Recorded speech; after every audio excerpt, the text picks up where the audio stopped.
कवीनाम् उपमश्रवस्तमं ज्येष्ठराजं ब्रह्मणस्पतानः शृण्वन्नोतिभिः सीदसादनम् श्रीमहागणपतये नमः। प्रणो देवी सरस्वती वाजेभिर्वाजिनीवती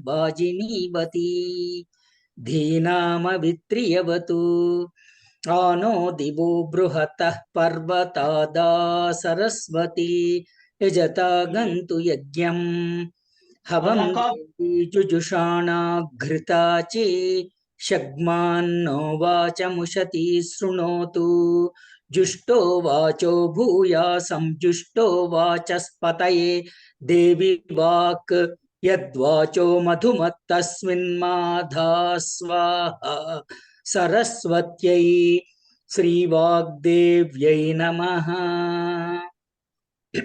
हरिः ओम। Now I request for Veda Kusumanjali, please.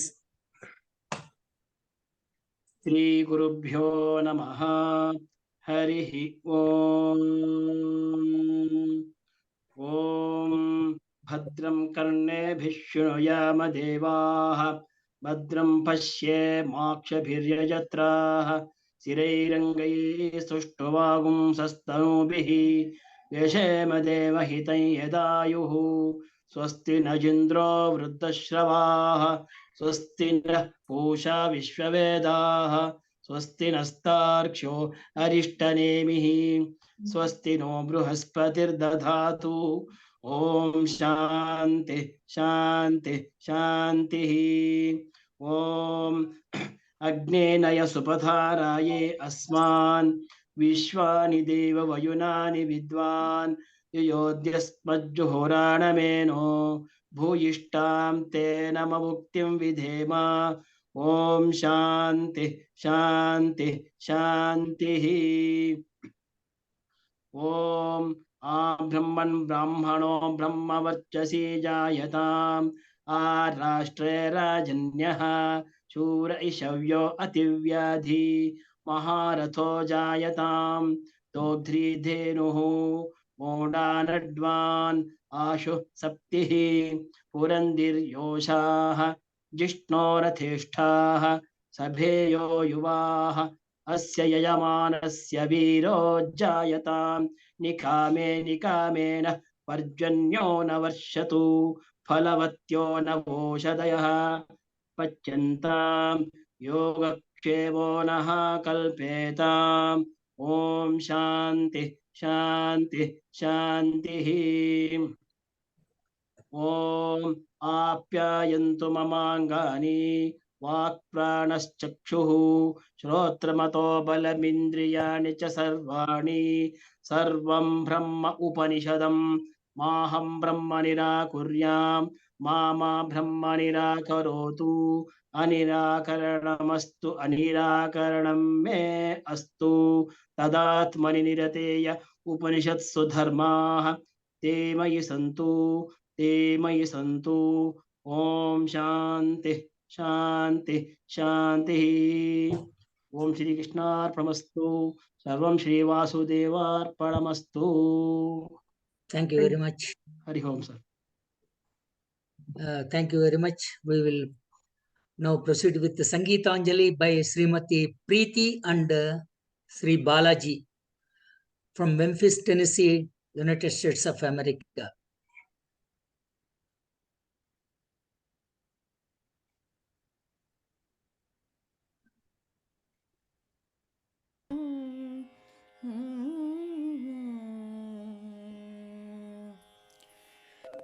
भगवन् त्वदीय चरणे श्रद्धानता नमामः।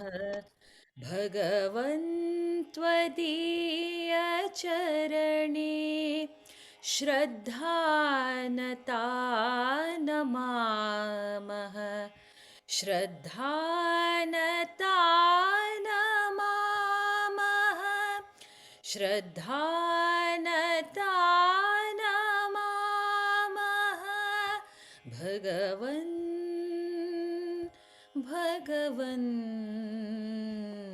भगवन् सर्वस्य अस्य जगतः उत्पादकस्त्वमेव सर्वस्य अस्य जगतः उत्पादकस्त्वमेव लोकस्य अस्य महतः सम्पालकस्त्वमेव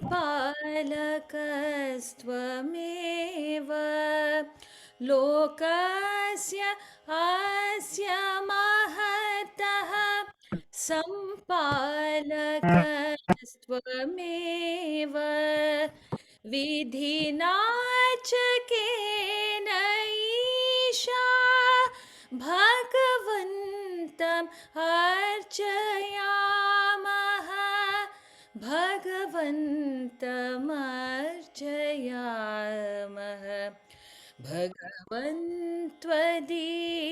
भगवन्त्वदीयचरणे श्रद्धानता नमामः श्रद्धानता नमामः श्रद्धानता नमामः शक्तिस्तथा च भक्तिः सर्वेषु सम्प्रदेय शक्तिस्तथा च भक्तिः सर्वेषु सम्प्रदेय वैरं विदूयमहतः कुमतेस्तथापनेय वैरं विदूयमहतः कुमतेस्तथापनेय एकत्र एव प्रीत्या सर्वे वयं वसामः सर्वे वयं वसामः भगवन्त्वदीयचरणे श्रद्धानता नमामः श्रद्धानता नमामः श्रद्धानता नमामः श्रद्धानता नमामः।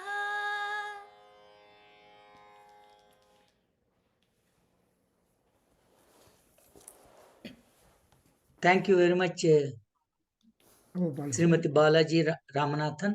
So now we request Sri Balaji sir.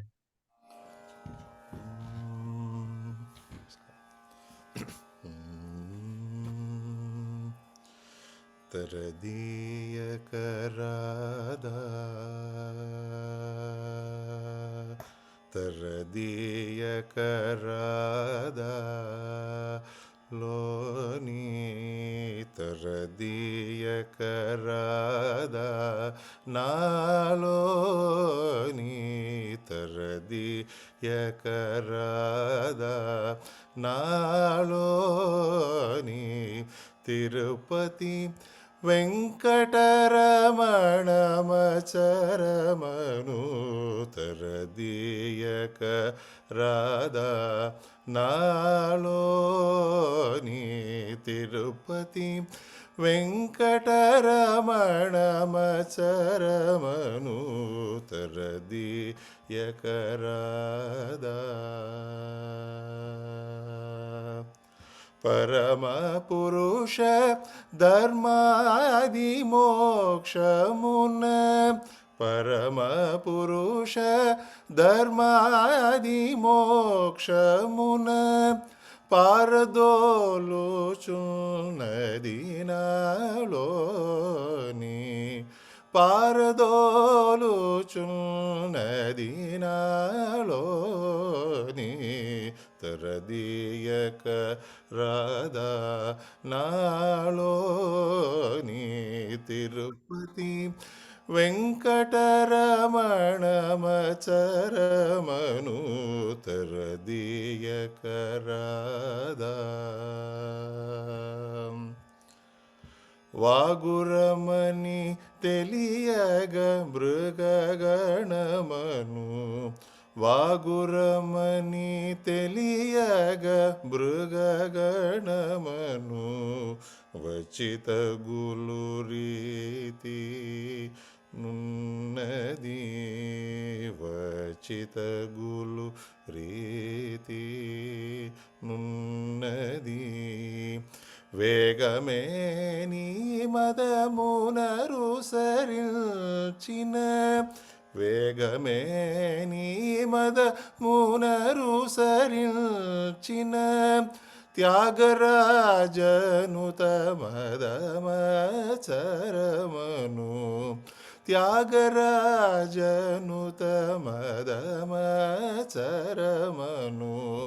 Tyagarajanuta మదమచరమనుతరదీయక రాధా నాలోని తిరుపతి వెంకటరమణమచరమనుతరదీయక రాధా తరదీయక Radha.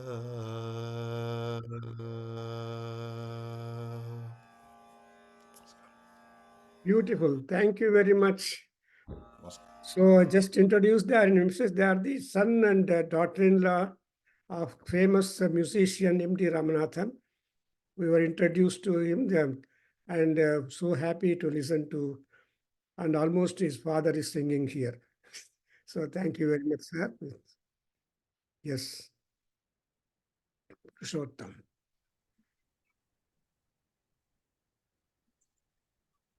Thank you, Sri Balaji sir. And we had a wonderful session yesterday on some of the rishis up to Aravindo and others, and but in the from the inaugural talk to the end of the talks, that is till at 10 o'clock. So we would like to continue with in a similar force, like with the inaugural talk by Sri Ashwath on the Rishi Sampradaya genesis and further for knowledge flow, and then later talks by several people and the keynote address by Sri P.C. Muralidharan. Before that, we would request Guruji Prabhakar sir to have some few words on the today's session and continue. Thank you all very much for again joining, and just an important prayer that we have got to do, and I'm just doing it.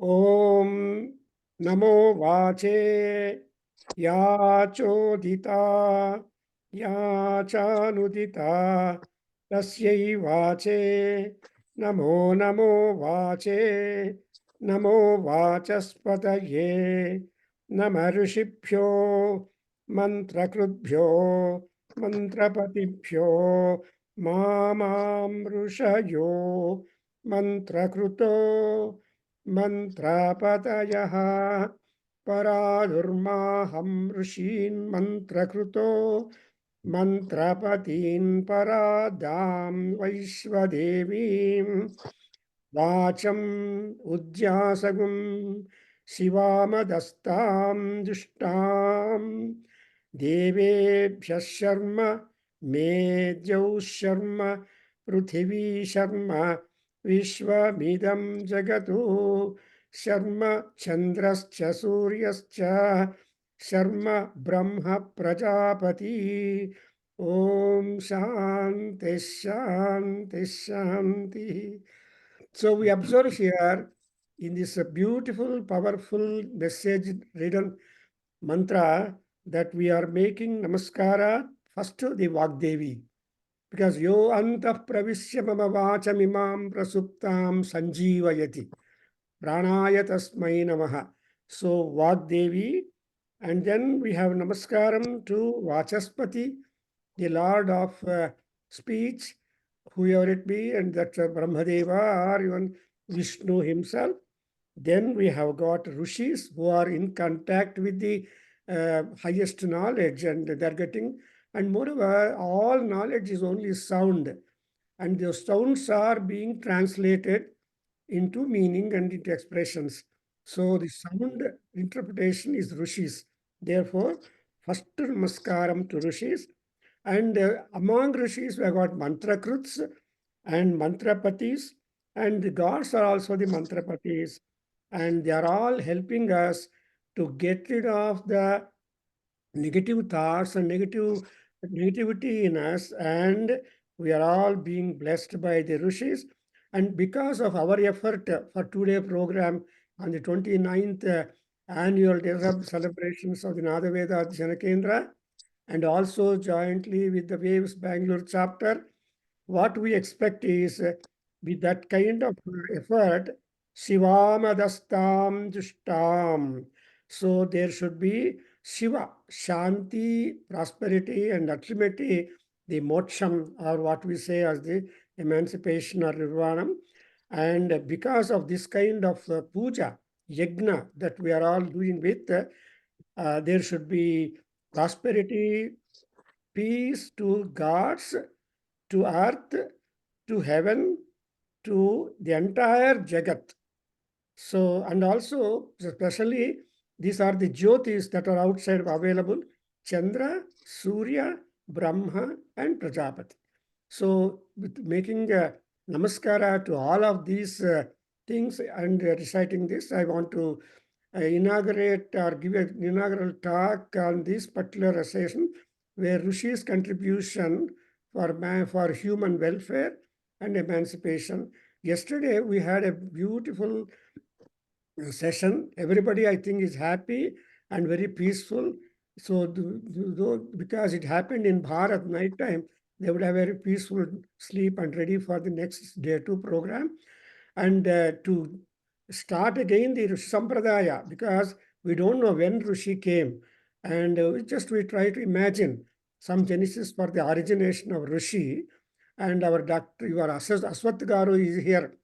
He is a universal man. He has got large number of students all over the globe, and we have been in friendship, and also he is our guru, and we are our mutually.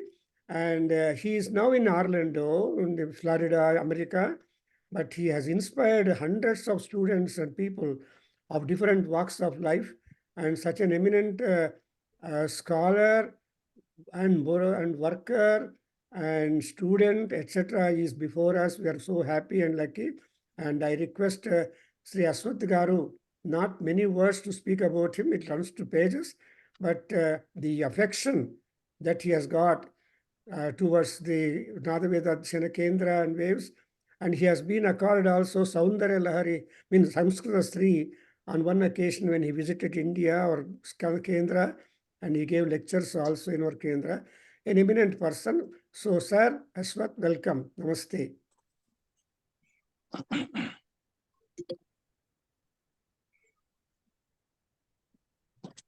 Om Shri Gurubhyo Namaha Harihi Om Sahana Vavatu Sahanau Bhunaktu Sahaviryam Karavavahai Tejasvinavadhitamastu ma vidvishavahai.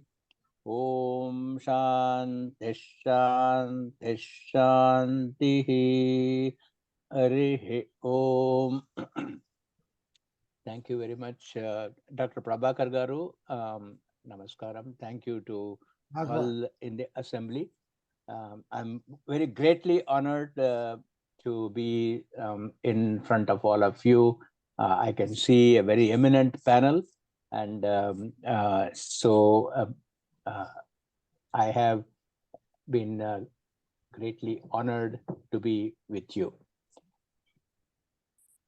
There is a very well-known benediction that we use before starting the study of Vedas, and especially Upanishads.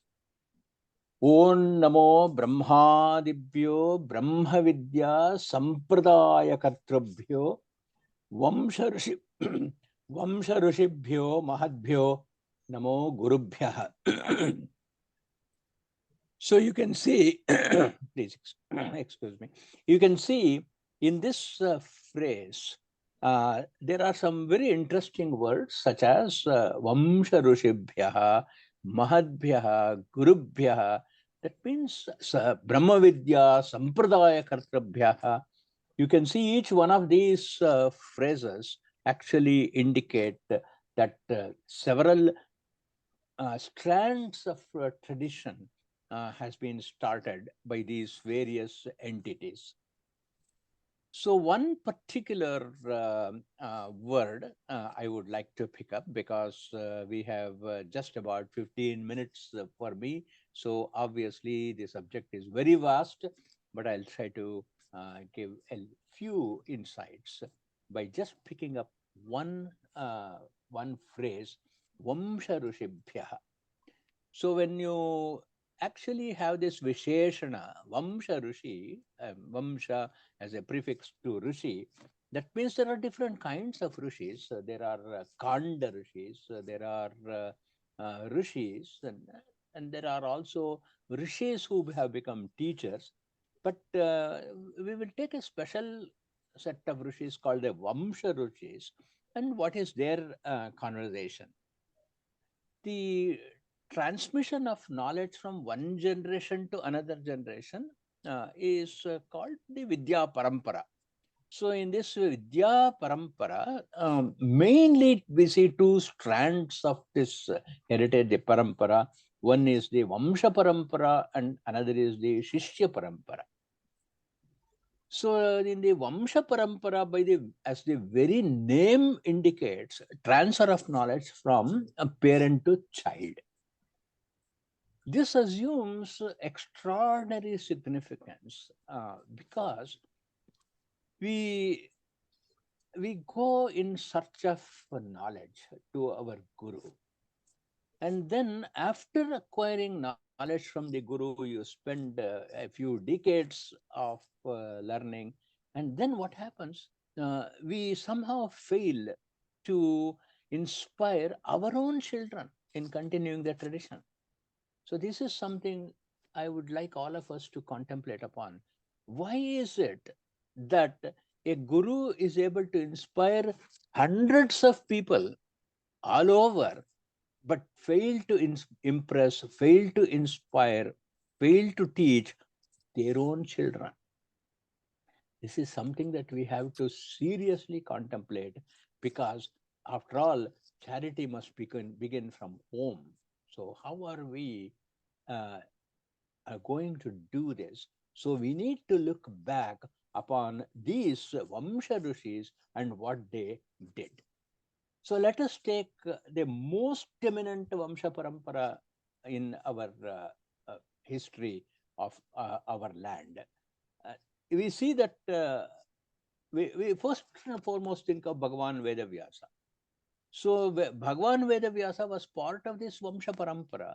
There is the very well-known prayer that all of us chant every time we chant the Vishnu Sahasranama, Vyasam Vasishthanaptaram Shakteh Pautram Akalmasham Parasharatmajam Vande Shukatatham Taponidhim. So there is this father-son lineage that started from Vasishtha Maharshi. Then Vasishtha Maharshi was able to inspire and impress his own son Shakti, who in turn inspired his son Parashara, and then Vedavyasa, and then Shuka. So we can see that the lineage in the Vamsha Parampara went as far as 5 generations, at least 5 generations. And then in fact, if we go back to the Guru Parampara prayer, it starts from Bhagavan Narayana himself, Narayanam Padmabhavam Vasishtam Shaktincha Tatputra Parashadancha Vyasam Shukam. Then the Guru Parampara starts. So The Vamsha Parampara that we started from Vasishtha goes farther back to his father Chaturmukha Brahma, whose father was Bhagavan Narayana himself.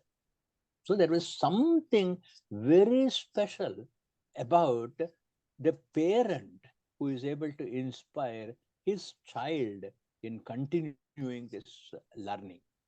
Something for us to contemplate and how we can incorporate in our own families. Narayana himself is a rishi who has given us several mantras. I might mention of special mention too of the first Anuvaka of the Mahanarayana Upanishad, the Ambhasya Pare Anuvaka. This was actually given to us by Bhagavan Narayana himself. This is part of the last section of the Taittiriya Aranyaka.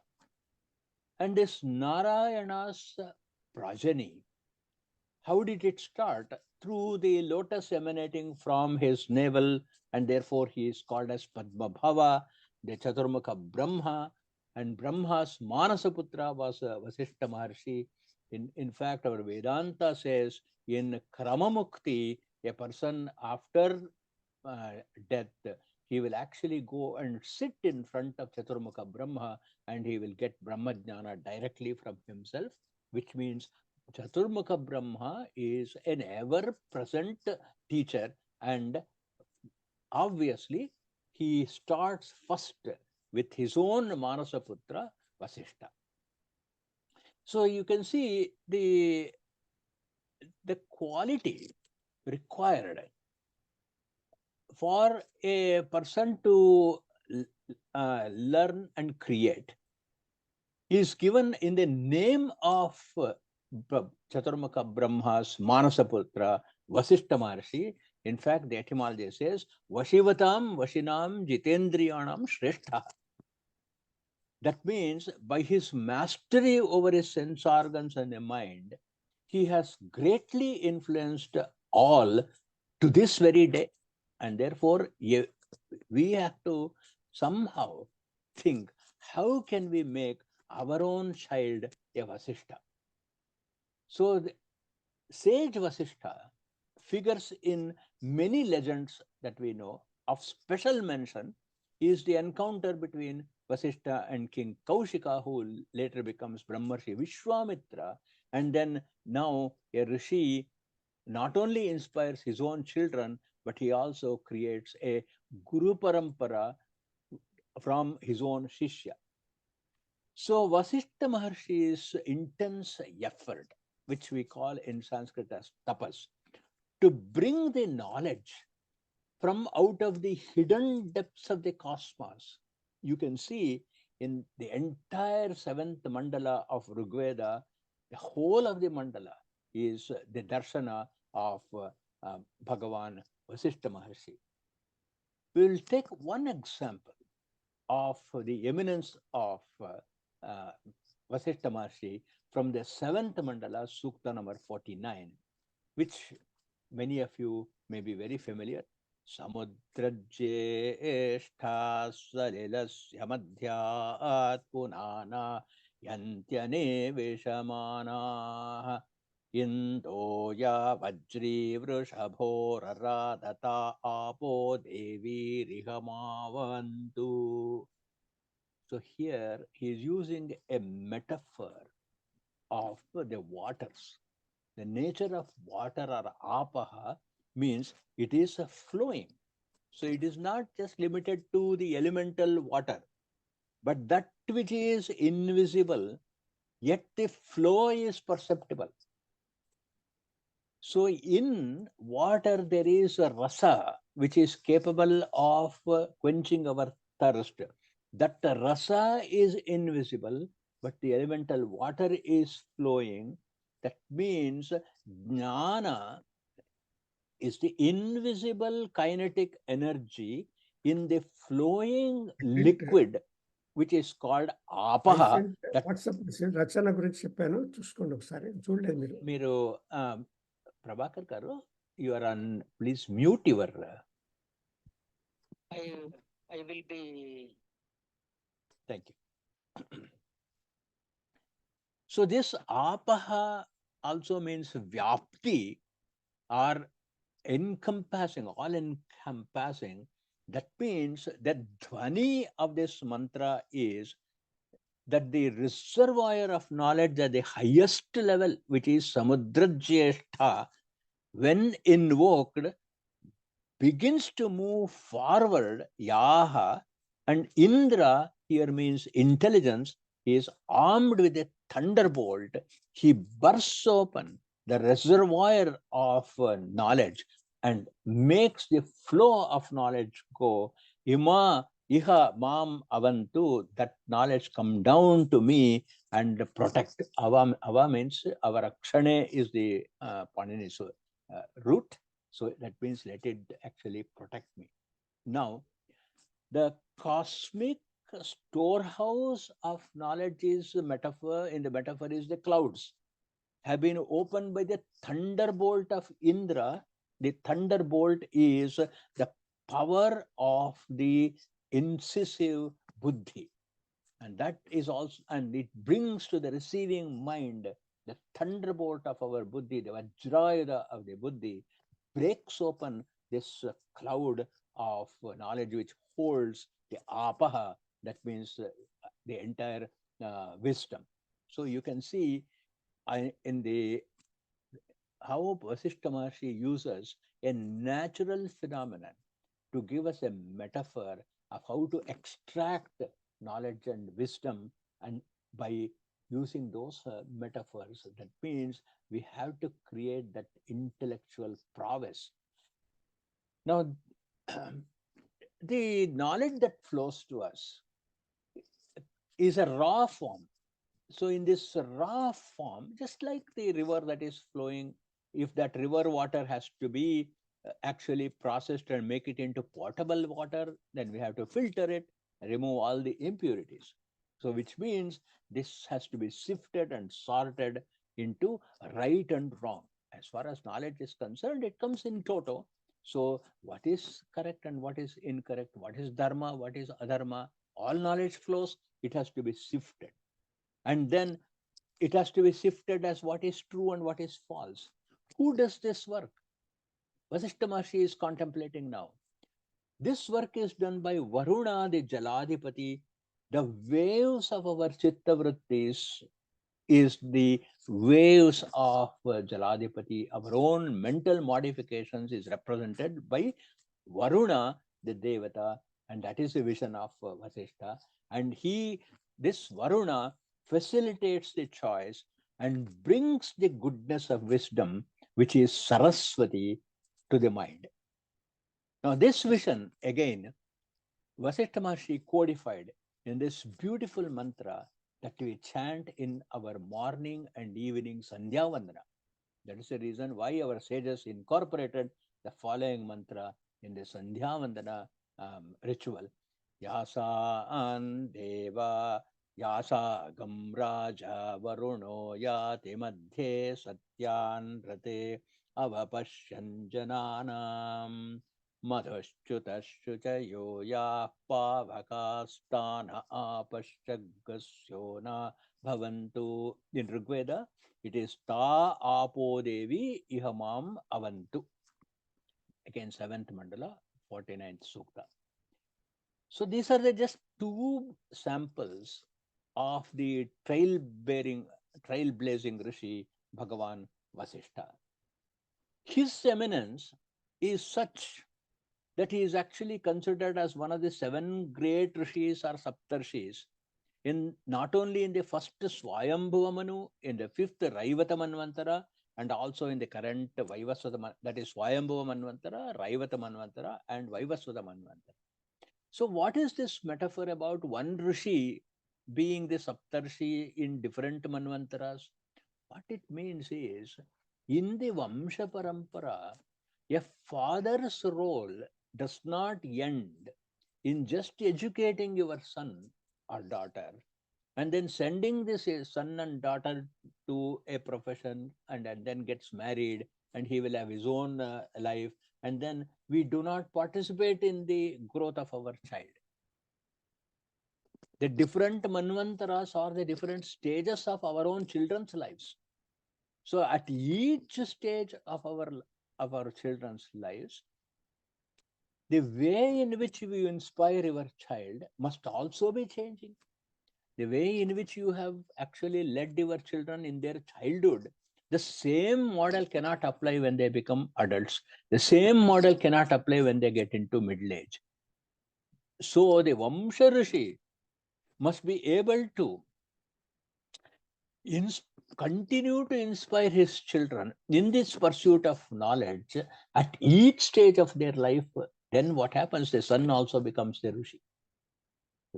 That you will see in a relationship between Vasishtha and his children, continuing the flow of jnana. So much so, 7 of Vasishtha Maharshi's children are the Sapta Rishis of the third Vaivasvata Manvantara. That means you have 2-3 children, and all those 2-3 children must shine in eminence in their walks of life, wherever they are. In fact, Dr. Prabhakar Garu's children are actually an evidence of such leadership, because I have known all the children and they have all been successful. It is because of the Rishi Sadrisha parents like Lakshmi Garu and Prabhakar Garu. So next in line of Vamsha Rishi Parampara is Vasishtha's son Shakti. His productivity was unfortunately cut short because he was killed by Kalmashapada. But there are just 3 mantras in Rigveda addressed to Soma. Now, Soma is our mind. He would have been extraordinarily productive if his life was not prematurely cut short by a king Kalmashapada, a beautiful story of its own. And this Shakti's son is Parashara Maharshi, and Parashara Maharshi is a mantra drashtara of 105 mantras of Rigveda. He taught Janaka Maharaja. So that means not only he was teaching his own children, but he was also creating a Rishi Parampara of the sages. The Janaka is actually a class of Raja Rishis. It's only like it's a family name. There were several Janakas. So in the Mahabharata, we come across the Parashara Gita, which is as beautiful as the Bhagavad Gita itself. He was also a lawgiver. This Parashara Smriti is a text studied and followed to this day. And the Vishnu Purana is assigned to sage Parashara by some scholars. And Parashara Muni's meeting the fisherwoman Satyavati was the cause of the birth of his son, Krishna Dvaipayana Vyasa. And then Krishna Dvaipayana work was unparalleled. So much so, we say Vyasochishtam Jagat Sarvam. That is, everything we know is Bhagavan Veda Vyasa's teaching. And Mahabharata is his magnum opus. There is a saying about Mahabharata, Yadihasti Tadannatra Yannehasti Natat Kvachit. In the Adi Parva of Mahabharata, this comes, that which exists in Mahabharata exists everywhere in the world, and that which is not here does not exist anywhere.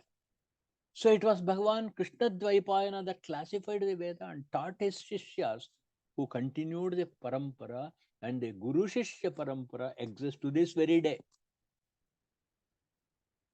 And therefore he got the title Veda Vyasa. Vyasyati prathak karoti Vedan iti Veda Vyasa is the etymology of the word Vyasa. The next great composition is the compilation of the 18 Puranas, the composition of Brahma Sutras, Vedanta Sutras, a whole school of philosophy called Uttaramimamsa was started by him. And Bhagavan Veda Vyasa's son was Shuka Maharshi. He was the narrator of Bhagavata Purana of his father, which has been studied for centuries. So Veda Vyasa gives all his Purana knowledge to his son Shuka. Thus you will see the Vamsha Rishis, from these Vamsha Rishis, the Guru Shishya Parampara also started, and it is continuing to this day. many great names come to our mind: Panini, Patanjali, Kapila, Gaudapada, Shankara Bhagavatpada, Srimad Ramanuja, Srimad Madhvacharya. The list goes on and on and on. A question arises here. The volume of the literature that we have is enormous. Our life is short and busy. How can we get the benefit of this teaching from these Vamsha Rishi Parampara with the minimum effort? There is a Sanskrit verse which says, Vedeshu Paurusham Suktam, Puraneshu cha Vaishnavam, Bharate Bhagavad Gita, Dharma Shastreshu Manavam. If we study just 4 texts in our lifetime, we will be paying tribute to all these Vamsha Rishis and to all these gurus who have given us all this wisdom. Only 4 texts: Purusha Sukta, Vaishnava Purana, it can be either Vishnu Purana or Bhagavata, Bhagavad Gita in the Mahabharata, and Manudharma Shastra. These 4 texts give us the knowledge contained in the entire Vedic literature that was started by these Vamsha Rishis, starting from Bhagavan Sriman Narayana to Chaturmukha Brahma to Maharshi Vasishtha and down to this day. So in my presentation, I have been benefited by a couple of texts. The one is, many of you who know Kannada, there is one Dr. S. Hemalata.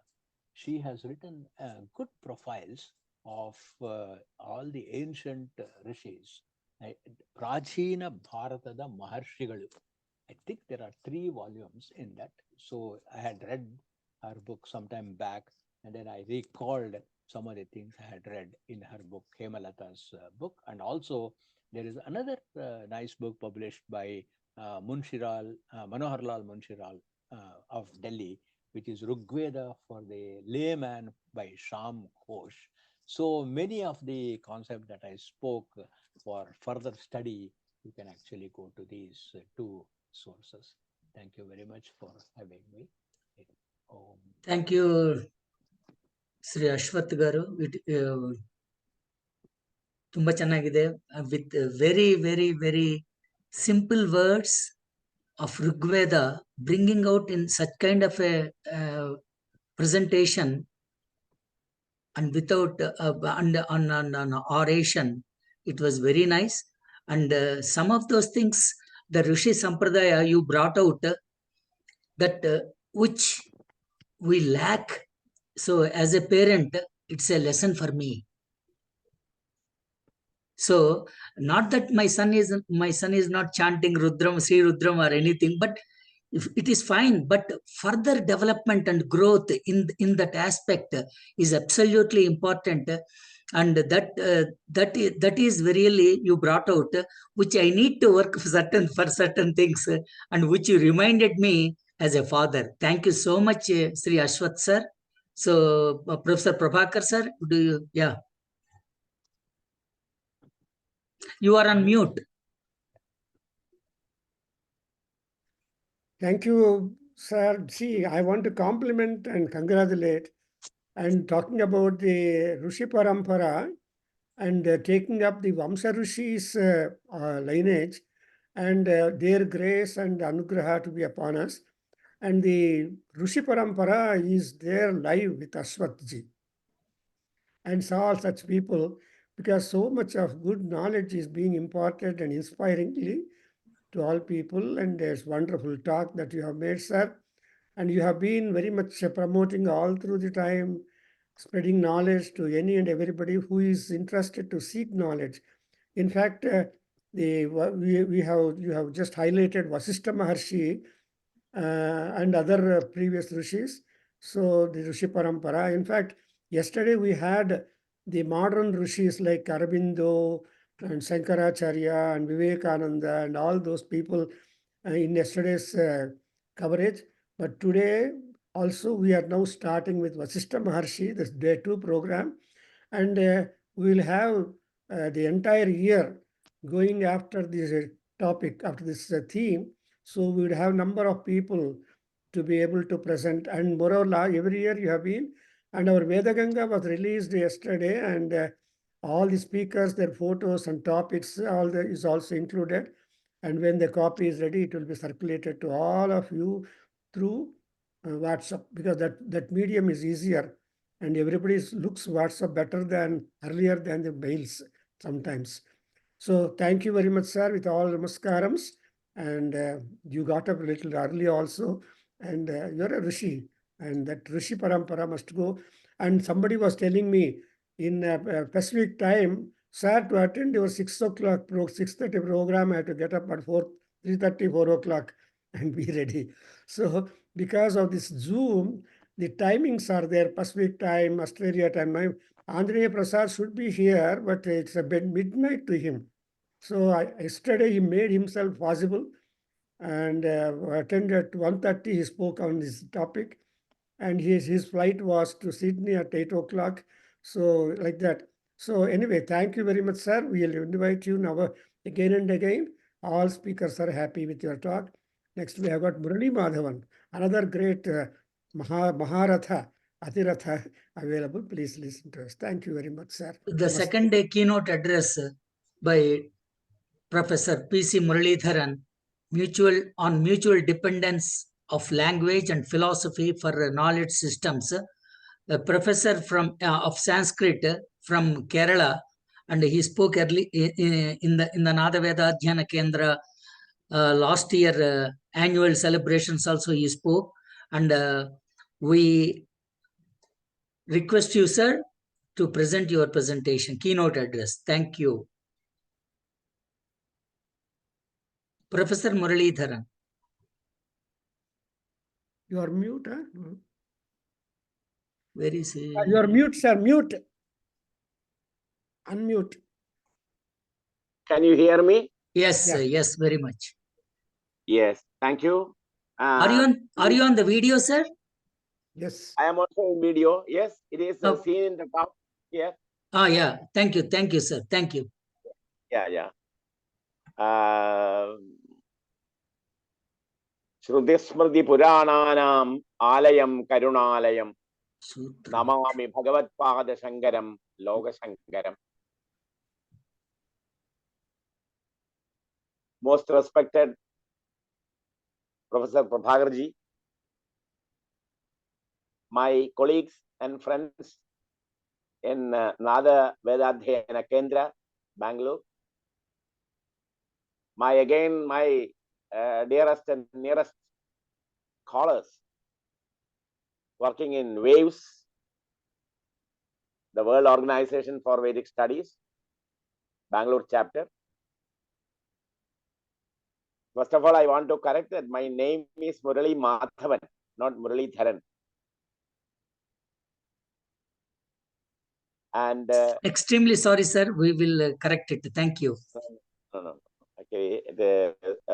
See, Professor, I'm very fortunate to be with Nada Vedadhyayana Kendra, one of a distinguished institution working hard under the leadership of my close friend Professor Prabhakarji for the Vedic, for spreading the Vedic culture, and the scholars, those who are assisting him, Professor Prabhakar.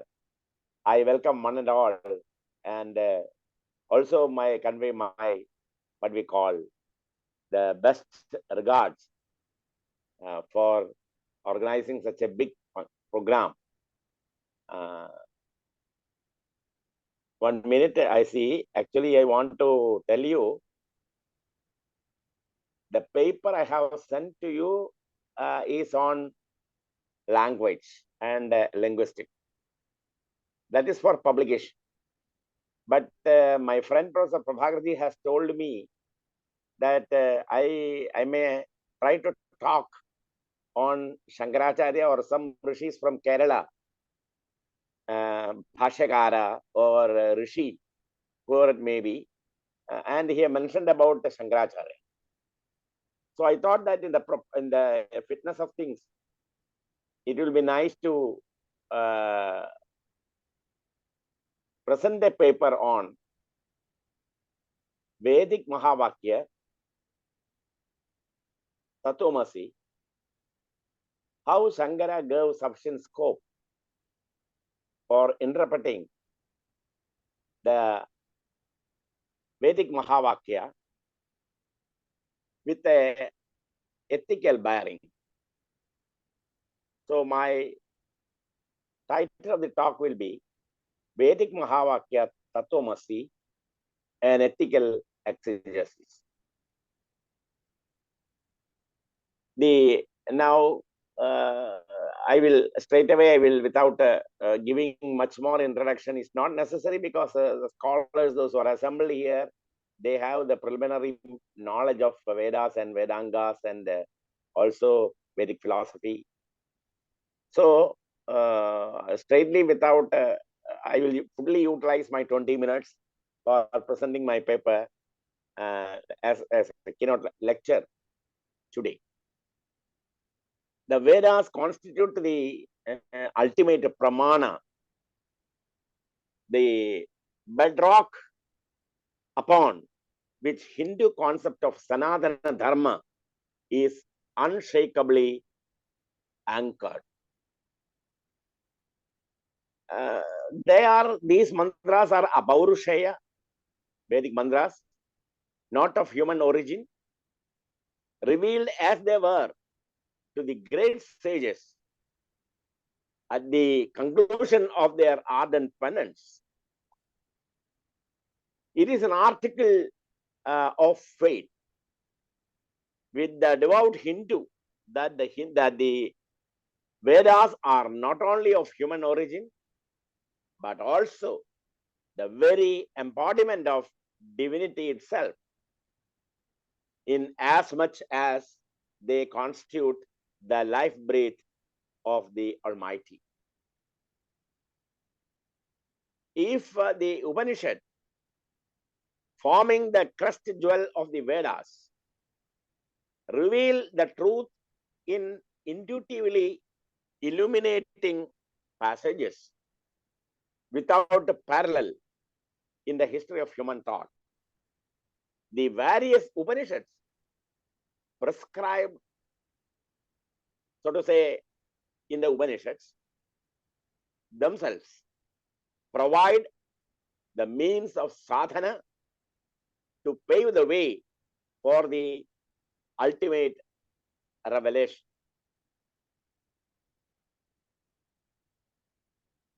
So, yet, there is something to add, yet no sadhana can fructify unless the mind has first been purified. This purification is the avowed goal of the various anushtanas enjoyed in the karma kanda of the Vedas. A virtuous life of simple living and high thinking is the first prerequisite in the process of sadhana, the first step in the spiritual ladder. It is this cardinal need for virtue that is emphasized by Vedic injunctions like Satyam Vada, Dharmam Chara, and so on and so forth. This synthesis between virtue and Vedanta, between Bhakti and Jnana, between the ancient insights of the Vedic rishis and the discoveries of modern science, particularly in the field of atomic physics, which increasingly tend to reinforce the intuitive perceptions of our rishis. This relevance of the Vedas and their message to the modern man, caught in a troubled turmoil of doubt and despair, despondency and dejection, in particular, the eternal validity and the relevance of the philosophy of the Upanishads as expounded by Shankara, who revitalized Vedic interpretations with his unsurpassed brilliance and incisive insight. Shankara's philosophy or philosophical interpretation of the Mahavakyas are fully authentic, since they are pregnant with the experience of logic and truth. But here, in this my presentation, this submission, a humble attempt is made to bring forth an ethical exegesis of the Mahavakya Tatvamasi, accepting plurality as the preliminary truth by Shankara. The great sentence Tatvamasi, occurring in the 6th chapter of the Chandogya Upanishad, is generally considered as the most epoch-making statement ever made in the history of Indian philosophy. Actually, that Mahavakya is a starting Mahavakya. The second one comes in that line is the Ayam Atma Brahma. That is the methodology. First the question comes. Then Guru teaches, preaches that Tatvamasi Shweta Ketu. Then the researcher, he goes in deep in the second stage, in the Ayam Atma Brahma.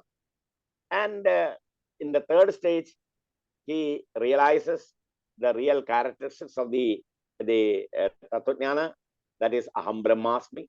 That is the third stage. And at the fourth stage, he experienced that bliss that is called Aham Brahmasmi. So the great sentence Tatvamasi, occurring in the 6th chapter of the Chandogya Upanishad, is generally considered as the most epoch-making statements ever made in the history of Indian philosophy. It proclaims, according to Shankara, the great metaphysical truth of the identity of the self with Brahman, the ultimate reality. In the tradition of Advaita Vedanta, all later preceptors also have interpreted Tatvamasi as implying the metaphysical identity of the self. But a question may be raised here: can Tatvamasi be interpreted also as an ethical concept? This is the basic question that which I am going to. This is the crux of this my presentation. We deduce that by reason of this identity, one should have love towards others, or can we safely accept this as a moral maxim, as a guiding principle in all our activities? Here, two diametrically opposed views have been expressed on the ethical interpretation of Tatvamasi. This has to be very seriously to be attended to. There are two diametrically opposed views have been expressed on the ethical interpretation of Tatvamasi.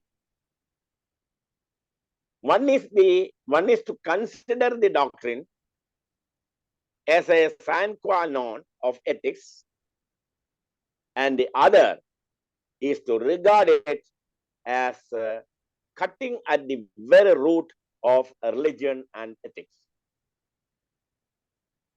Paul Dawson thus has styled this doctrine as the supreme moral maxim: though thou shalt love thy neighbor as thyself is the requirement of the Bible, says Dawson. But on what grounds does this demand be based? Since feeling is in myself alone and not in another, because the Veda here adds in explanation, thy neighbor is in truth thy very self. Thy neighbor is in truth thy very self. And what separates you from him is mere illusion. What separates you from him, from your neighbor, is mere illusion. Similarly, Arthur Copenhagen, a great admirer of Vedanta, has based his own ethics on the theory of the identity of spirits. Quite contrary to this, there are also critics who considered Tattvamasi as antagonistic to religion and ethics. If everything is Brahman, why should any effort be made for the advancement of self or for the good of others? This is the basic question raised by them. And this has been asked by M.M. Williams in his Comparative Religion, the great work on religion. Its title is Comparative Religion by M.M. Williams. And in a similar way, in a host of critics like A.C. Banquet, Albert Skenwister, etc., are of the view that the effect of such a doctrine on conduct is a complete detachment from the affairs of this life and renders social service meaningless. So this is one argument, or this is one interpretation. According to these critics, if Tattvamasi is interpreted merely as implying the metaphysical identity, there cannot be any place for active ethics. For ethics always presupposes plurality or ultimate difference of one individual from the other. These two views on Tattvamasi will be closely examined. The idea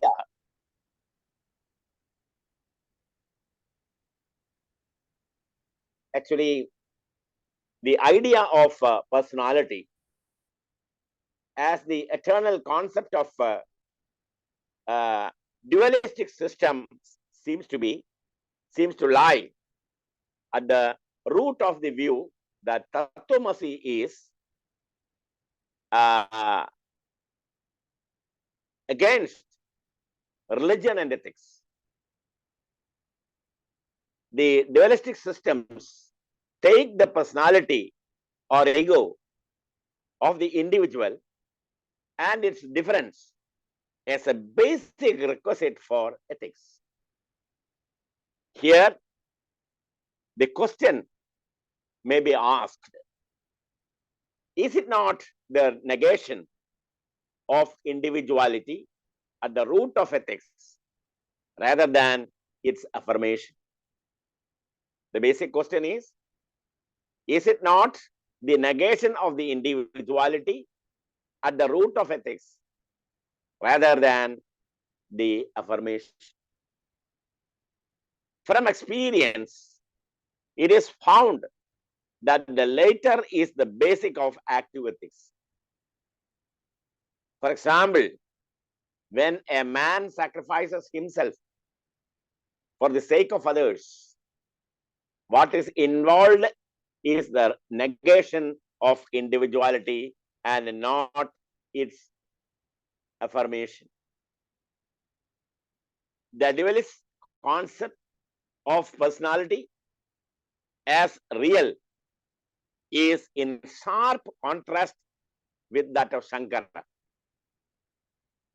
For Shankara, as long as the illusion of the personality remains, one cannot be truly ethical. Essential difference of individuals is incompatible with active ethics. For him, for Shankara, identity of the self is the root of ethics. That is, identifying oneself with others and thus negate one's own individuality. The significant question here seems to be whether this identity is affirmed in action or in mere conceptual thought.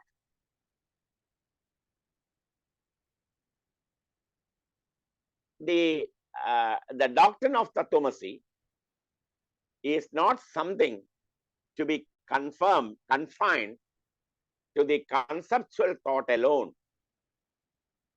It must manifest in corresponding actions too.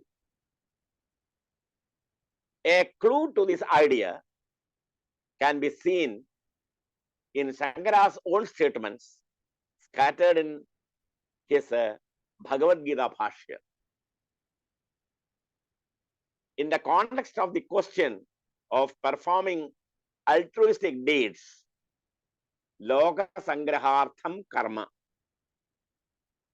Shankara says, everywhere in spiritual science, it is the statement of Shankara, everywhere in spiritual science, the very characteristics of successful yogins are taught as the means to attain that state, since they can be attained by effort.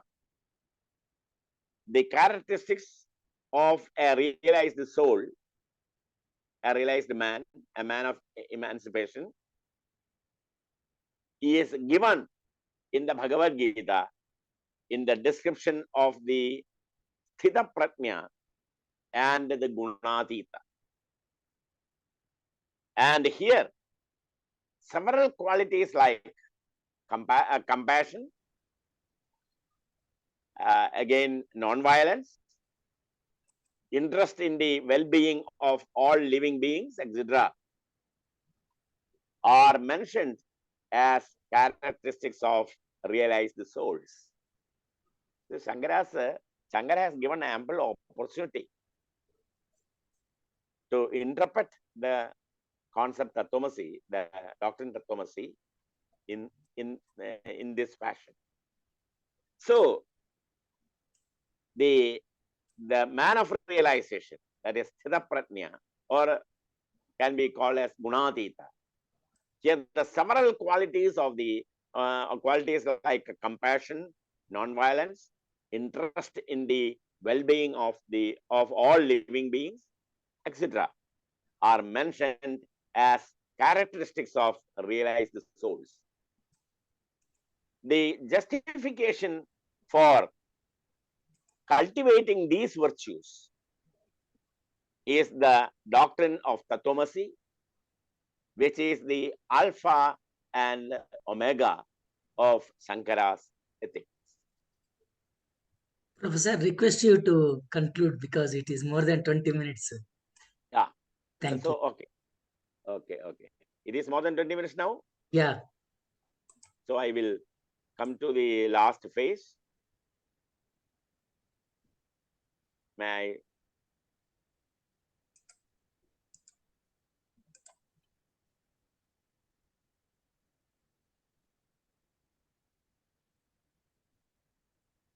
So thus, the ethical ideals preached by these two savants of humanity, whom I am going to speak, or rather, I have omitted this portion, that Swami Vivekananda and Mahatma Gandhi, who are the practical Vedantists, who always uphold the Advaita Vedanta and always uphold the Mahavakyas like Tattvamasi, Aham Brahmasmi, and like that. Both Vivekananda and Mahatma Gandhi. These two great savants of humanity, Swami Vivekananda and Mahatma Gandhi, is nothing but an interpretation of Tattvamasi in the ethical context. They have interpreted the Mahavakya Tattvamasi in ethical context through the messages of their life, or their life itself a message. Their life itself as a bhashya of the word Tattvamasi in the ethical context. Though Shankara has laid great emphasis on the metaphysical aspect of Tattvamasi, it is capable of being also interpreted in an ethical sense, and that makes the doctrine more relevant to the modern world. That makes possible the humanity a Vedic living. Make the life a Vedic living to make it possible. With these observations, I beg to remain. I thank the organizers of Nada Veda Adhyayana Kendra and Waves, especially my own friend, Professor Prabhakarji, and all our friends for giving an opportunity for me for presenting a thought-provoking point based on Shankara. Thank you. I beg to remain. Thank you. Thank you so much, Professor Murali Madhavan, sir. And I request now Professor Prabhakar to have a few thank comments. you, Madhavan Garu. See, you have Namaskar, sir. You have brought out Tattvamasi, so much elaboration and the proper Siddharth Darshanam. So you are an international scholar. I don't know whether you're speaking from Germany or India. No, now I am from India only. I worked in Germany for 2-3 months for giving lectures in Heidelberg and also in Tübingen, these two universities. You know, Heidelberg is one of the leading universities for Vedic studies. Heidelberg, Professor Parameswara Aidal from your own state, Karnataka. Oh, I know him. He met me. And, he selected me as a teacher there in the Heidelberg. He selected me. But next time you mention my name to him. Aital, I know very well. He has passed away. He has passed away. And his family is in nearby Heidelberg University. I had paid a visit to their family. Oh, yeah. A close friend of me, he can remember. The Kaushitaki Brahmana was first published from there only by Dr. E.R. Sirisha Sharma. Oh. The wonderful background they have, academic background of Vedic studies. Yeah, I That's know why about I do lectures on Vedic culture and Vedic studies. Thank you very much, sir. Thank you. Yeah. Grateful to you. Thank you. Now we go with the paper presentations, and now I request Dr. NCB Nath Garu, Professor of Management Studies, a retired person, and Professor Prabhakar sir always tells about Professor Nath, because at the age of 92, I think so, he still continues to write and speak on Vedic studies, which is his basic interest. And we will, Professor Dr. Nath will be speaking on Maharshi Sandilya Bhakti Sutras for higher goals of life, which is very important for the human beings. Professor Nath, thank you.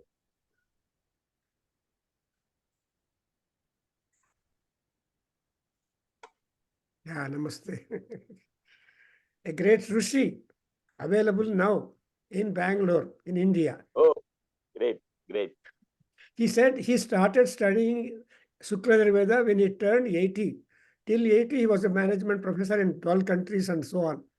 So his PhD degree from Madras University in 1952 on management. So we are so blessed to look at the Rishi live now, please. Thank you, sir. Please go ahead, sir. Professor Nath. Hello. Hello. Yes. Namaskar, sir. Namaste. Namaste, sir. Yeah, Sir, please go ahead to speak. Hello. Hello. Can you hear me? Yeah, Yes. of course. Please. Can I start? Yes. Thank you, sir. Thank you very much for the compliment. I am 94, but hopefully I'll continue what I am doing for some time. I don't know how long, but as long as I am doing it, I'm keeping myself totally busy. That's an advantage. Now, we talked about rishis like Vasishtha, savants like Shankara. I would like to talk about Shandilya, whose contribution is of a different kind. He was the first person who put together 100 sutras explaining the theory and practice of bhakti. 100 sutras would mean about 2000 word count. Look at the fantastic way in which we can put together small number of words which are very highly meaningful. Now, they have been development since. After his sutra, I think 3 more sutras have been written. The next one is by Narada, and we don't know which Narada it is, which is the Narada or A Narada. And while Sandilya contributed to theology, Narada contributed to practice.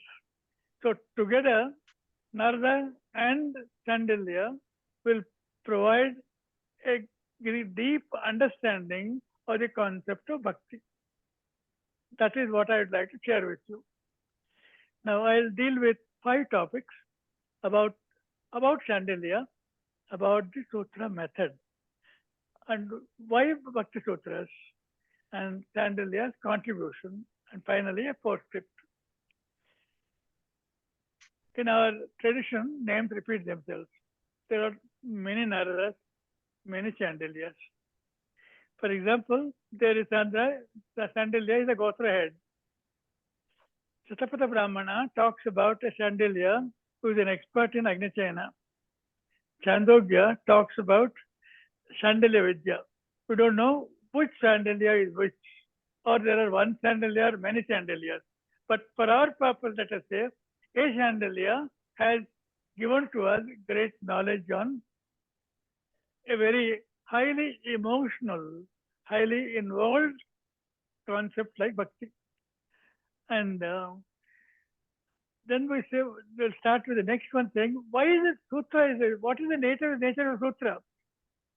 I think sutra is a contribution of our tradition to philosophical disputations.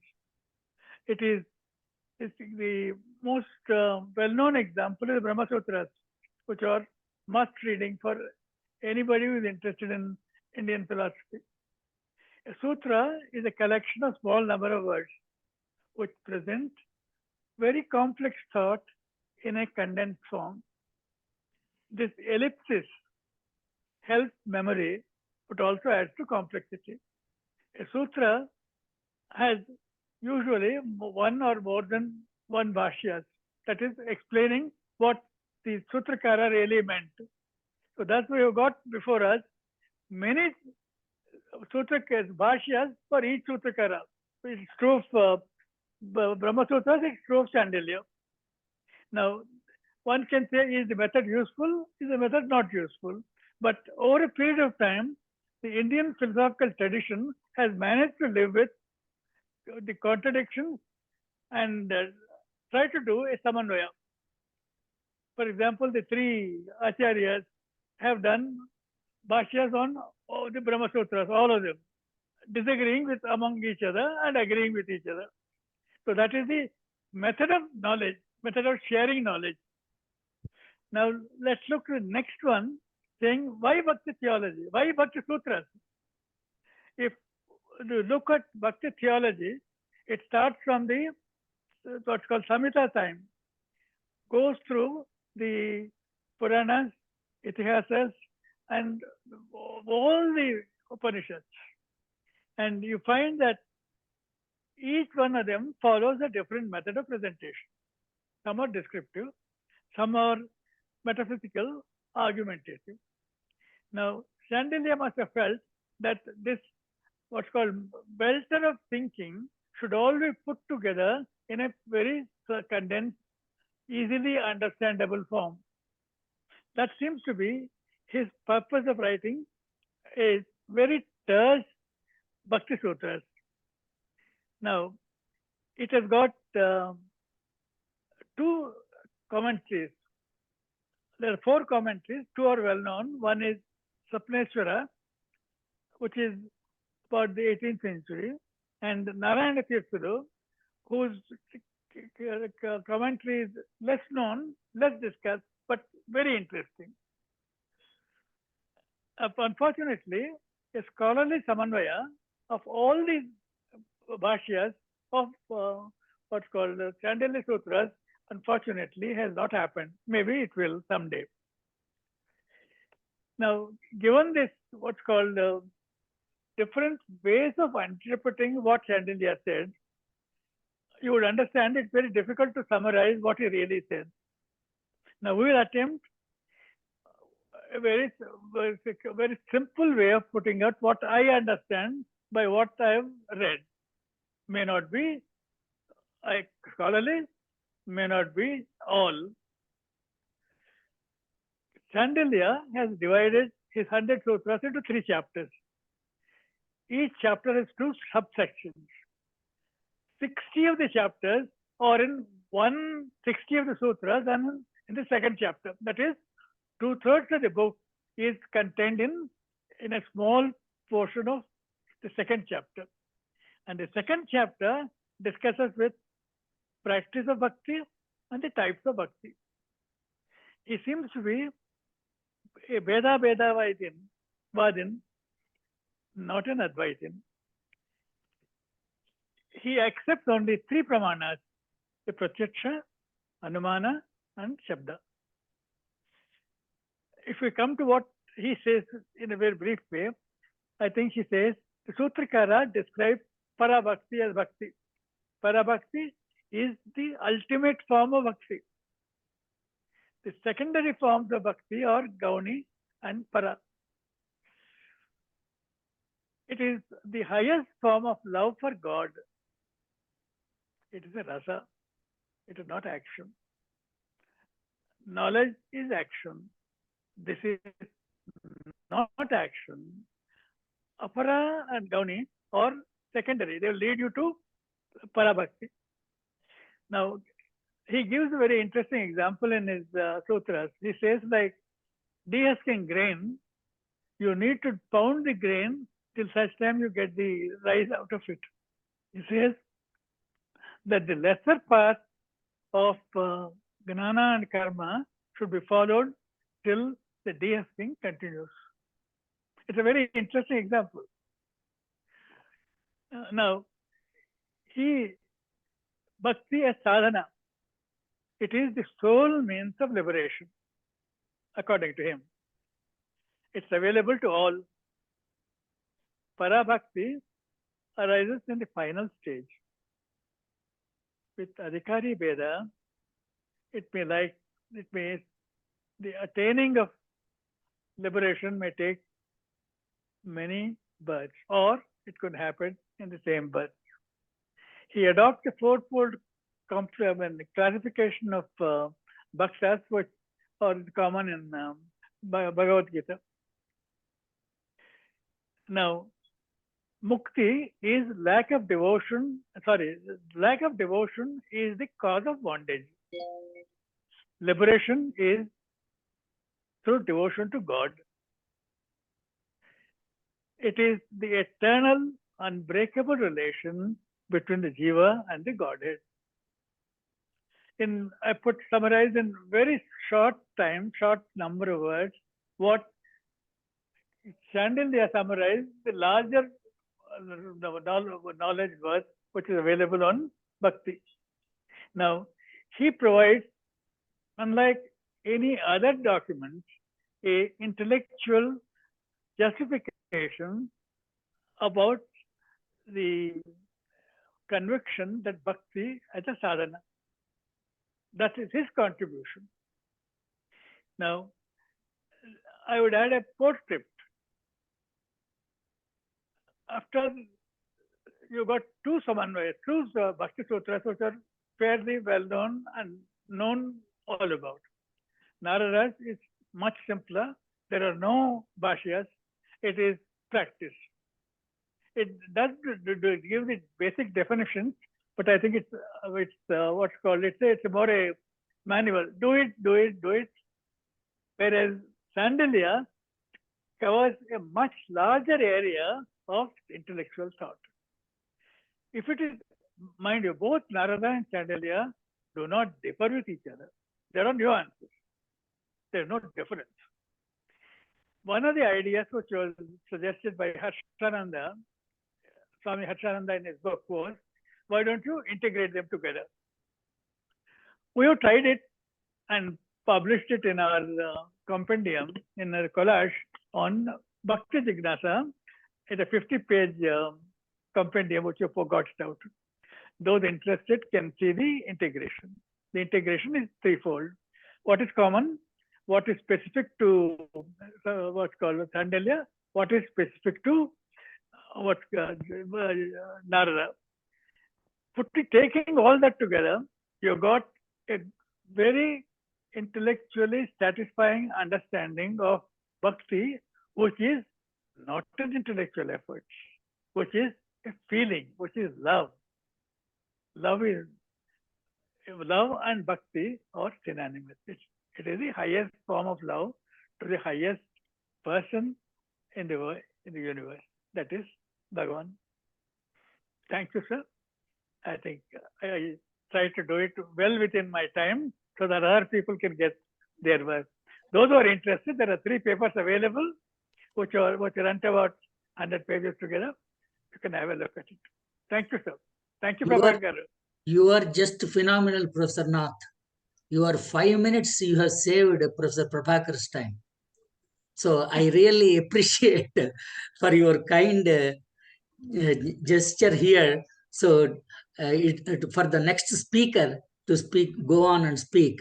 And Sandilya Maharshi, I have seen your paper that was published in Veda Ganga 29 just now, yesterday. So Sandilya Maharshi, Bhakti Sutras are absolutely important for not only for the human life, but also the kind of philosophy that has been given in the Bhakti Sutras is very important, like Adi Shankaracharya, which he has followed.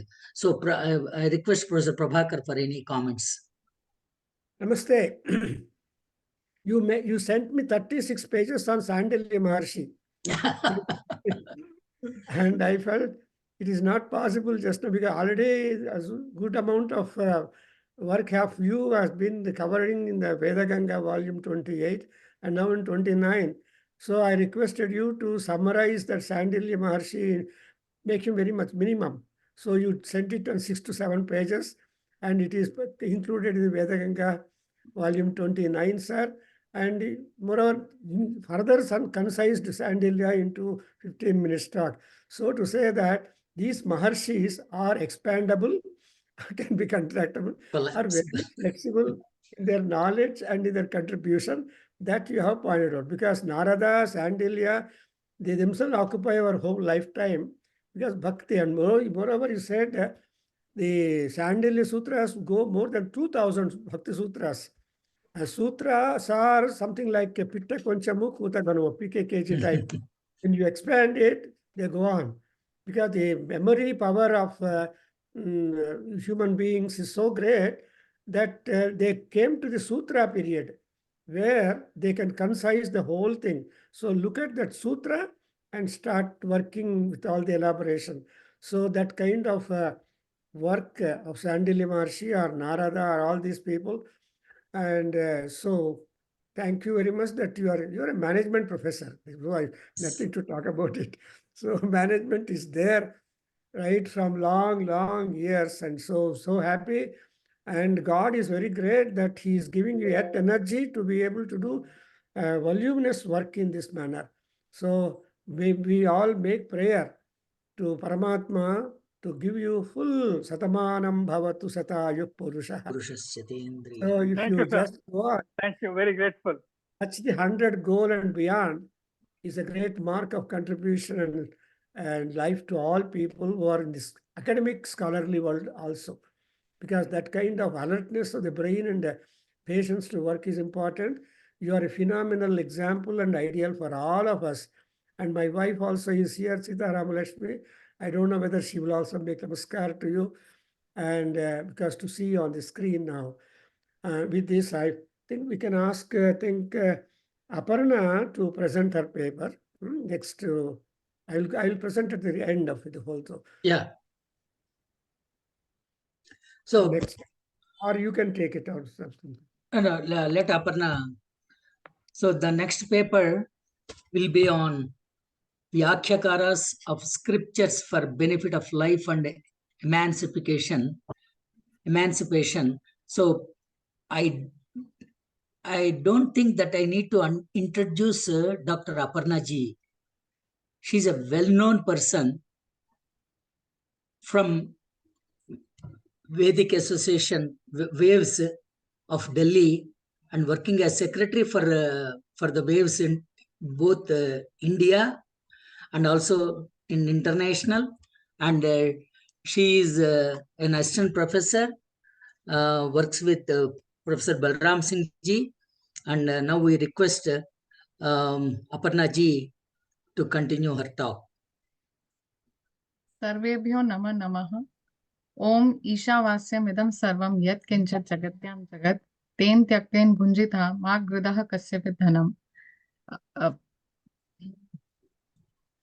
Firstly, I like to pay my regards to all the senior professors and the respected professors present here, and also the organizers, especially the Professor Prabhakar sir, Dr. Raghav sir, and my teacher, Dr. Shashi Tiwari ma'am, and others. And I'm here from yesterday also, and I'm listening to so many talks, and that were well presented by all the respected speakers. But I haven't prepared that much. I'm just I'm going to give some an overview of my talk And can I have the slide? Can I show the slide?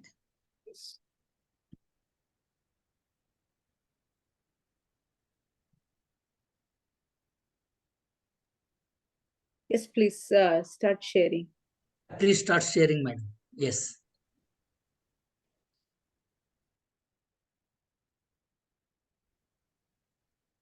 The topic of my presentation is Vyakhyakas of scriptures for benefit to life and emancipation. And this is for this annual day celebration. And as you all know, that my major theme is always related to the Yajurvedic Brahmanas. So here also I have picked those Brahmins as my basic study of this paper. And but I'm will try to connect with some other features as well. And starting with this, that we all know that we have Ved, and when we talk about Ved, we have this like a big tree having so many books and so many branches under it, and starting from the Sangitas to the Brahmanas, and then Aranyakas, and then Upanishads, and then later on Vedangas and post-Vedic literature. And when for a layman, when we talk about Ramayana and the Bhagavad Gita and other Puranas, we always the younger generation or the current generation always ask us whether these are just books or these are knowledge, or it is also for us also when we say that knowledge is there in from the very beginning of this universe. So how do we consider this as books? So I think the topic given by the Prabhakar sir, that this we should always evaluate the contributions of rishis and the Vyakyakaras. That is, the knowledge was there, but how this knowledge come to us through these rishis or the Vyakyakaras. So this is about the introduction only. And when we consider all these subjects, all these ancient scriptures as gyan or knowledge, what we see starting from the Veda, we have this term from the Sainacharya only, Ishta Praptaya Anishta Pariharyo, Yor Lokekopayam, Yo Granthayo Vedyati Saha Vedaha. The Ishta Prapti or Anishta Parihar, that is the thing which is desired to us, and the other thing, and the thing which is not desirable to us. Those who consider this, those who tell this, those books, those knowledge, and the piece of knowledge who tell us about the Isht and Anisht, those upayas, those divine prayers and or stutis are known as the alokik upaya, that is the divine preaching to us in the form of Ved we have since the beginning, and that is there for our purushart, that is the dharma, arth, kam, moksha. And here for a layman, it is not these four are not so understandable. Like we as a student of Ved know that dharma is here mentioned to the responsibilities we have to perform in our day-to-day life. Earth is not about acquiring the economic or financial benefits. Earth is about knowing the purpose of our life, why we are here, why we have to, what are the purpose for, what are the goals of our life, what we have to achieve.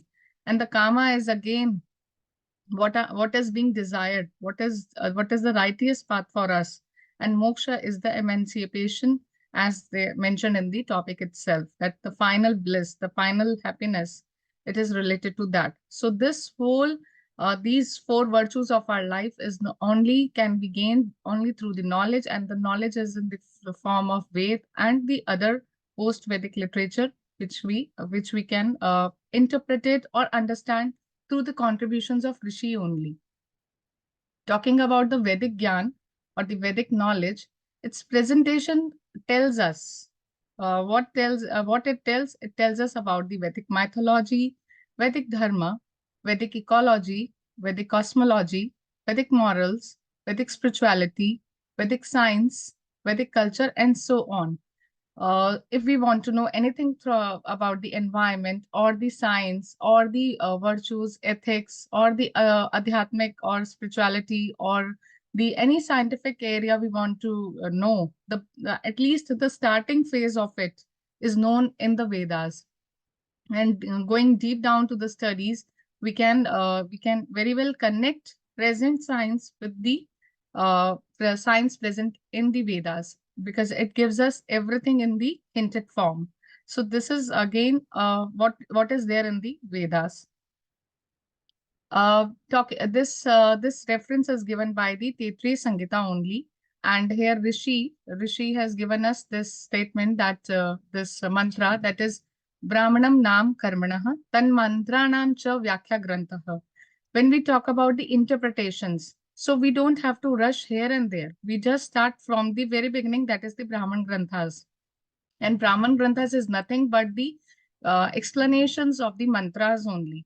And they are the ritualistic explanations. So they are the actions. So this is very much clear that we can interpret the mantras only through the actions, and also through the we should start from the Brahman Grantha. The study of Brahmanas are important to understand the explanations of the mantras. And as in the Brahmanas, there are 10 lakshanas of it given in the Mimamsa Bhashya. Hetu Nirvachanam Ninda Prashansa Sanshayo Vidhi Parkriya Pura Kalpo Vyavadharan Kalpana. उपमानं दशेते तु विधयो ब्राह्मणस्य तु etadasya sarva vedeshu niyatam vidhi lakshanam. So here, what are the reasons for performing this yagya? What is the etymology? What is the should we do this or not? That is the ninda or the admiration of the work we are going to do, the yagya sacrifice we are going to do. And then the sanksha, if there is any doubt, or what, how to perform that yagya, that is the vidhi, that is the injunction. Then how others have done that, that is the parkriya, and then how this purakalpa, how this was done during by our legendary, like by our legends or the people who are, or the rishis which were who were there as an example for us. Then the Vyavadharan Kalpana is the management, how, what kind of things we need to do while we need to have among in front of us for performing the yagya, that is there mentioned in the Brahmanas. So Brahmanas are the books that tells us about, are the scriptures that tells us how to perform the sacrifice, and they give the better explanation of the mantras. So this is about the mantras. So when we think, so do we have to stop here on the Brahmanas only to understand the mantras, or we have to go beyond that? So talking about the contributions of rishis, Vyakyakaras for human welfare and emancipation, we must see that there are many other interpretators and the Vyakyakaras for the Vedic mantras. Ananta vai Vedaha. When we say this, it has two meanings. For me, it is it has two understandings. First, Veda itself is a word for knowledge. That is knowledge that is ananta. It is limitless. And also, Ved can be interpreted with a number of meanings or explanations. वेद का वेदार्थ जो है, वेद का जो अर्थ है, वो कई तरह से जाना जा सकता है, और ये कहा भी जाता है एकम सद विप्रा बहुधा वदंती, that is interpretations can be many. So one Vedic mantra having many meanings into it, and these meanings can be of different different ways. So Vedic mantras can be this equation I feel is there, like Vedic mantras can be seen through their meanings and through their interpretations. That is how in the different directions we can say. Style of interpretations is like Adi Devik, Adhyatmik, Adi Bodhik, Adi Bhautik, Adi Yagyak. That is the one which is related to nature or the Devata or the where the Stuti is there. And the other second one at the spiritual level, how we can see the mantra at the spiritual level, how we can see for the physical world, and then for the sacrifice in the terms of sacrifice. So this is how any mantra can be interpreted like. So we can have its meaning in the Adidevik form, we can have its meaning in the Adhyatmic form, then Bhautik form, and the Yagyic form. So it is not about seeing the mantra only in the one direction. We must, so that's why I said that Vedic mantras should be interpreted with their meanings as well as in different directions. And that too, again, in Vedic mantras, what we find, that is the pratikatmak, that is, there is lots of symbolism into that. And the reader has to pick the symbolic meaning of the mantra. Again, then our drishti should be, our vision should be like scientific to it. We should see the practical aspect of the mantra. We should not only based on what we read in the theory form. It should not be like that. We should pick its scientific form also, as well. And when these mantras, when later on come into the in the form of post-Vedic literature, and one of the biggest example is the Bhagavad Gita only, we have the Indian style of interpretation, that is the Gyan, Karma, and Upasana. Previously, we were seeing it with Adi Devik, Adhyatmik, and Adi Bhautik Roop, but in the later on, there we add Gyan. What is the Gyan? What is the knowledge based we can acquire from the mantra or from the stanza or the reference of like Bhagavad Gita, and then how we can evaluate it in the form of karma or the actions. Then the upasana, what is the bhakti part of it, the devotional part of it. This should be our kind of a style of interpreting it. Then if we go to the Western scholars, we find they have their style of interpretation majorly towards the historical or the comparative study they do. And this basically I found it in the Ved Vyakya Padati, that is by my teacher only, Dr. Shashi Tiwari madam. And she has evaluated all these ways of interpretations in a very detail in this book. And so this is the base of this particular slide. Then talking about the Vedic interpretations, I feel that one should first, before starting his learning, one should always see first we have the edited books, then we have the translated one, and then we have the commentary. To start our Vedic study, we first find how the people have edited, they have made the edited volume, and then the word-to-word translation. But in commentary, we have to go into detail, finding many of the commentaries related to various aspects of that mantra. Like we have for Indian Vedic commentators, we have Shaunak, Sayan, Mahidhar. Mahidhar is for like Yajurved only. Satvalekar, Uvat, Skanda Swami is for like Rig Veda. Anand Tirth, Madhvacharya, Dayanand Saraswati, Arvindo. Yesterday, Professor Tiwari ma'am's paper was on Arvindo's. And then Vyaskacharya, then Narayan, Utkeet, Venkat Madhav, Bhatt Bhaskar, Madhusudan Ojha, Satyaprakash Saraswati.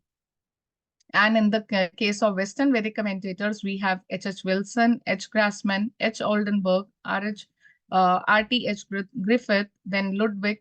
Julius Egling is for Shatpat Brahman, then Max Muller, A.A. MacDonald, Roth, Weber, Whitney, Bloomfield, Winternitz, J. Gonda, A.B. Keith. And these are the Western commentators, and many of their readings are there in every student who is interested in Vedic studies. So contribution for the welfare, that is the major part of this presentation, and also my concluding slide only. When we talk about the contributions, we see that all the Vedic mantras, when we try to evaluate those, in the terms of society, we found welfare in each and every mantra when we study it. Like, for example, there is one narration in the Shatpat Brahman, as I told you that my subject area is that only. So for the cosmic order, to maintain the cosmic order, one has to perform yagya or the sacrifice every day. And it is not about putting the havi samagri daily in the yagya. It is about concentrating and doing some sacrifice, either by helping others or like that. So this is like maintaining the cosmic order. And for this, Shatpat Brahman has given the explanation. It is like a dialogue only, that if anybody doesn't have a ghee, that is the oil, if doesn't have oil, then there is nothing to worry. If he doesn't have the rice, then there is nothing to worry. If there is no water to perform yagya, then there is nothing to worry. One has to be always think about that I have to perform yagya. He has to concentrate on his mind, and through mind he has to just recite some mantras. That is, the vak and the man should be connected to each other, and with that also you can perform your yagya. So this is just an example for the connection of mind and your soul, or your like, it is like a philosophy. This particular sentence I found like a philosophical reference, but it is basically for the cosmic order, I feel. And similarly, another example is like tapo vai shudraha. Now, when we talk about the welfare of the society, we found lots of discrimination since the beginning and even today. But once we go to the Shatpat Brahman and we feel tapo vai Shudra, what is this statement all about?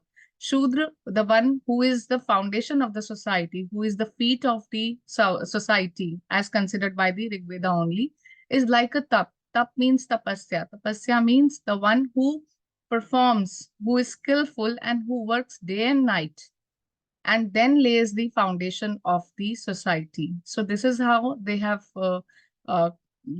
defined the Shudra, that is the which we consider the lower caste, but it is not like that.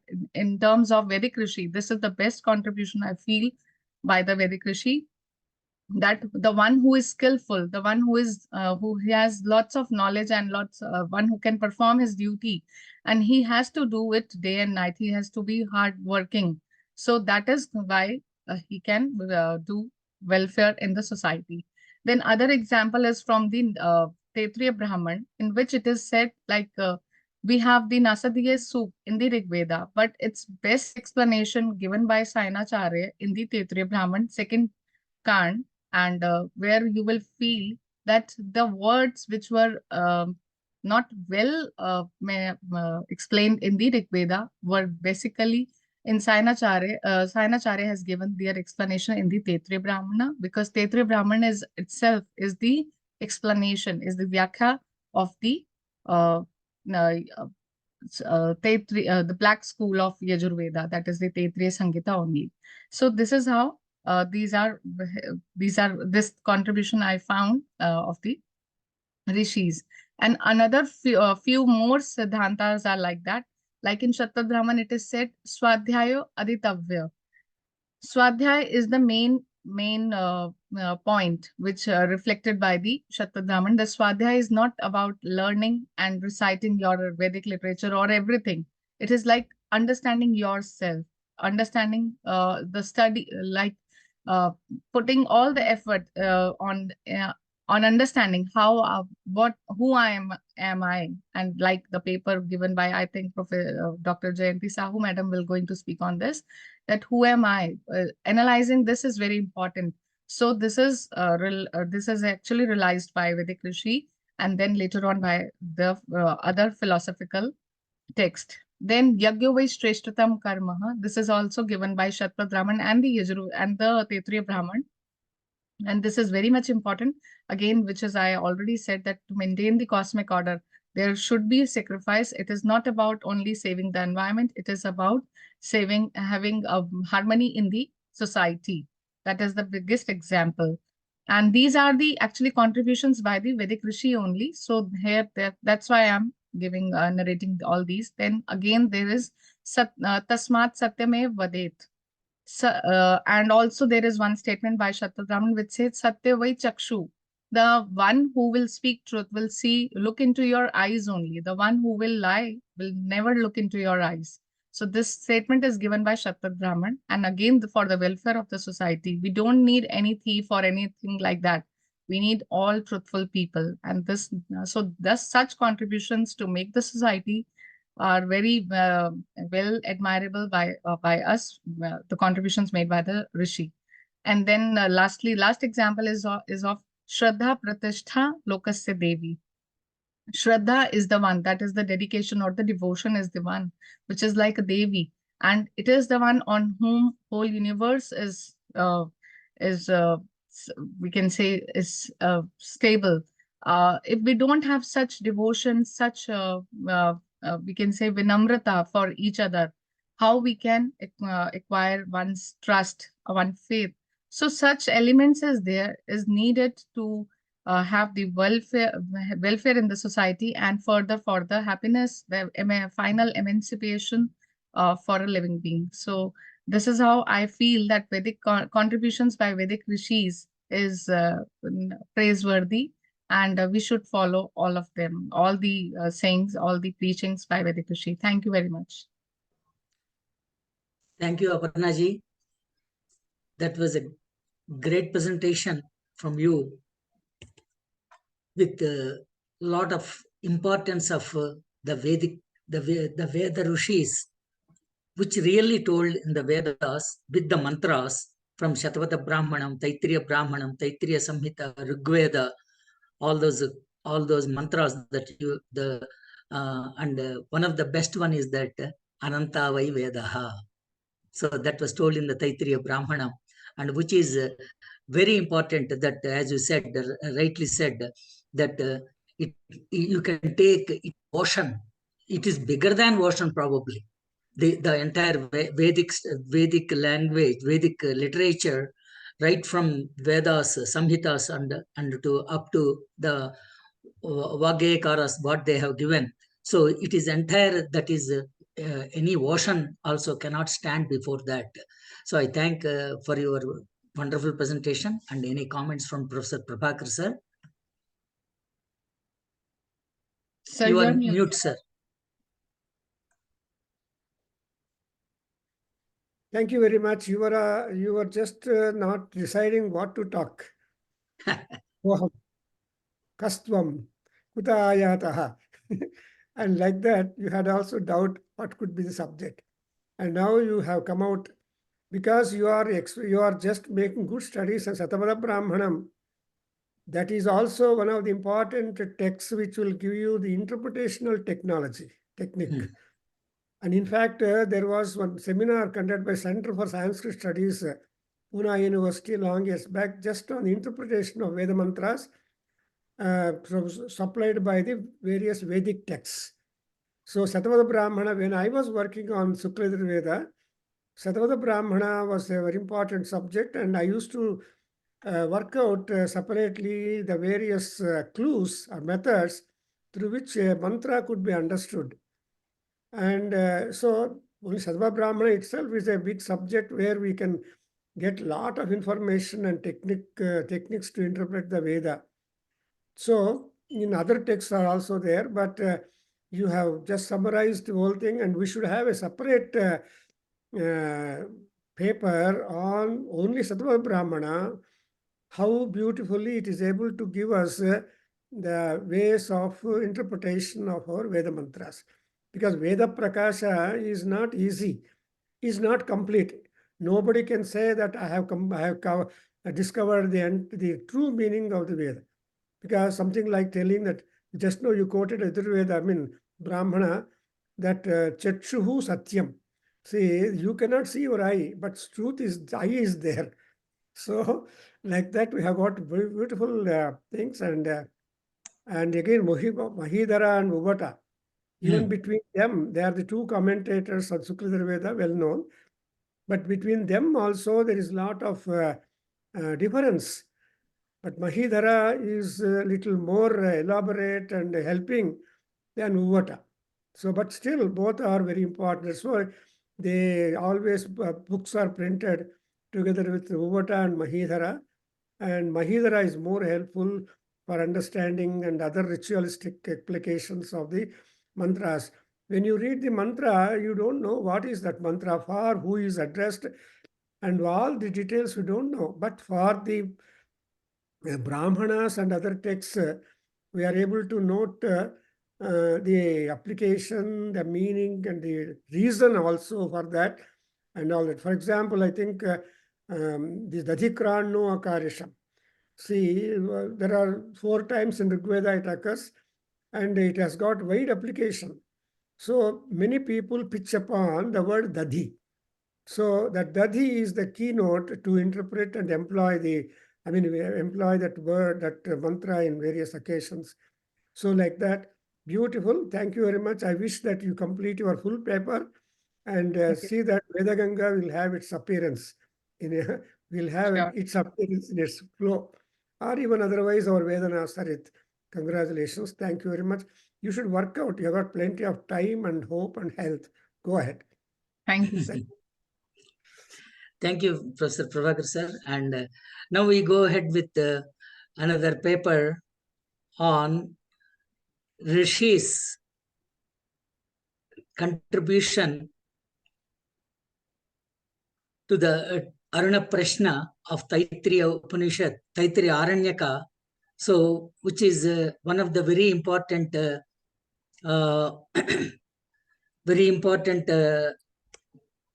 sadhana for human sadhana for Aruna Prashna is very important. So now we'll go ahead with my slide presentation, and Rishi's contributions to Aruna Prashna of Taittiriya Aranyaka. So Aruna Prashna is the first chapter of the Taittiriya Aranyaka, and where we pray Surya Bhagavan. And there are several rishis.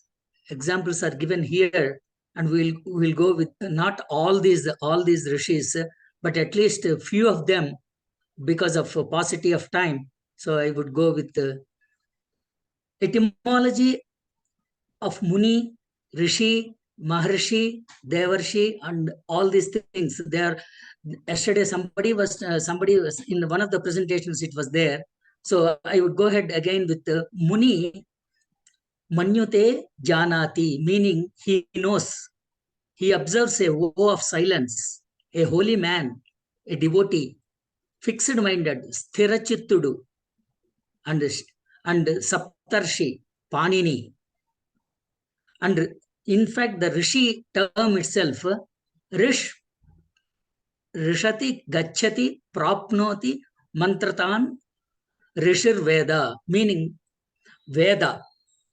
It was given in the Adhyayana, and he who heard or saw the mantras, Rishi, Agni, Vayu, Aditya, Angirasa, and others.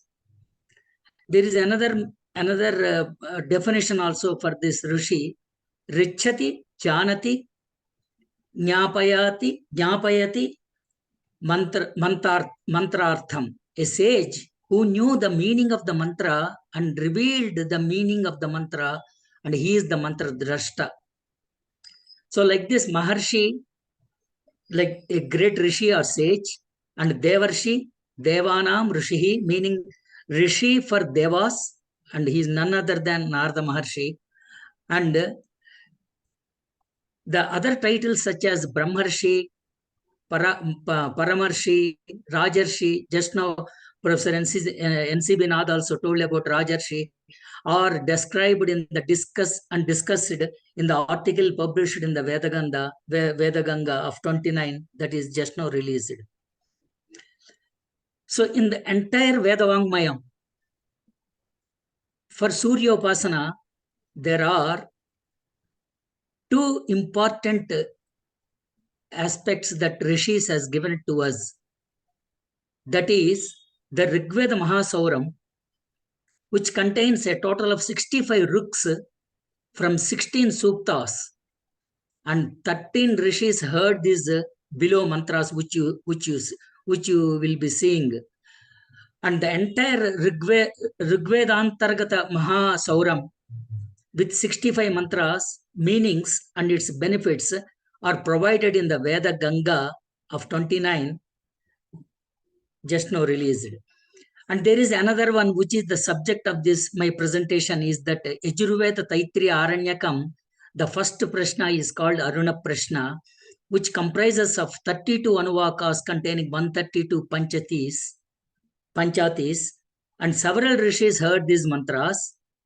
And the mantras of the Aruna Prashna deal largely with Suryopasana mainly. And it is recited for general health, freedom from eye disorders, heart, and other diseases.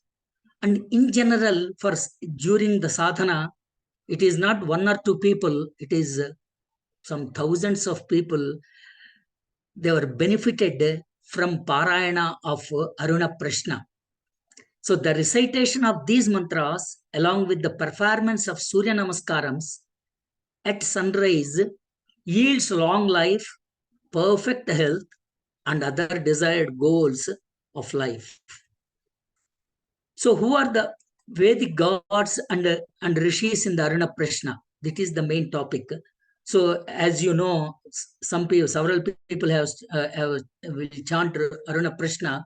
Rudra, Agni, Vishnu, Indra, Yama, Vayu, Mitra, Varuna, Soma, Usha, Marut, Parjanya, Prithvi, Gayatri, Saraswati, Subramanya. So some of these pictures only I could give who are all the main gods that are around Surya Bhagavan. And he himself is Rudra. Surya Bhagavan himself is Agni. So Surya Bhagavan himself is Vishnu, Surya Narayana. So this is how it is. And the Rishis, who are all the Rishis, Kashyapa, Vasishta, Vaishampayana, Garga, Jamadagni, Vishwamitra, Agastya, Dirghashrutama, Angirasa, Atri, Plaksha, Vatsa, Pranatrata, Panchakarna, Saptakarna, Bhrugu, Syavasva. Yesterday, Yoga Paramamba was speaking, and Methatithe, Kausika, Gautama, Marichi, Sandilla, just now NCB spoke, Aruna, Ketava, Vatarashana, Vaikanasa, Valakhilya. So if you count these things, there are about more than 28 rishis in the Aruna Prashna. And their contributions to the Aruna Prashna are described in the article again in the Veda Ganga. And my teacher, Professor Prabhakar sir, without his continuous, on a day-to-day basis, he used to call me and talk about what did you do with the rishis in the Aruna Prashna. You can do, sir, I cannot do, I may not be able to do it, sir, I said 1 or 2 times. No, you can do it. You do it. Like that, his encouragement was for me. So now I will go with very few of these rishis in the Aruna Prashna. Sir, is there any slide you are showing? Because there is nothing visible. Oh, really? Yes, sir. Oh my God. No. Why nobody has asked? Sir, you just mentioned that I'm showing certain pictures. So we realized and somebody wrote in the chat as well. Extremely sorry, and I think I missed it. But don't worry, your presentation is quite clear. We are understanding. Yes, thank you now very it is much. starting. Thank you very much, Aparna. So this, yes, it is beautiful. This was I'm talking about these, yeah, and also some of the definitions of the, and also the Rigveda Mahasauram and about it, and also the Yajurveda Taittiriya Aranyakam, and these are all the gods and rishis. Those are all present, 28 more than rishis in the Aruna Prashna. And I come to this one, is that Arogo Bhrajak Patara Patangaga Swarnaro Jyotishiman Vibhasaha Te Asmai Sarve Devamata Panti Urjan Duhana Anapaspuranta Iti. So this is, so here I have put the letters in Kasyaposhtamaha, Kasyapa Iti, Gargyaha Pranatrataha. So these are all some of the rishis are appearing in these mantras, who are the drashtas of these mantras. So, O Panchakarna, Saptakarna, I have seen this solar system. Who is telling this one? Pranatrata Namaka Maharshi is telling that I have seen the solar system known as Kasyapa, which resides in Mahameru itself. Therefore, you too should go on the right path for Mahameru. And once he did not abandon Meru, he who was Kasyapakya got the son, said Pranatrata Namaka Maharshi, who is son of Garga, and to the Panchakarna and Saptakarna Munis. So the sage Kasyapa, who saw the sun, is exemplified here. So Kasyapa is seen as 8th Surya, the father of Surya Bhagavan, and supported by Mother Shakti of Devi Aditi. Panchakarna Rishi, the son of Vatsa, and Saptakarna, the son of Plaksha Muni, declared that they had actually seen 7 Suryas, but regretted that they could not reach the Meru Parvata to see Kasyapa. That is what it is said in this mantra. And in the next mantra is the Vaishampayana. The next rishi is Vaishampayana. He is the disciple of Ajnavalka. And where in the Aruna Prashna it will come in the Aditya Swarupas. So you can Saptahotara Rutvijaha Deva Aditya Ye Sapta Tebhis Soma Bhirakshana Iti Tadapyamyayaha Digbhrajrutun Karoti Yeta Eva Vruta Sahasra Suryataya Iti Vaishampayanaha tasyaisha bhavati yadyavam indrate shatagum shatam bhumihi utasyuhu natva vajran sahasragum surya. So what it tells here, the Drashta Somadeva, who kindly safeguard us, the next stanza implores Suryadeva, Somadeva, who have prepared Havishana, and may you protect us from the enemies and violence, so that this is not stolen and cheat us.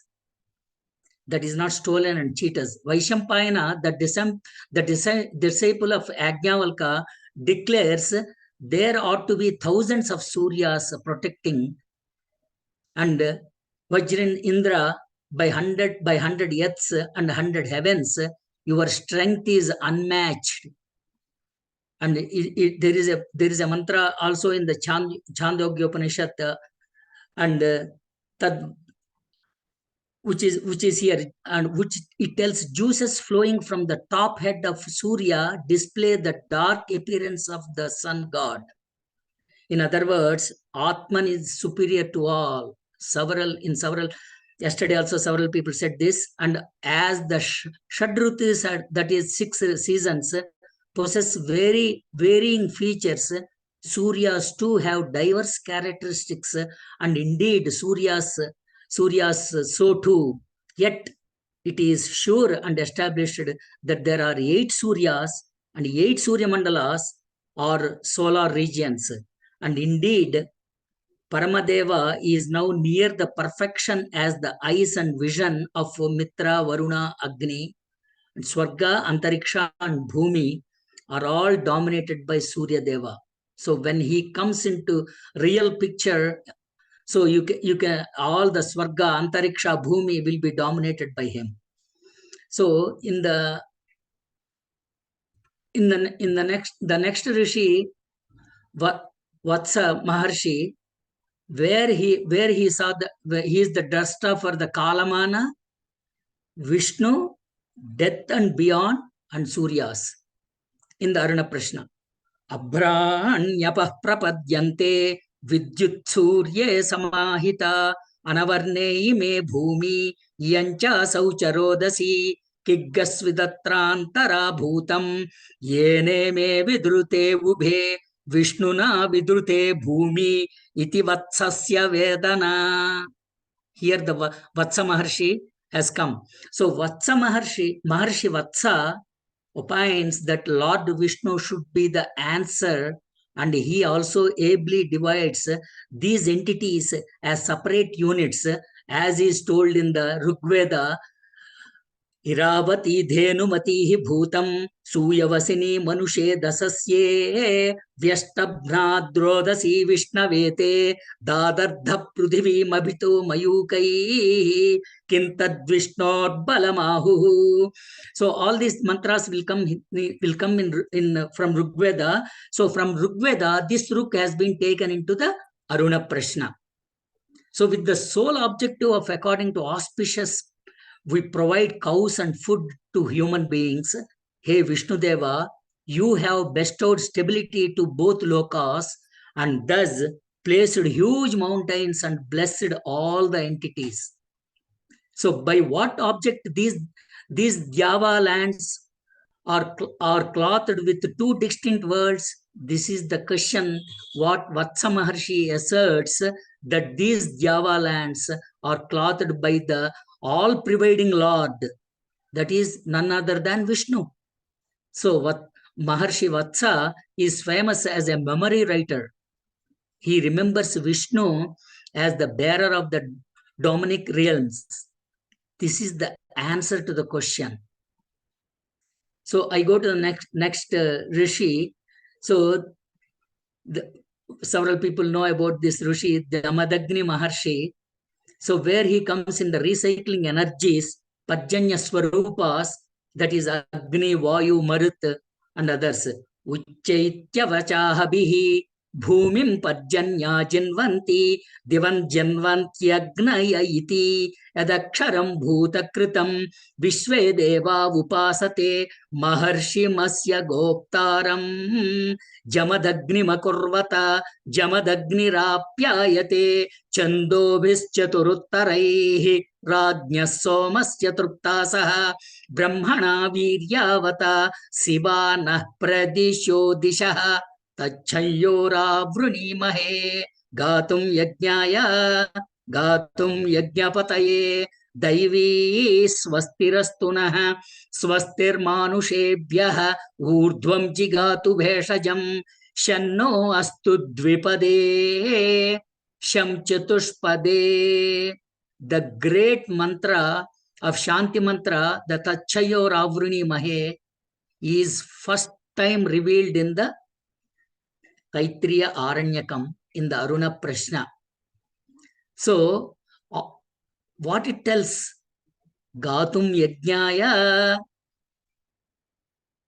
Shanno Astu Dvipade, the two-legged living beings, that is human, the four-legged living beings, that is the other animals, are all should be happy and they should eat every day.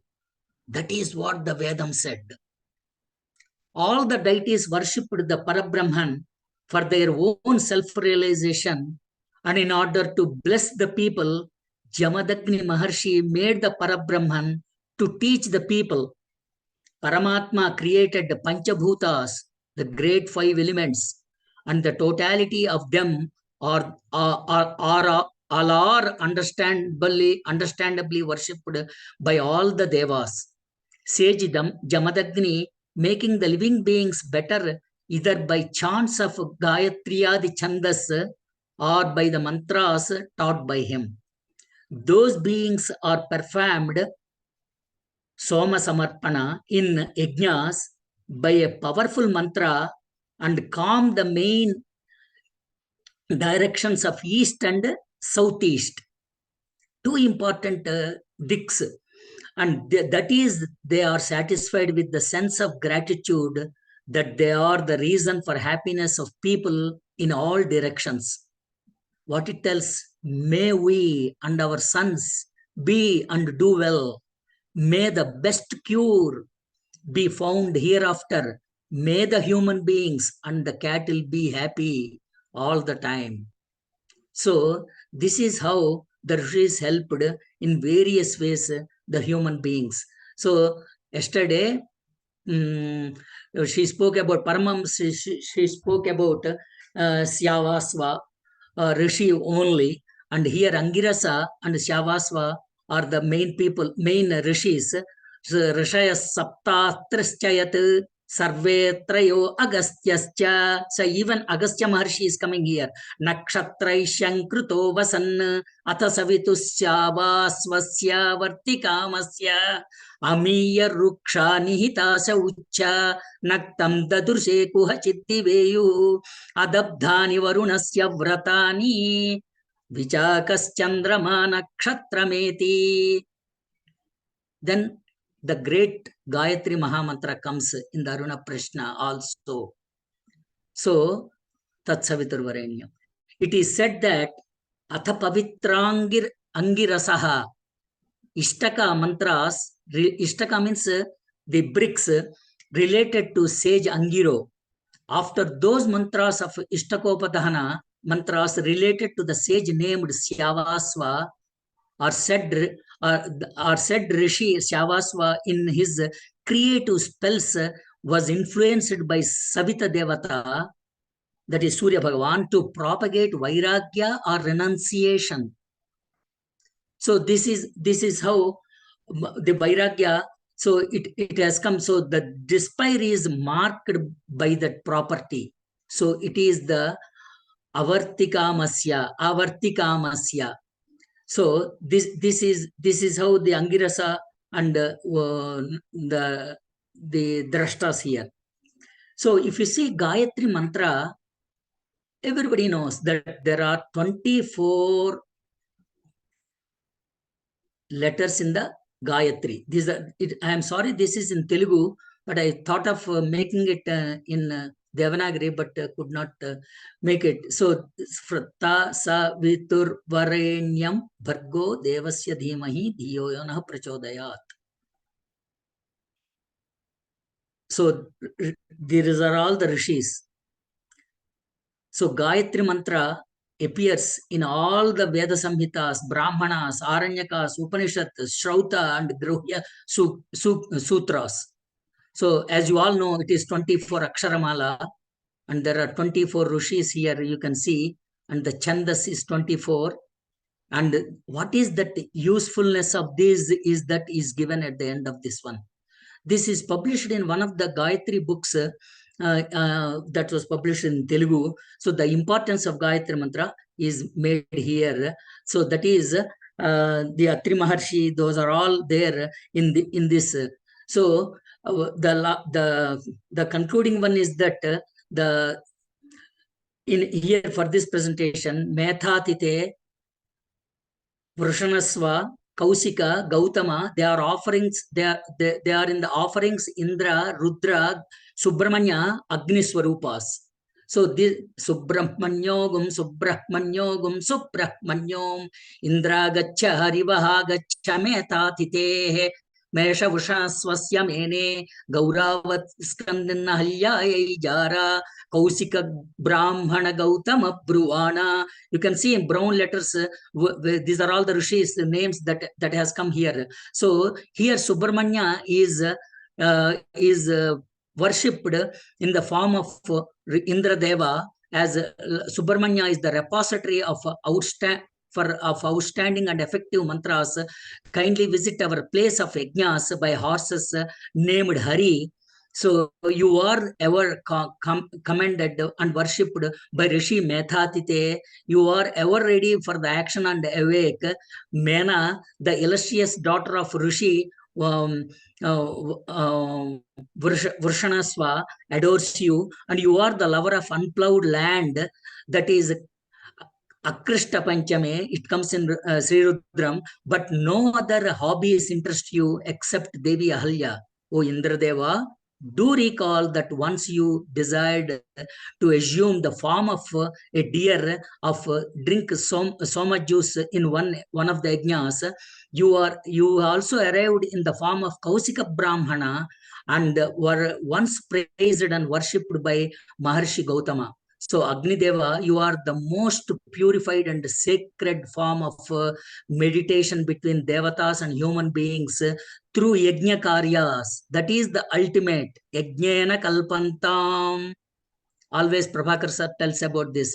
So yajna karyas arriving at the Agni stalas, Agni places. So I conclude here with these Maharshis. So all the 28 Maharshis and their contributions to as mantra drashtas to the Aruna Prashna of Taitri Aranyaka is been given in the paper that is published in the Veda Ganga 29. Thank you so much, and I appreciate for your patience. Yeah. Thank you very much, Raghav Garu. Nobody controls your time. You should control. That's Atma Sangamana. Sorry, sir, about that. Yeah. So nobody controls you. You are moderator. So you are controlling your own time, allowing others. So they're good. The interpretations are there. Even Bhatta Bhaskara has given commentary for this Aranyaka too. And well, this kind of enormous outlook on the Aruna Prashna, but we have started in Veda Kendra every Saturday morning in here, night there, classes on Aruna Prashna, and we are going on. It is not completing. Now, that is to say that Aruna Prashna is a wonderful text which has got a great information, and wherein number of rishis are involved to be able to get the knowledge about. You have yourself enlisted around 28 rishis. It's a good statistics. And we don't know, the names of rishis are also hidden.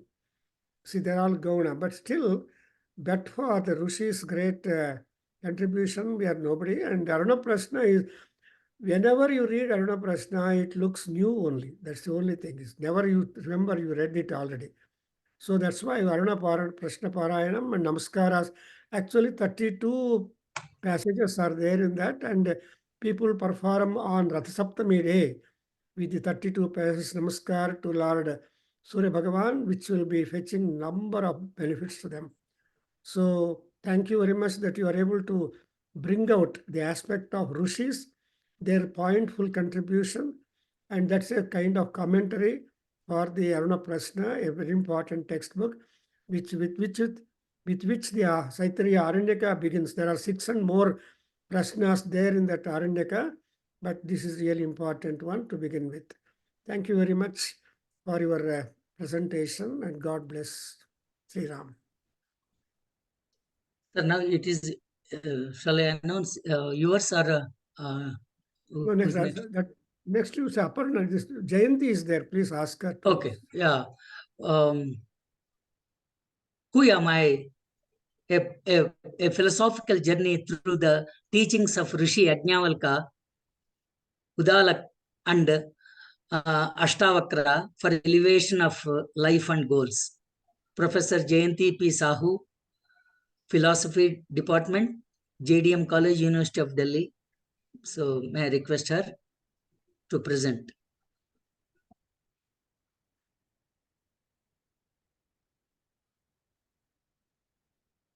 Jayanti madam.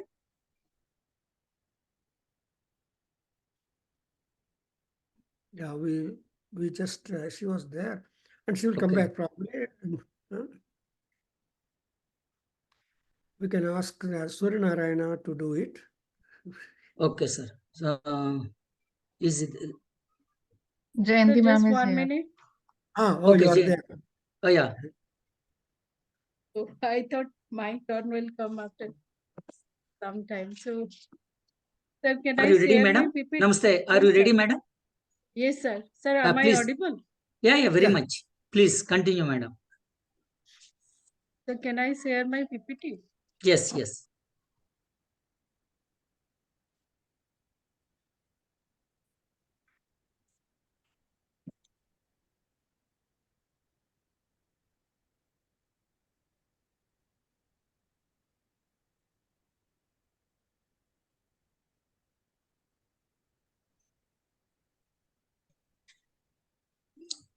Yes, madam.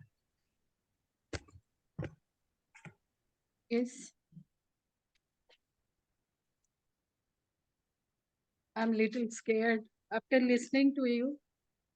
I'm little scared to speak. Namaskaram to one and all present here. My sincere and heartfelt gratitude to Professor Prabhakar and all distinguished scholars present here. Sir, am I audible? Yes. Yes. My sincere thanks to Professor Prabhakar for giving me the opportunity to share my ideas in front of the August gathering. The topic of my presentation is Who Am I? A philosophical journey through the teachings of Rishi Yajnavalkya, Uddalak, and Ashtavakra for elevation in life and goals.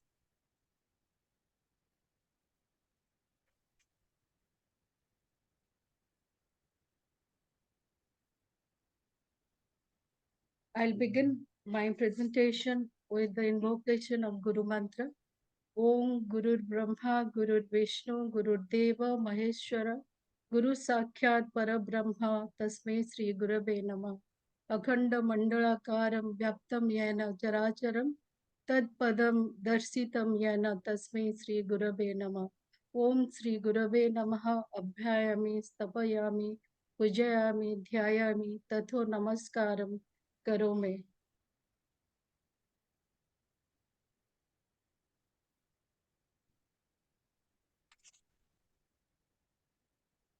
The Indian intellectual tradition is rich and complex. Indian tradition is a Rishi-centered tradition where the Guru or Rishi are the seers of the highest reality. They are the spiritual guide. Even the silence dispels darkness and replaces with illumination. The Rishi is the one who was engaged in a tremendous amount of penance.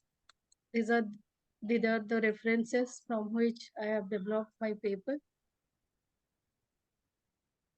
When we speak about the Rishi-centered tradition, the first thing came to my mind is the tradition is never dogmatic. Dialogue, debate, and discussion are the part of knowledge discourse. The most important contribution of the rishis to the world is nothing but spiritual values, which provides the answers to the most fundamental question, who am I? They provide us the wisdom about prayers and shreyas, paravidya and aparavidya, empathy, gratitude and love, practice of yama and niyam, vasudhaiva kutumbakam, aditi deva bhava, bahu, bahujan hitaya and bahujan sukhaya. The question comes to my mind that who is the Rishi? That Rishi is a word that simply means a sage or a divine seer. In general, the great sages of the ancient India, who in deep states of meditation and through spiritual experimentation discovered the underlying fundamental truths of the universe and whose teachings form the basis of the spiritual culture of the ancient Vedic civilization. In more specific uses, the rishis are the divine being distinct from the devas.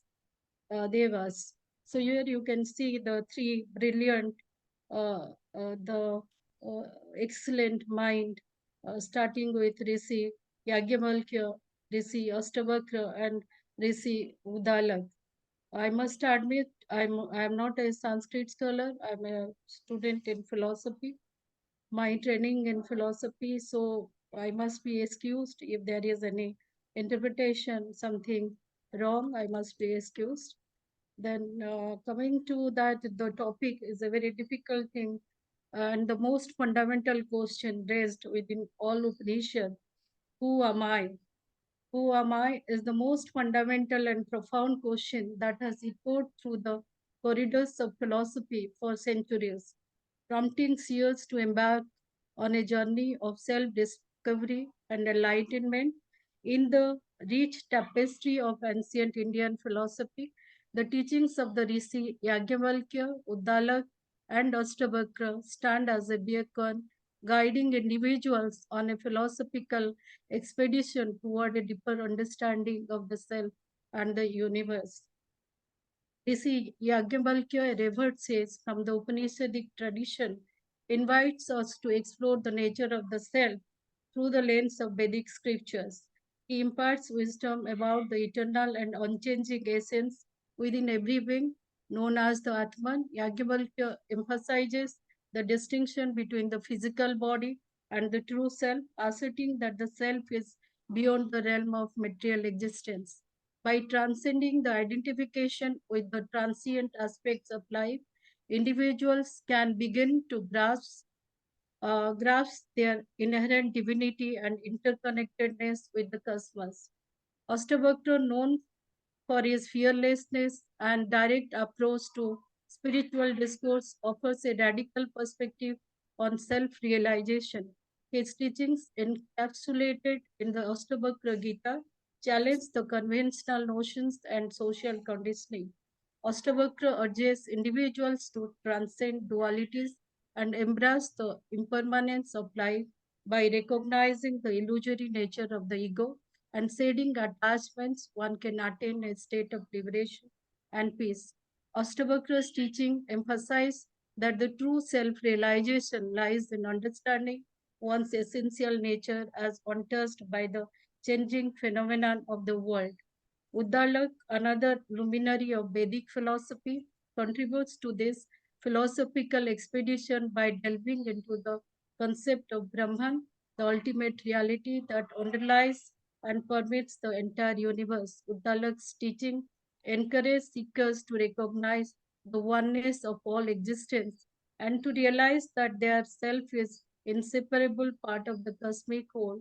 Through the deep contemplation and meditation, one can strip away the layers of illusions and ignorance, coming to closer to a profound understanding of the self as an eternal universal entity.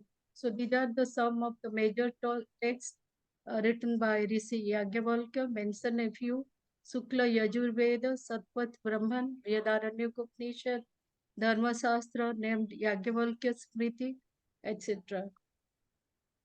So Rishi Yagyavalkya, a prominent sage from ancient India, plays a pivotal role in the development of Vedic philosophy and the exploration of the self.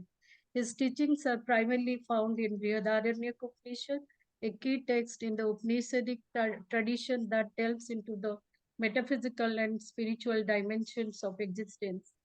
Here are some of the important aspects of Rishi Yagyavalkya's teaching and contributions. One of the most celebrated sections of the Brihadaranyaka Upanishad is the dialogue between Rishi Yagyavalkya and his wife Maitreyi. Yagyavalkya, in preparation for his ascetic life, engaged Maitreyi in a profound discussion about the nature of the self and the pursuit of true knowledge. This dialogue exemplifies Yagyavalkya's willingness to share his spiritual insights with those who seek wisdom. Yagyavalkya, wishing to become a hermit, explained to his two wives, Maitreyi and Katyayani, that he wished to divide his wealth between them so that they may live independently while he was away seeking his higher spiritual destiny. But Maitreyi replied, "Well, sir, if you could give me all the wealth of the world, could I become immortal by that?" "No," said Yagyavalkya, "you will only live in pleasure as the rich man do, but I can promise you no hope of immortality through wealth." Maitreyi replied, "Well, sir, what shall I do with that which I cannot be immortal? Tell me which you know something by which I can be immortal." This is the most fundamental question within the when we talk about that who am I? It is this spiritual craving for the immortality that distinguishes the mental outlook of the sages of the Upanishads from our own. This quest for immortality, as it is found in the Upanishad, as in no sense a yearning for personal immortality, the decayless, diseaseless, deathless existence of the individual with his body in full rigor of youth. This quest of immortality is identical to the quest for the highest self, the highest truth, and reality, the highest Brahman. D.C. Yagyavalkya emphasizes the distinction between physical body and the true self known as Atman. He teaches that the self is eternal and unchanging, unaffected by the fluctuation of the material world. By the recognizing the impermanence of the physical body and identifying with the eternal essence within, individuals can transcend the limitations of worldly attachments and gain a deeper understanding of their true nature, and that is the answer to the question, who am I? D.C. Yagyavalkya employs the powerful neti-neti method to describe the nature of self. By negating identification with various aspects of the phenomenal world, he guides seekers to go beyond the external layers of existence, discover the essence that remains when all else is negated. This method encourages a process of self-inquiry, prompting individuals to question and discern their true identity. So when we analyze the philosophy of Yagyavalkya, it can be summarized in three following propositions. The Atman is the knowing subject within us.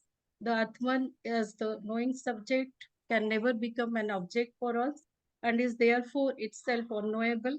And the Atman is the sole reality. And the teachings attributed to Yagyavalkya include many that are representative of the brain with earlier Vedic ritualism and are distinctive to the new worldview of the Upanishad.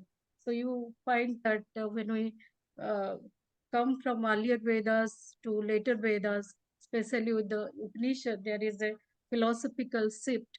And still, with Yagyavalkya, we find there is a continuity that he accepts karma and reward, which contains that the individual future destiny is determined by one's past knowledge and action. According as one acts, according as one behaves, so does one become. The doer of the good become good, the doer of the evil become evil. Agyavalkya also analyzes the nature and process of karma and identifies desire as the ultimate cause of all actions and the source of continued reward. So I'll skip something because of the paucity of the style. Coming back to Astabhakra, so we find the revered sage in Indian philosophy is best known for his profound teaching encapsulated in the Astabhakra Gita. This scripture, composed as a dialogue between Astabhakra and King Janak, explored the true nature of reality, self-realization, and the path to spiritual liberation. Astabhakra's teachings are characterized by their fearless and direct approach to understanding the self and the nature of existence. He challenges conventional beliefs, societal norms, and ingrained concepts, urging seekers to question their assumption about reality. And this thing we clearly find in the Astabhakra and Bondi debate. So, a central theme in the Astabhakra Gita is the transcendence of the dualities. Astabhakra emphasizes the need to rise above pairs of opposites such as pleasure and pain, success and failure, and praise and criticism. By recognizing the inherent unity beyond dualities, individual can attain a state of equanimity and detachment. Astabhakra guides seekers to investigate the nature of ego and its illusory character. He encourages a deep introspection into the concept of I and asserts that the true self is untouched by the fluctuation of the egoic mind. By understanding the transitory nature of ego, the individual can move towards a self realization. Astabhakra emphasizes that liberation is achieved through knowledge rather than through external actions. True wisdom, according to Astabhakra, comes from recognizing the self as formless and beyond limitations of the body and mind. This knowledge leads to liberation from the cycle of birth and death. Astabhakra encourages the practice of meditation and contemplation as a means to realize the true self. By turning inward, the quieting the mind, individual can directly experience the formless essence that underlies all creation. This direct experience is considered essential for breaking free from illusions of the material world. Similar to other spiritual traditions, Astabhakra highlights the importance of detachment and renunciation. He advocates for a dispassionate attitude toward worldly pursuit and possessions. Detachment in Ashtavakra's teaching is not rejection of life, but a profound understanding that true happiness and fulfillment come from recognizing the eternal nature of the self. Ashtavakra's teachings are known for their simplicity and directedness. He doesn't rely on elaborate rituals and complex philosophical arguments. Instead, he cuts through the complexities of spiritual discourse to offer a clear and concise insights that point directly to the essence of self-realization. And because of that, he is able to change the mind of Bundy, and he defeated finally Bundy through his knowledge. Ashtavakra's teaching continues to inspire seekers, and the Ashtavakra Gita remains a timeless guide for those on the path of self-discovery and liberation. Despite of his deformities, the sage's fearless wisdom challenges individuals to go beyond intellectual understanding and the directly experience of the truth of their own being. Coming back to Udalak, I have given a little explanation. Udalak in Chandogya Upanishad is basically known for the Tattvamasi and that word. Chandogya Upanishad introduces the concept of Brahman, an ultimate reality that underlies and pervades the entire Gospels. He teaches that individual selves are not isolated entities, but interconnected expression of this universal reality, and that is what the Tattvamasi is all about. Through meditation and contemplation on the unity of all existence, seekers can experience a profound sense of oneness with the cosmic whole. This recognition of the interconnected wave of life, that is what the Vasudhaiva Kutumbakam, is a crucial step toward elevating one's consciousness and understanding the fundamental unity that transcends the apparent diversity. So the teachings of the Rishi Yajnavalkya, Uddalak, and Ashtavakra are not meant to be confined to the realm of philosophy alone. They provide practical guidance for integrating profound spiritual insights into daily life. The recognition of the impermanence of material pursuit, the importance of ethical conduct, and the cultivation of compassion towards all beings are woven into the fabric of their teaching. And that's why the rishis are important for the life building. And as individuals align their actions with this spiritual principle, they navigate the complexities of life with grace and purpose. In essence, the philosophical journey through the teaching of these sages is a holistic approach to self-realization. It encompasses intellectual understanding, direct experiential knowledge, and the practical application of spiritual wisdom in the tapestry of everyday life.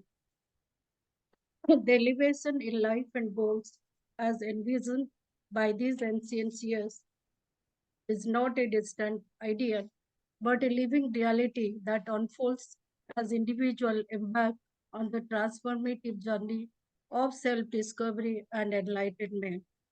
So why do we talk about the rishis? Because one most important thing we must accept that when we talk about these rishis who are the seers of the highest truth, very difficult to speak about them, because once I remember Sankaracharya said that when you speak about the ultimate reality, the consciousness, either your knowledge of consciousness is limited or you want to make the Brahma limited.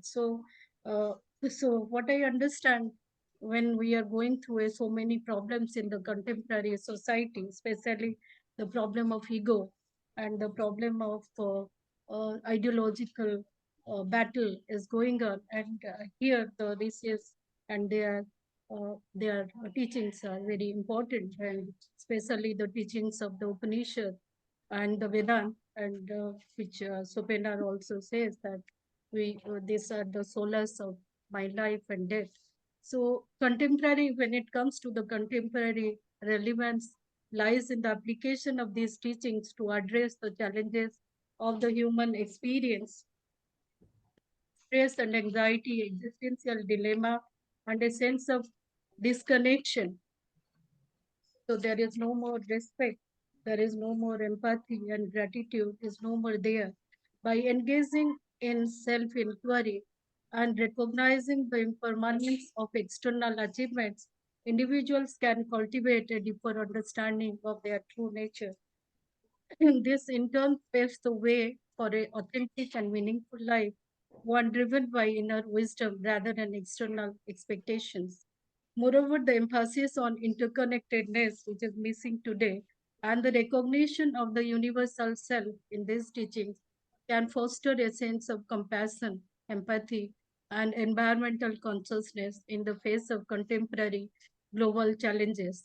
The call for detachment from the material pursuits aligns with the growing awareness of the limitations of consumerism and the pursuit of external validations as source of lasting happiness. In a world marked by rapid changes and uncertainties, the philosophical journey advocated by these sages offers a timeless roadmap for inner stability and resilience. The elevation in life and goals, as envisioned by Rishi Yajnavalkya, Uddalak, and Ashtavakra, transcends cultural temporal boundaries, providing seekers with a compass for navigating navigating the intricate landscape of human existence in the pursuit of a more enlightened, purposeful life. Coming back to my topic, the question, who am I, is not merely a philosophical inquiry, but a profound contemplative practice aimed at realizing the ultimate truth about the self and its relationship with the ultimate reality.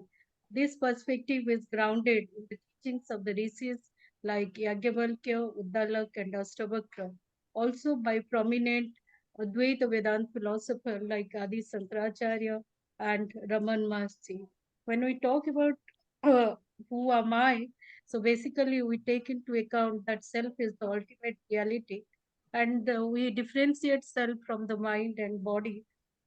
We talk about the witness consciousness, Sakshi Chaitanya, and the Vritti Chaitanya, modal consciousness, through the method of Neti Neti, recognizing Brahma as the universal, as the ultimate reality, and there is identification of the universal soul with the individual soul, and that is possible through the direct experience, that is intuitive knowledge, integration of the knowledge and existence.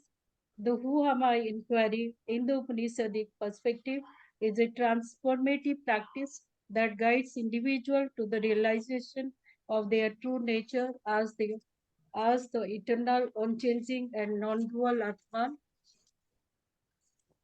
which is identical with the ultimate reality, Brahman. This process of self-inquiry Dr. is Jayanti, are you considered. concluding, right? Yeah. Yes, sir. One Yeah. minute, just 1 minute. Considered a direct path to liberation and the ultimate goal of human life, according to Upanishad. In conclusion, the philosophical journey through the teachings of Rishi Yagyavalkya, Uddalak, and Ashtavakra offers profound insight into the nature of the self, the ultimate reality, and the path to spiritual elevation. Each sage contributes a unique perspective, guiding seekers on a transformative exploration of identity, purpose, and the pursuit of higher goals. So I'll conclude with that. Sarve bhavantu sukhina, sarve santu niramaya, sarve bhadrani pasyantu, ma kaschit dukkhag bhavet. Thank you so much. Thank you so much, sir. Thank you, Professor Jayanti, madam. So it was a realization of Atma, which you have said it in Who Am I?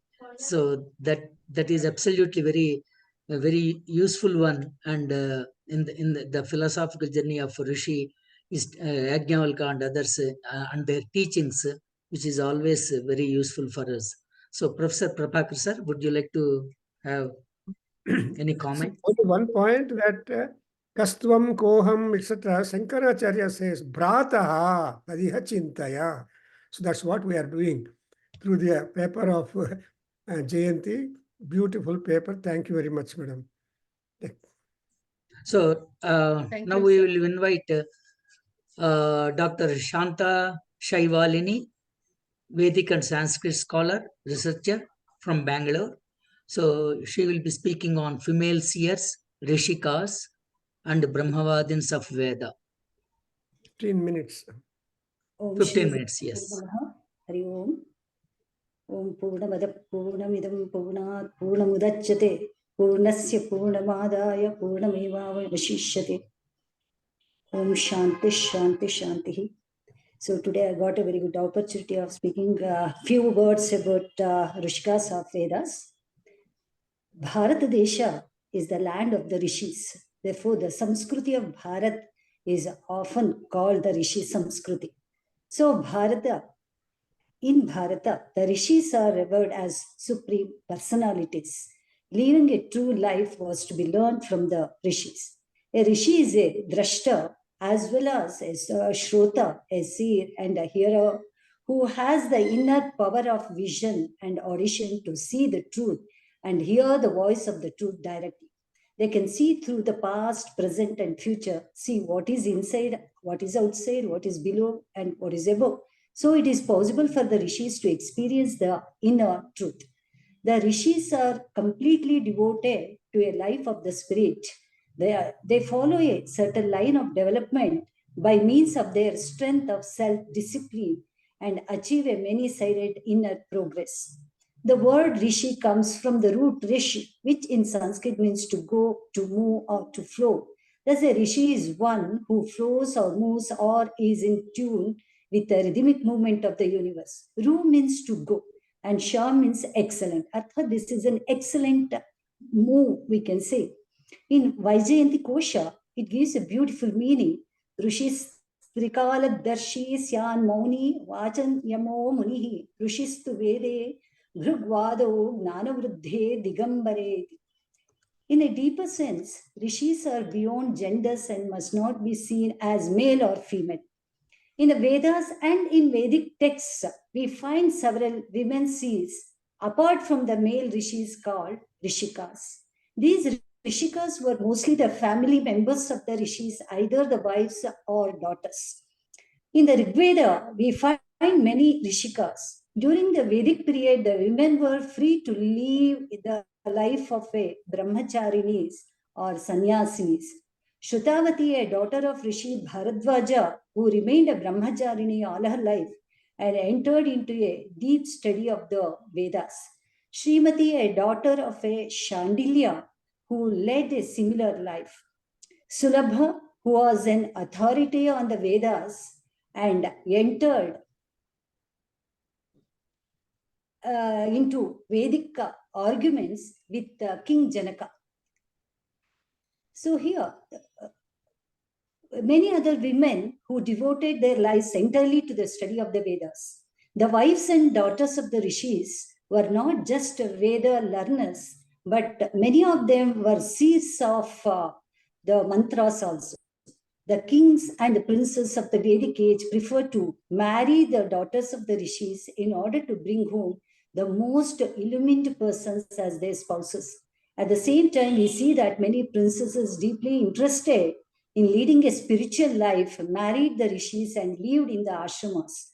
The names of the most popular saptarshis with the names of their spouses are Bhrugu Khyati, Maricha, Shambhuti, Kavi, Ruchira, Angirasa Smriti, Pulastya Priti, Pulaha Kshama, Kratu Sannati.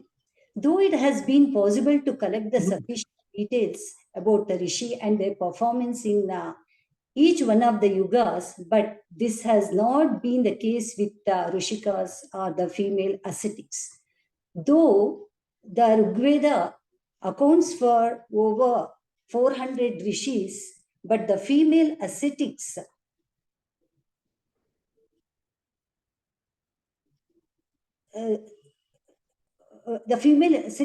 too are often found in the same, though their number is quite small as compared to the male rishis. Women saints called Brahmavadinis are said to have composed Rigveda shlokas, that is in Brihad Devata in the 10th one. And Brahmavadinis were lifelong students of theology and philosophy. Girls practiced celibacy like boys, as can be read in Atharva Veda and in Brihadaranyaka Upanishad also. Brahmavadin, that is Gargi, having a learned philosophical discussions with sage Agnavalkya and his wife Maitreyi, and attaining immortality by her spiritual knowledge. In Vishnu Purana, Dharani and Mena, daughters of the males, and Swadha are mentioned as expounders of Vedas. The Mahabharata of Shanti Parva tells the story of a woman saint Sulabha having siddhis and entering the body of King Janaka for learned discussions and towards the end attaining salvation. Varastri, a sister of Brihaspati, Asuri, wife of sage Kapila, Prabhavati Kudla, and Puloma are some of the other women saints found in the epic. A magnificent explanation of a Brahmavadin in Ramayana is Anasuya, wife of Atri, the Shabari, and many more. We can see that the severe penance carried out by Devi Kanyakumari in Katha Saritsagara is unparalleled. In the second Taranga of the story, it is told of 7 children of King Kruta who described their bodies and attained salvation. Andal, a Vaishnava woman saint of Tamil Nadu, Karaikal, Ammayar, Shaiva saint, Veerashaiva, Maistika, the Akka Mahadevi of Karnataka, and Bhakti poetess Mirabai are some of the prominent examples of illustrious traditions of feminine scholarship and spirituality. Sulabha, she was a female ascetic who was following Yoga Dharma, wandered on earth. She achieved siddhi and roamed about on earth alone. Atha dharma yuge tasmin yoga dharmam anusthita Mahimanu Chacharika Sulabha Nama Bhikshuki. This is the one we can see in the Shanti Parva. While wandering on earth, this female ascetic has had heard about the glory of Janaka, the king of Mithila, who had been the foremost of the three Dandis. Hearing the praise of King Janaka, she developed the doubt whether the praise heard by her about Janaka was correct or not. With the above idea in her mind, a thought developed in her to test the wisdom of Janaka. Then she, exercising her yoga Shakti, discarded her earlier body and took the form of a youthful damsel with exquisite beauty and reached the city of Mithila. She, under the pretext of begging alms, had an audience with the king Janaka. At the sight of her tender and charming body, the king Janaka was simply surprised, and he mentally thought, who is she? Whom does she belong to, and where from she arrived? So in order to welcome her, the king offered her a beautiful seat. Then her feet were washed and delicious food was served to her, which satisfied her. Having been pleased with the food served to her, the female ascetic then thought of putting a question to the king, who sat in his court surrounded by his courtiers. She intended to ask the king about moksha dharma. She wanted to know whether Janaka was a liberated soul or not. She was well versed in the yogic Shaktis, and with her subtle wisdom, she entered the wisdom of the king. Then she concentrated her eyes in the eyes of Janaka. Then she captured his heart with her yogic power. At that point of time, the king Janaka well understood the intention of Sulabha, respecting her. Smilingly, he accepted her feelings. Thereafter, the king, deprived of the Tridanda and other symbols of recluse, both of them were then united in a single body. Thereafter, there was a long discussion between Janaka and Sulabha, who remained in the body of the king for the night and left his body the next morning. That we can say, Nasthira Swapratignayam Nasamiksha Pravadini Nasamiksha Gata Cheha Tvat Sakasham Janadhipa. So in that way, we'll get a number of shlokas in that. Next, we can see the Gargi. She was a woman of sea who was known for her exemplary intellectual knowledge and supreme spiritual attainment. She was called Brahmavadini because of her knowledge of Brahmavidya. Being born in the Garga Gotra family line, she was also called Gargi. She participated in the religious discourses and debates. The dialogue between sage Yagnavalkya and Gargi is recorded in the Brihadaranyaka Upanishad. Then Vak Ambrani is a very famous Rishika in the Veda. She is also known as Vag Ambrini. She was a daughter of Ambrina, who is a famous female Rishi, and her details are widely mentioned in the Rig Veda. She also contributed some portions of the text in the Rig Veda and also in the Samaveda, that is in the 10th part of Rig Veda, that is 10th Mandala. She wrote a various mantras which is still recited by the temple priests in various temples. She has written many poems and sung beautiful songs in praise of the deities, and she is considered as one of the ancient poets of the ancient India.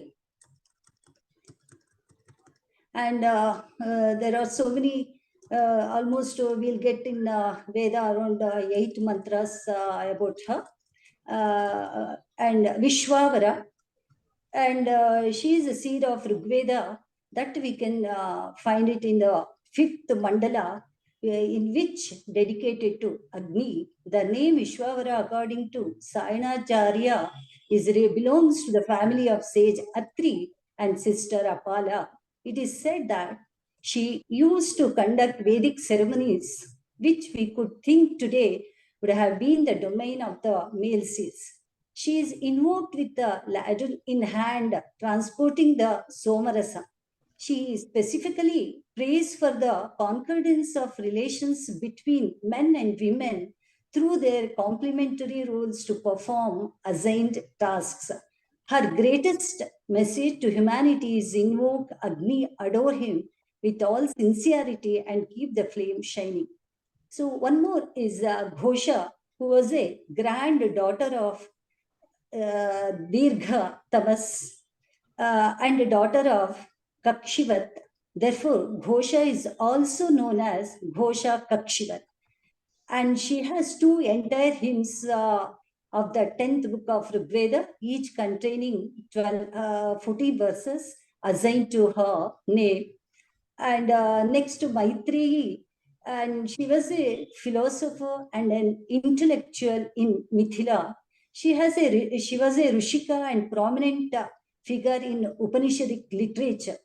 In her young age, she was taken up by the brilliance of Rishi Yagnavalkya and cherished a desire in her heart to live with Yagnavalkya. And in Brihadaranyaka Upanishad also records her dialogue with Yagnavalkya, which has immortalized Maitreyi.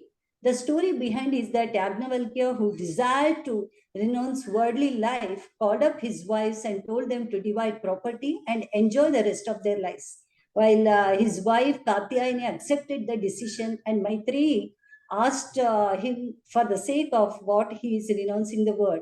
The question and answers that followed are some of the best advice to the world. Madam, Next you have is 1 more minute time. Okay, and we can see the Lopamudra. Similarly, in the Rig Veda, the first mandala, and in that way we can see Sannati also. She was the daughter of his age and queen of Panchala king Brahmadatta. Next, we can see that many of Aditi, Anasuya, etc. And Apala is there. She is also a very great ascetic in Vedic, and Aditi Dakshayani we can see. With that, we can see even that is in the Rig Veda Mandala, Dakshina Prajapatya. She is also one, and Godha in the Rig Veda 10th Mandala, we can see her. And Indrani, she is also, we can see in the 10th Mandala of Rig Veda, Juhu Brahmajaya. She is also a daughter of Brahma, and she is also Rishika. On the other hand, Ratri Bharadwaji. And these people, Roma Shah also was a philosopher and a scholar and composed several hymns in the Rig Veda. Sarama Devashuni also, she is a mother of dogs, we can say that also we can see in the Rig Veda. Sarparagni, Shachi Paulami, and Shashwati Angirasi, Shraddha Kamayani, Sikata Nivavari, Surya Savitri, and Urvashi, we can see that Urvashi Pururava Samvada, Yami Vaivaswati, and these are the Nodha Gautama in Adhyaya 4, we can see her, and Nodha Bharadwaj, Dirghatama, Gathi, Deva Rishishwa, Kushidi, Ushana, and in Samaveda also we can so many references regarding these Rishikas, Samaveda, Atharva Veda. In all 4 Vedas we can get a number of Saraswati, Vatsapri, and so many Rishikas we can find it. They contributed many hymns in Veda. So in that way, they played a very important role in that Vedic part. So they are the great Rishikas. So there is no much time. That's the reason I'm just by mentioning the names, I'm not able to give the mantras also because of a shortage of time. So with that, so in that way, we'll see a number of Rishikas. Even today, we can see number of saints also in this. So I got, by mentioning all that, so I'm concluding my talk. So thank you very much for giving us such a good opportunity to speak about Rishikas of Vedas. Thank you, one and all. Thank you, Prabhakar sir. Namaste. Thank you, madam, and Dr. Shanta. It was a very apt presentation for the conference, and yours is the only one on Rishikas and Brahmavadins. Several of these Rishikas you have described from Rigveda, Atharvaveda, Samaveda, and Yajurveda. So thank you so much for the wonderful presentation. Professor Prabhakar sir?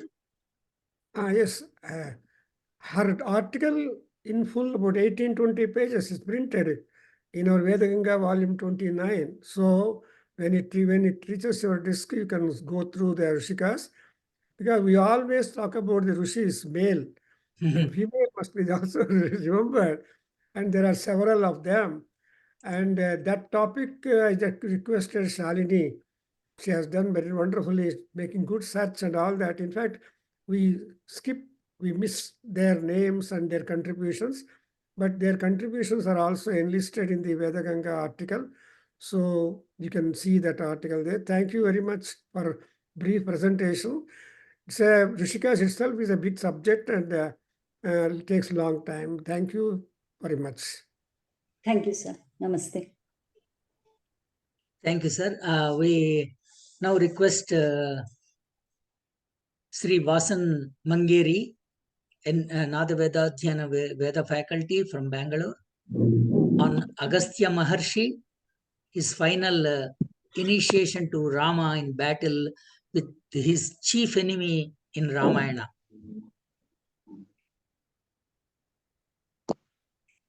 Shri Gurubhyo Namaha Hari Om. Apadamadi Paryantam Gurunam Akritim Smaret Tena Vignaha Pranashyanti Siddhyanti Cha Manorathaah.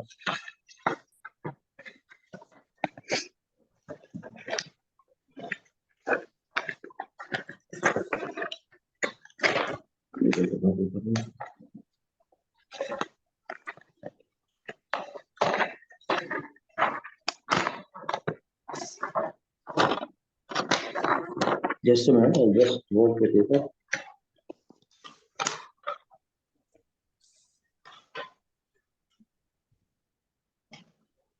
After Agastya Maharshi, we would have one more talk, and then we have a dance recital. So you can make your friends to also join to the dance recital. From Dr. Rachana. Yeah. From Kerala, she is able to. Usually, we conclude our annual day programs with a cultural program. First day on music, second day music recital, second day dance.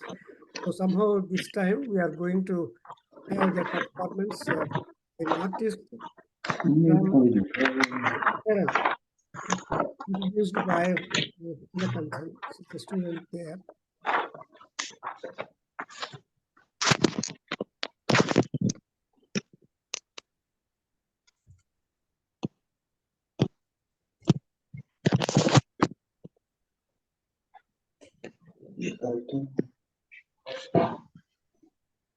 So sir, meanwhile, I think you can go ahead with your presentation. Yeah, we'll give him the time, and for that. So actually, Sri Gurubhyo Namaha Harihi Om. Sri Gurubhyo Namaha Harihi Om.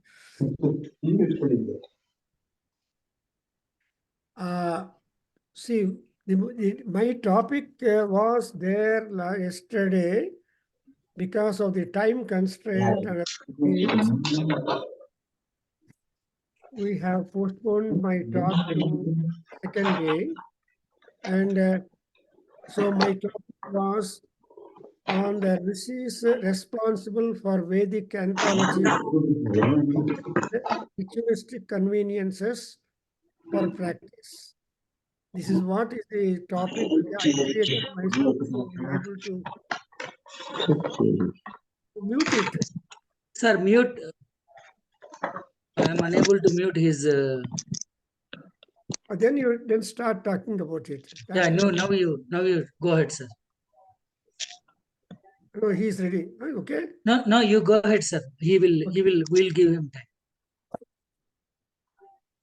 So there is one beautiful statement by Kalidasa, Anukarini Purvesham Yukta Rupam Tava. A compliment given to Dushyanta Maharaja in Abhijnana Sakuntalam, that he was very much following the Purvesham, all Purva Rishis, whoever are there, and according to their dictations, their enunciations, and their guidance, and their mentorship, if we are follow, then we will be very safe. And again, we have one more statement, Mahajano yena gatha sayeva panthaha. And the way that Mahajanas have gone or given out, that is our pathway. Actually, we need not chalk out anything new, but still there are Purva Rishis and Adhunatan Rishis. They always try to guide human beings. Why? Because they should become purified, sanctified, sanitized also. Secondly, they should acquire punyam and they should go for the portals of the emancipation. And these are all important goals of our human life, because the human life has been purchased from gods. Mahata punya panyena kritam kalu sariram. Our body is not just got, but we have pledged, we have given a lot of. So that's why we have got to follow the tradition. And we have noted that Jayanti Madam telling tradition is not dogmatic, in a sense that it is true and we have to follow it.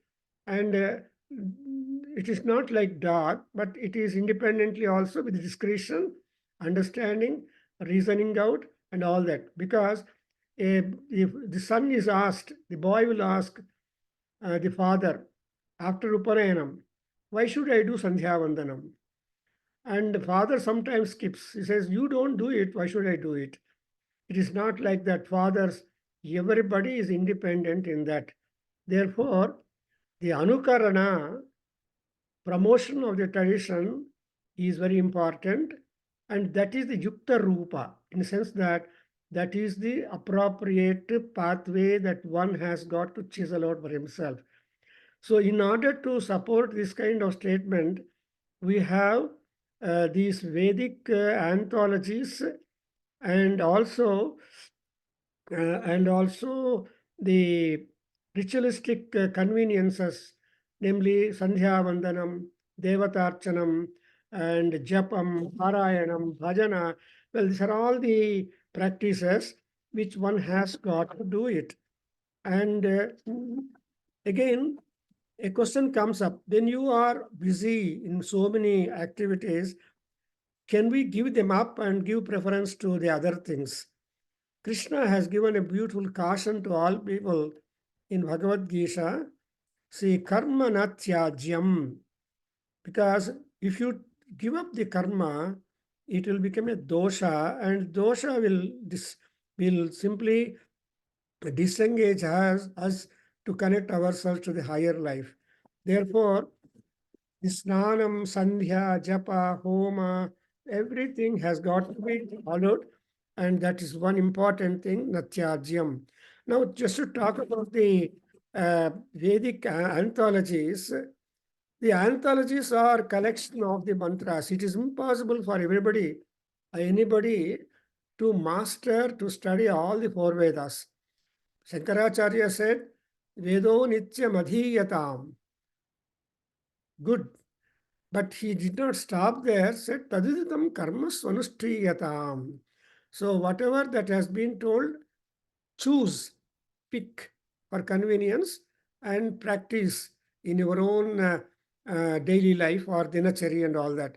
Therefore, and moreover, my guru was telling, to at least to master the three Vedas, it requires 120 years, 40 years to study Rig Veda and master it, 40 years for Samaveda, 40 years for Yajurveda. Done.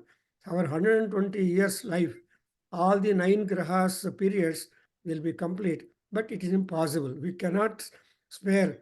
But there are, in our Indian tradition, great rishis and scholars would say, whatever I say regarding Rig Veda or Yajurveda, anything like that, because they have gone deep in their study, understanding, and all that. So they would say, yes, whatever I say must be. That's why we have got also many anthologies. For example, we have got Dharma Sindhu, Nirnaya Sindhu, and before all these kind of traditional books available, when Sanskrit and Veda is being taught in the universities, the professors have got to prepare an anthology or a textbook for learning Veda. So, for example, in Bombay, in India, there were only 3 universities: Bombay University, Madras, and Calcutta. 3 universities only originally. So, in Bombay University, there was a Sanskrit department introduced, and a Britisher, Peterson, was the professor, and he, in order to introduce Samskrita for the MA students, he prepared a reader. They are called readers, Peterson reader. And later on, we have got also Vedic reader by the MacDonnell. So like that, there are some kind of readers, textbooks prepared by good scholars, and see that the Rig Veda, Yajurveda, Samaveda samples are introduced to the students from academic point of view, at the same time the traditional point of view. That was one. In fact, I never was for example, to take my personal example, I only learned Veda mantras from my father, my brother, some gurus, but I never know any meaning at all. But when I joined my post-graduation in Karnataka University, there was one paper for Veda. In that, some Veda Suktas were selected, and first time I sat in the class of Veda taught by Dr. B.R. Modak, was a student of Dr. Dandekar, and he has taken his PhD after 6 years of strong study under Dr. Dandekar, auxiliary rights in the Adhyayana and all that. So from him, I got that kind of interpretation, how to study, how to know the Rishi, to know the Chandas, to know the Devata, and all these things, details have come into. That's why the anthologies are very important. Even now, in all Veda Pathshalas or other centers like Nada Veda Adhyayana Kendra, we have dependence upon the mantras which are selected or edited and published by Ramakrishna Matham people or Chinmaya Mission people or like that. They have all brought out Sarva Veda Mantraha, Mantra Pushpam, etc. So these are all selections made from the various Veda texts, and so that we will just get the phalam of Veda Parayan. And in fact, the Upanishads are also there. Surya Upanishad or Ganapati Upanishad, there also we are given the scope. Sarva Veda Parayanam Labhate, Parayana Phalam Labhate. So we want phalam. We want fruits, we want benefit, we want happiness, we want peace. So for that, we cannot read complete Yajurveda or Sugveda Parayanam cover to cover. No, it is impossible. Therefore, the modern times, again, rishis only have thought of giving to us the anthologies. That's why we have got the rights as such, Griksha Sutras, Sulba Sutras, and Sauta Sutras, Dharma Sutras, all these sutra texts have come into being.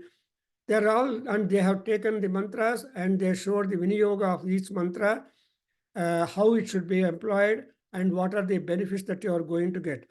And in fact, all this information is available in our Yajurveda Samhita or Rigveda Samhita and all that. For example, from Rigveda, people may not catch when they are reciting the Rig mantra. For example, Agna Aya Hevitaye Grunano Havyadataye. So in this mantra, we are just inviting the God to come to our sacrificial hall or Vedi, and the Avyadata, Yajamana, is ready in order to give all fulfillment of desires. So all these things are there in Veda mantras, because Veda mantras educate us, educate in respect of our human behavior and God's behavior and the goals that you have got to work for, and also the measures, the means how you are able to realize, all that is there in Veda, but we have got a selection of them. Therefore, a number of anthologies have come forth. And moreover, whenever this kind of anthological books are prepared, a collection of them, many rishis or scholars are there. They try to supply the translation, paraphrasing, explanations, and all that Vinyoga. Thereby, we are able to be benefited by that. For example, we can talk about Bhuvata, Mahidhara, Sayana. In fact, Sayana's commentary is the eye-opener for interpretation of Rig Veda. In fact, the Wilson, the translator of the Rig Veda, she says, I depended upon Sayana's commentary. So, like that, there are so many rishis. They may not be rishis like those who got mantra kruts, and they may be just trying to explain and make the interpretation. That's why the rishi varieties are there, a number of them, and they all prepared the mantras, given translation, and in that context, we should see annotations being given by the Matham people, and also some institutions like Satya Sai Baba institutions. They have also got small booklets published. And in the internet, if you go to Googling, you have so many anthological texts where you can look at the mantra or stotra, whichever you want to pick up. So conveniences have improved. Availability has improved. You need not carry a huge Rigveda book or Yajurveda book or Sadavada Brahmana. Anywhere you go, now you are just carrying the mobile and where you just search and get the suktam. So this is what is going on. That means to say that a number of anthological Vedic anthologies have come forth, and well, whoever have done is also a good rishi, because non-rishi kurute kavyam. See, unless one is a rishi, he cannot write a book. He cannot put his pen. That's why whenever you find a writer, whenever you find editor, whenever you find all that, they have also scope for the interpretation also. Every translation is taken as interpretation. So thereby, my Professor Krishnamurti was telling that no printed translation of any mantra is the translation, is only a translation. So A and D, that's something like our Nath Garu telling, Ye Narada or Di Narada, Ye Kapila or Di Narada. We can't decide them, but they are all taken in. In fact, even in respect of Kalidasa, there are 42 works attributed to Kalidasa. But people have struggled a lot. Scholars, they decided only 7 are the genuine works to be attributed to Kalidasa, who is the author of Syamala Dandakam, who is the Anugraha, who enjoyed the Anugraha of Syamala Devi, Mahakali, Gadakali in Nagpur.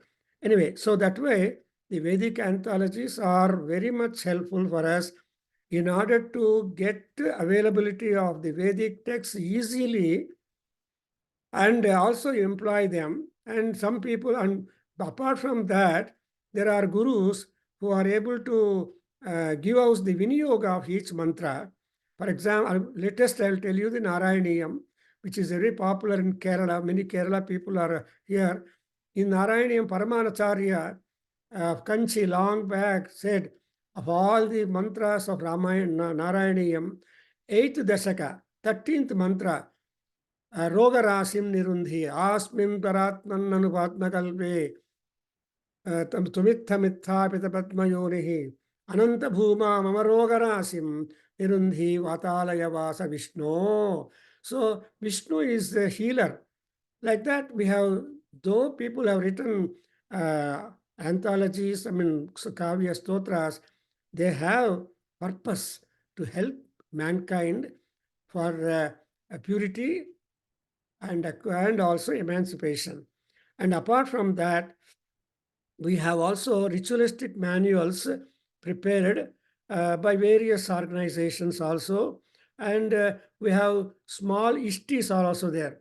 Small sacrifice, because we cannot these days perform Somayaga or Aswamedha Yaga or Vajapaya, or these are all, there are 12 sacrifices major sacrifices, innumerable histories. So they are all meant for human because they are all meant for us. Yagnena yajnamayajanta devaha tani dharmani pradhamani asam tehanakam sachante yatra purve sadhyas santi devaha. So mahimanaha sachante. So if at all we want to get mahima as human being, we have to perform yajna. And yajna is the tool, yajna is the goal. So that yajnas are being classified and supported. Even there are so many kinds of paka yajnas are there, and all that. I don't want no time for all the detailed things. And most important among all such practical ritualistic practices is what is called Agni Karya, Agnihotra. And Agnihotra has also got several forums, how best you can invoke. And one more important in Agnihotra that we get is whenever we perform such kind of ritual, we have to borrow the body of Agni and perform the yajna. And after performing the yajna or homa, you have to return to the god Agni, his own body, and take our own body. There are so many why I am telling this, it's only a matter of precaution. Suddhi. Suddhaha, Putaha, Amy. That is what is the ultimate. All time we want Suddhi. We wash our hands, we wash our feet, we just do Achamanam, mini bath, because every time we can't take. So in this way, we have Achamanam, Tarpanam, Padyam, so many things are being introduced in our Indian tradition so that we will be able to be engaged also in religious activities, because one has to be having a religion, Nitya Karma and Anitya Karma. Then like that karma also, the activity also has been divided by our rishis, by our ancients. And as our Aswatji has pointed a beautiful talk, Vamsa Rishis. Vamsa Rishis are very important because we are like this means it's all because of the Rishi Anugraha. And so Rishi Buddhi we do carry. That's why Arsheya. Arsheya Buddhi is there in us, but we have to only activate that Arsheya Buddhi by virtue of our own effort, because with a father's certificate of degree, BE degree or anything like that, I can't get job. Should get my degree myself. That's why the spiritual practice is most important, body, mind, and spirit. These days, people are just forgetting that particular minimum uh, duty, minimum dharma. At least they should take bath right time. See, snana itself is a vidhi, because that's why we have got also in Mahanarayana Upanishad, that's a beautiful anthology, I should say, Upanishad, wherein it gives you so many mantras covering so many aspects of our dinachari. One beautiful example is Aghamarshana Snana. So we make prayer to Varunadeva. Varunopa Aghamarshanaha. He is one who clears, who sanctifies.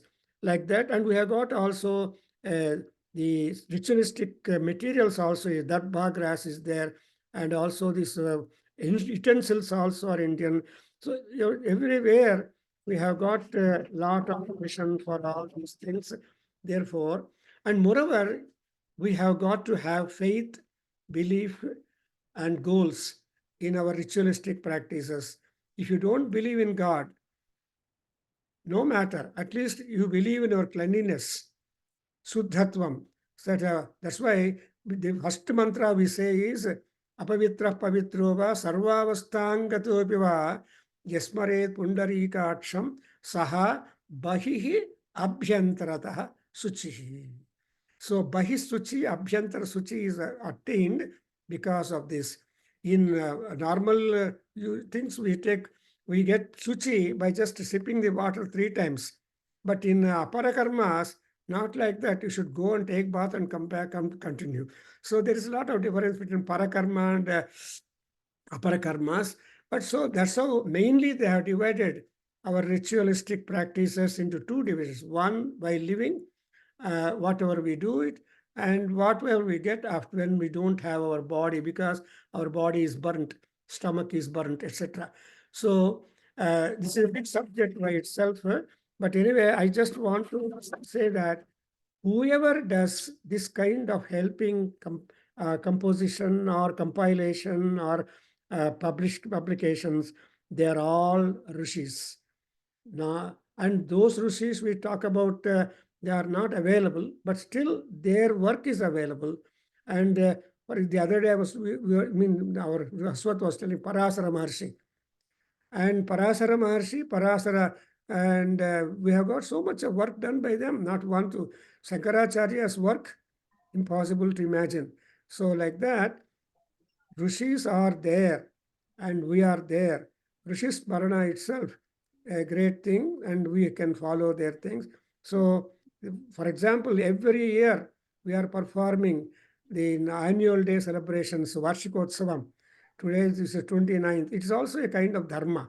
It is also a ritual where all of you are rishis contributing for the enhancement of the gnana. So in this Gnana Sabha, we are all rishis sitting here, remembering them and their gods and also the meters. So with these few words, I think I conclude my talk. Om Sahana Vavatu, Om Swastirastu, Swastirastu, Shantirastu, Shantirastu. Thank you very much. Thank you, sir, Professor Prabhakar, sir. As always, it is extempore, and you recognize others that we are all rishis and rishikas. So, yeah, we thank you so much. I don't think I have reached to the stage, but your broad-mindedness and in classifying us under that category is absolutely your wish, and hope it will continue like that. And we on a daily basis we pray rishis for their best wishes. Thank you, sir. So now we request to invite, we request Sri Vasan Mangeri, Nada Veda Adhyayana faculty, for his presentation. Vasan, sir? Yes, sir. Yeah. Yeah, please continue, sir. Yeah, sorry for the intervention. Agastya Maharshi will conclude. Where are you? I can. Yeah, sir, just now I came, sir, so that. Yeah, please continue, sir. Some disturbance for you. No problem. Shri Gurubhyo Namaha Harihi Om. Apadamudi Paryantam Gurunam Akritim Smaret. Tena Vidnaha Pranashante Siddhyant Manoratha. My subject is Agastya Maharshi. His final initiations to Rama in the battlefield to defeat Ravana and Ramayana. Agastya was revealed as an Indian sage of Hinduism. In the Indian tradition, he is noted as an influential scholar in the various language of Indian subcontinent. The Agastya and his wife Lopamudra are the authors of different hymns in Veda, that is 1165 to 1191 in the Veda and other Vedic literature. Agastya is considered as a father of Siddha medicine. Agastya appear in numerous. It has an Agastya appear in numerous initial and Puranas, including Ramayana. He is one of the 7 most revealed called Saptarishis. He has invented the early grammar old in Tamil language. There is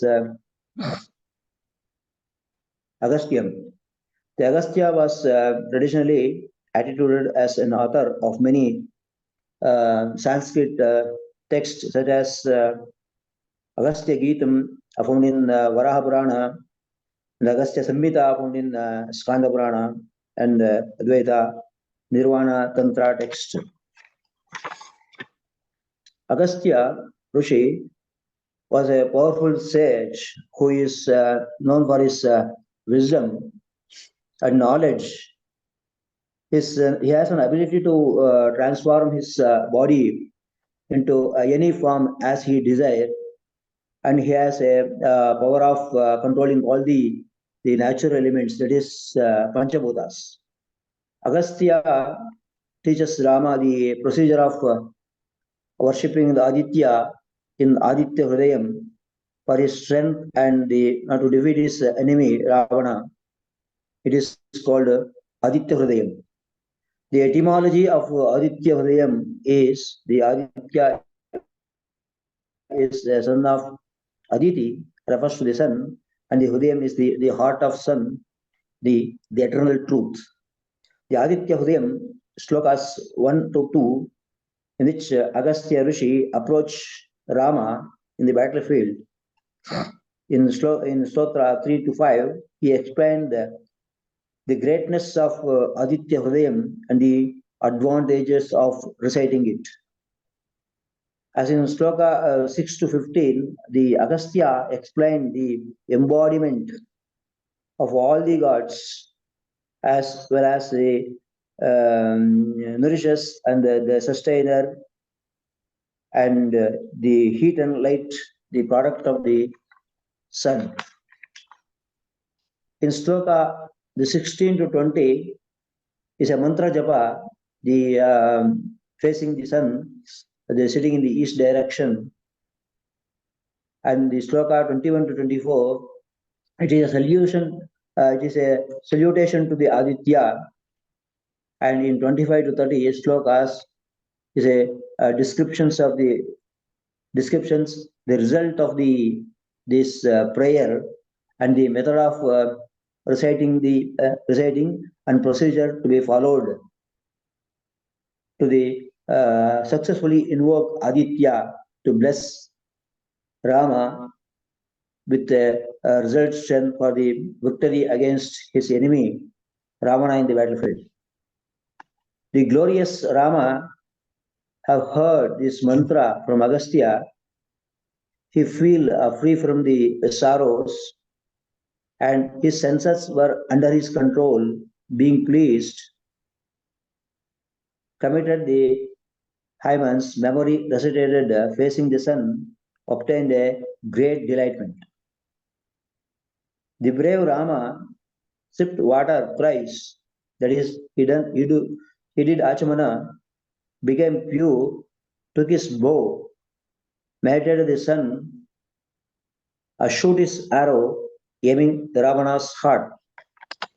According to Ramayana, Agastya is a unique sage who is short and heavy in build. There is one story in Purana that he living in a south, he is balancing the power of Shiva and the weight of Kailasa Parvata. So once Agastya met Rama, Sita and Lakshmana in their ashram along with his wife Lavabhadra, he gave Rama a divine bow and arrow and advised Rama that the demons do not love men. Therefore, men should love each other in the life forever. So, we should chant Aditya Hridaya as Rama did to win against the Ravana. We have to chant Aditya Hridayam and get victory over the demons hidden in our mind in the form of Arishad Vargas and surrender to Rama, to the lotus feet of Purushottama Sri Rama. Hari Om Tat Sat. Thank you, sir. Thank you, Guruji. Beautiful. Thank you very much. Thank you very much for this brief presentation of on Agastya Maharshi. Is the end. He is everywhere. Agastya is there. Agastya means Aga is the sin. Tya is Tyagi. So Agastya is one who has given up sin at all. That is always pure. Aga, Tyaga. Tyaga, Aga. So that's what we are all doing in this Gnana Yajna, trying to give up our own sins, our own karmas as much as possible. See that we don't want more janmas to come. Iha janmani eva paramavadhi praptirastu. That's what is Agastya's theme. Thank you very much. And Thank you. Agastya Hasan is our faculty in India. who is keeping the Veda torch live in Bangalore, conducting classes, conducting rituals and homas and pujas. So thank you very much for your presentation. Now we Thank go you, to Guru. our Very much. cultural program. Thank you, Vasan sir. Thank you, Dante. Now, last but not the least, definitely, we invite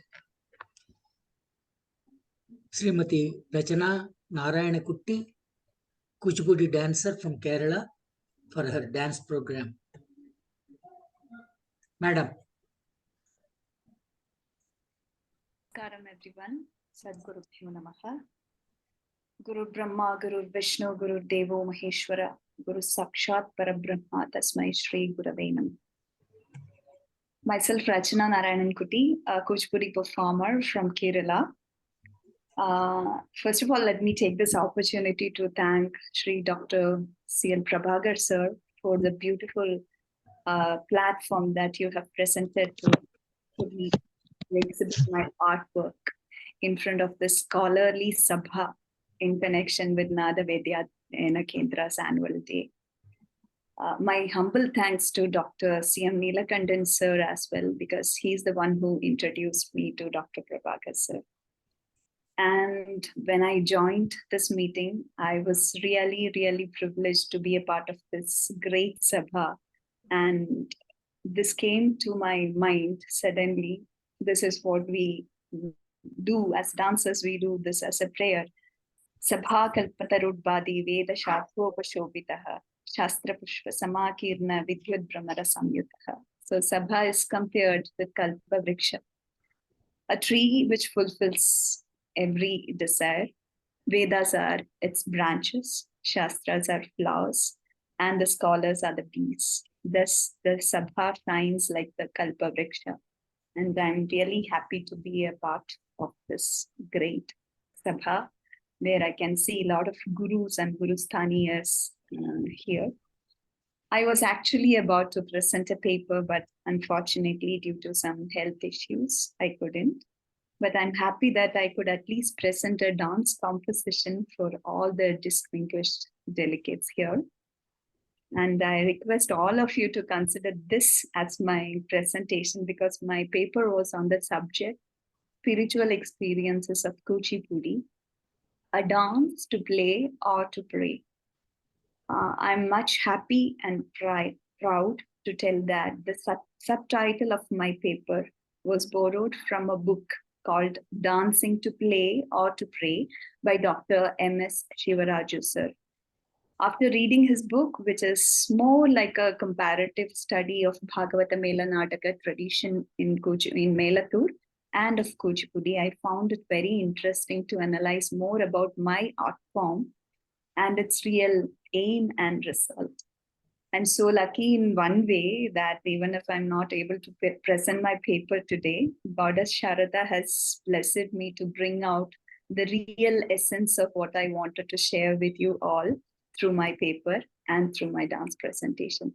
So before getting into the presentation, please allow me to speak a few words about the art form that I follow and also about the composition that I wanted to present before you all.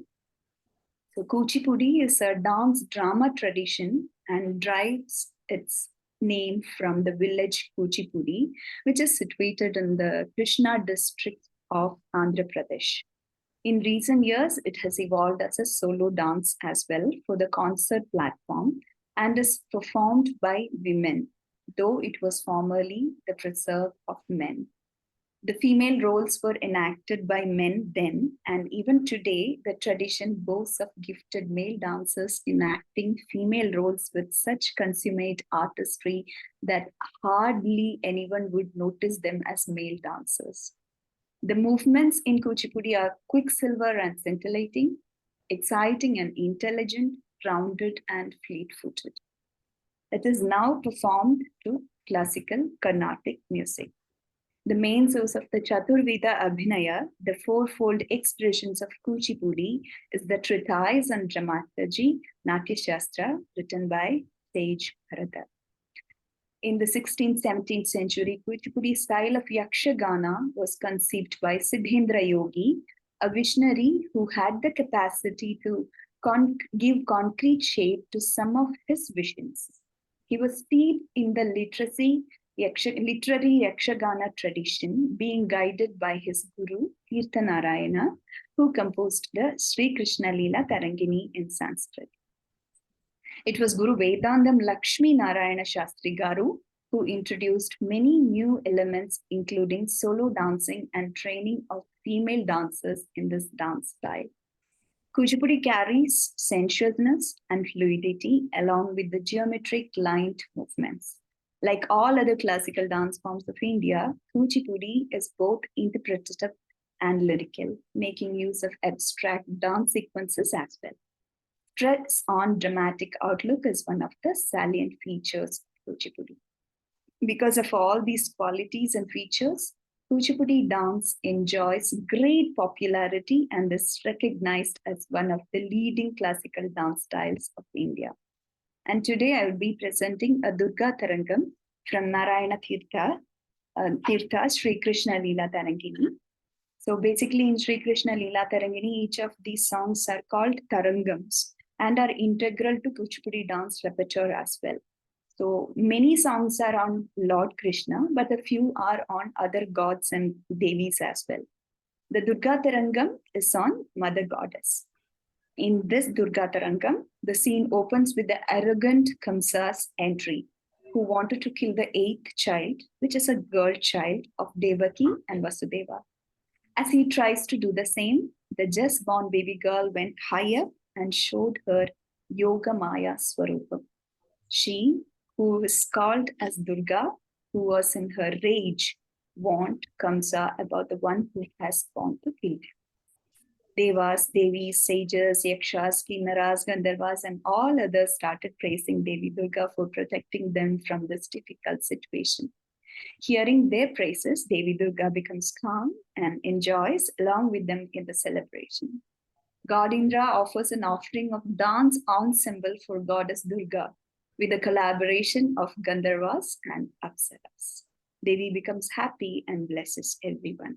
The praise continues to elaborate Devi Durga's Sundara Charanara Vindam, or the beautiful lotus feet of Goddess, symbolize divine grace and protection. Adorned with anklets that jingle like melodies, resonate the Sama Veda, and they carry the essence of cosmic energy. Here, in one of the charanams of the Tarangam, I have danced on the brass plate. This is another one of the salient features of Kuchipudi Tarangams. In this captivating art of Kuchipudi, try to gracefully move upon a resonating brass plate, invoking a mesmerizing spectacle that echoes the divine dance of Devi Durga. The rhythmic footwork on the metallic surface produces a symphony, symbolizing the cosmic energy that flows through the goddess. The delicate tinkling of the Devi Durga's ankle bells, known as Nupura Dhvani, becomes a sacred melody, the divine rhythms of creation. As the dancer enlivens the plate, which with each step, the convergence of artistry and spirituality unfolds, creating a profound connection between the earthly performance and the celestial essence embodied by Devi Durga.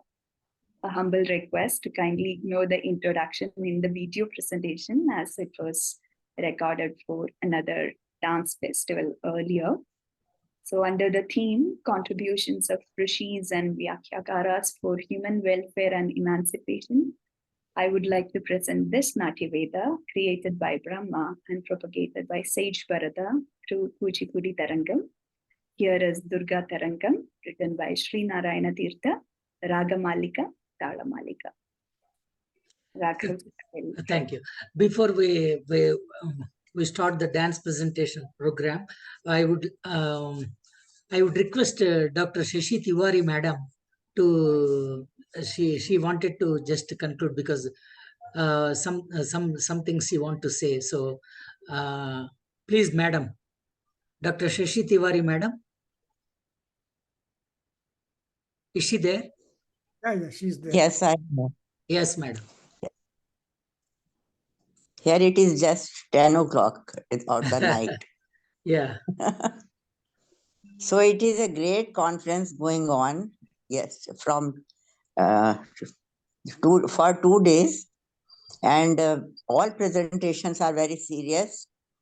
So whichever I could hear, and I am surprised to see Dr. Prabhakar's management also without any disturbance is sitting and everything is going so smoothly.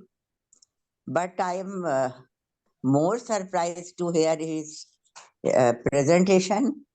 It was so smooth and he covered many points regarding Vedic studies from the student time, our student time. Even I in Lucknow University also go in my course of MF previous. Peterson's guide was there. Peterson and certain suktas were there, and it was very compulsory book for everyone. So I'm now, and so many collections are in the market and under different courses.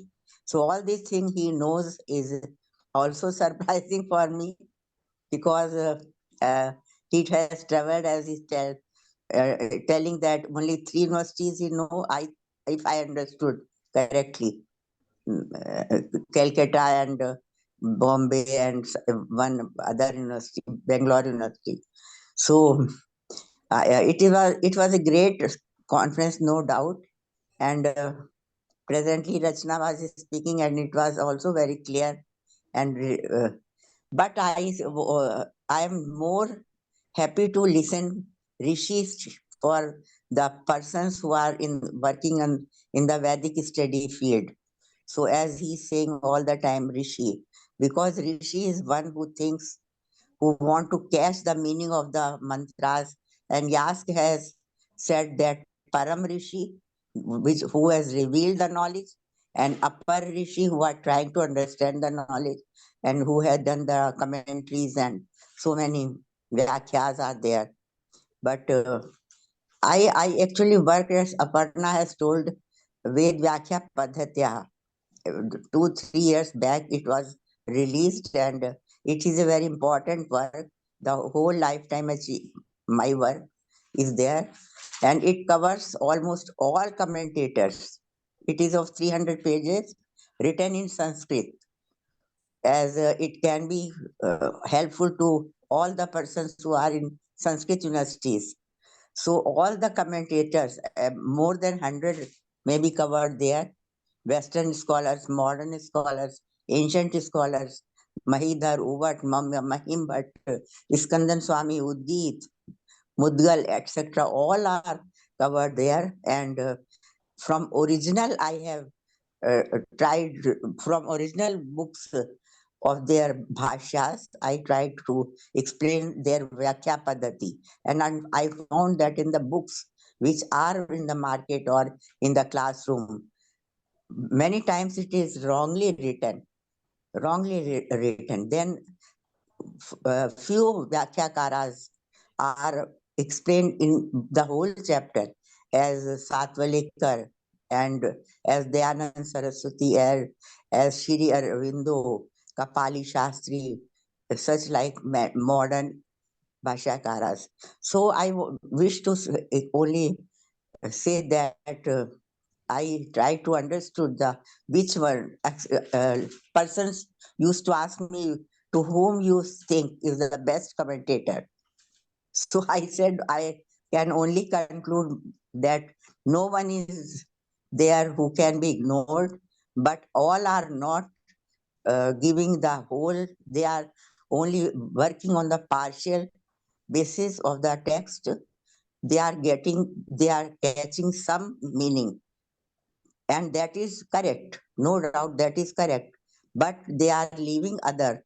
So that is the reason from the last 3000 years there are so many commentators, and even in the future also there will be commentators, and they will try to explain mantras, because no one is true, as ekam sat vipravavta vadanti. If sat is there, as Gita has said also, if sat is there, it should be only one. And if there is discrimination and differences in the interpretation, it means no one is complete. Otherwise, and if anyone will be complete, after that, there should be no commentaries. So we are also trying to, as we know, we are upper Rishi, we are not Param Rishi or Rishi. As Prabhakar is saying, to us to be enlightened or no, we don't know anything. And secondly, I again remember my another book, which is the latest release, and you may find it in Amazon.com or in the Flip, etc. That is History of Vedic Literature, Survey and Study and survey, like that. So the whole Vedic literature I try to study and write. It is of 20 years work, and then to every, as Rigved chapter is there, Rigveda, then some collection from the Rigved is there, and the meaning which I understood clearly, that is given. So that book is also very popular, and in the south or in the Bangalore, your if we will meet at any time, I can give you, I can be happy to present you, but I don't know when we will be meeting. So and Dr. Raghavan also, I am amazed, and I in the future you will be our moderator in the program. So he knows everything, and he recites mantras very beautifully. So I am doing my humble pranam to all you. You both are rishis, and all other persons who are listening are upper rishis or below rishi, small rishi, or will be rishi one day. So with all these words, I conclude my words and give my pranam to all of you. And Namaskar. thank you so much for coming forward and providing the wonderful comments and the books that you have written in Devanagari and other things, which are very useful for us, and which I would love to buy those books and go on further reading. And also it is under your leadership. I really forgot to tell in this 2 days time. It was so unfortunate that I could not tell. Under your leadership, Professor Prabhakar sir and Sri Kalyan Sundaram has they both have got the waves first lifetime achievement awards for both Sri Prabhakar sir and also Sri Kalyan Sundaram sir. So it was your great broad-mindedness that you have really brought out to bring these two lifetime awards to great scholars of all the time, and the PhDs that they have done, and the gurus they have got, like C.G. Kashikar sir and others, and Shinde sir and others. So such kind of people are absolutely important, and I feel sometimes that if I wouldn't have got this opportunity to have this kind of a opportunity to talk to you and to talk to Sri Prabhakar sir, and what would my life would have been is a big question mark. I would put myself further. So thank you so much, Professor Shashi Tiwari madam, and we respect you a lot. Thank you. Yes, namaskar. And I think Professor Prabhakar has dedicated his whole life for the for with. Yeah, he is a great scholar. Yes. And so clearly he speaks. This is wonderful, wonderful. So Prabhakar ji, आप बहुत बहुत शुभकामनाएं. Namaskar. Thank you, madam. Now we witness a beautiful dance. Durga Parameswari will be concluding our.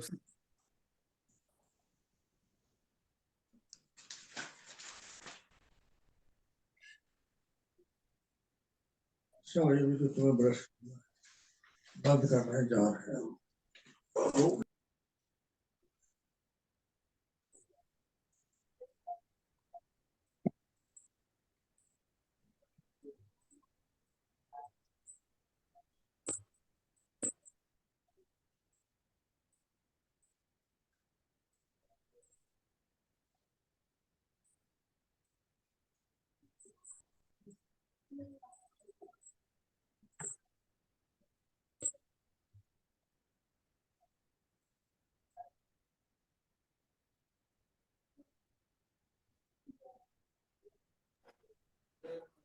Raghava గారు audio రావట్లేదు.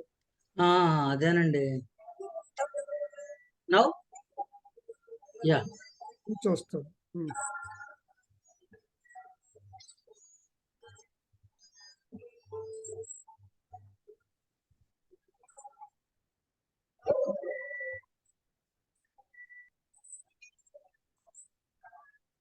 Performance కొంచెం ముందు పోండి. No audio, sir. No audio. You just go a little further and. Sir, is it not coming, sir, properly? One picture is coming, Coming, but sir. It is not coming.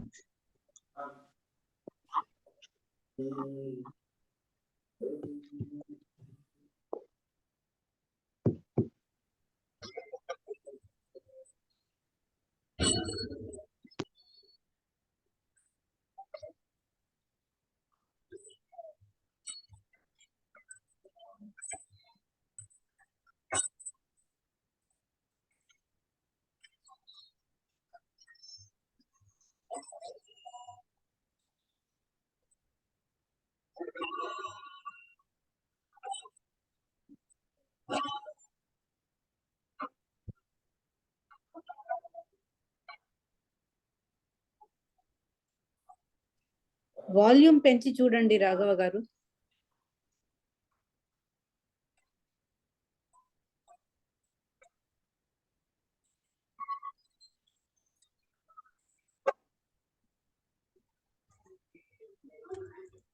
Anu is there.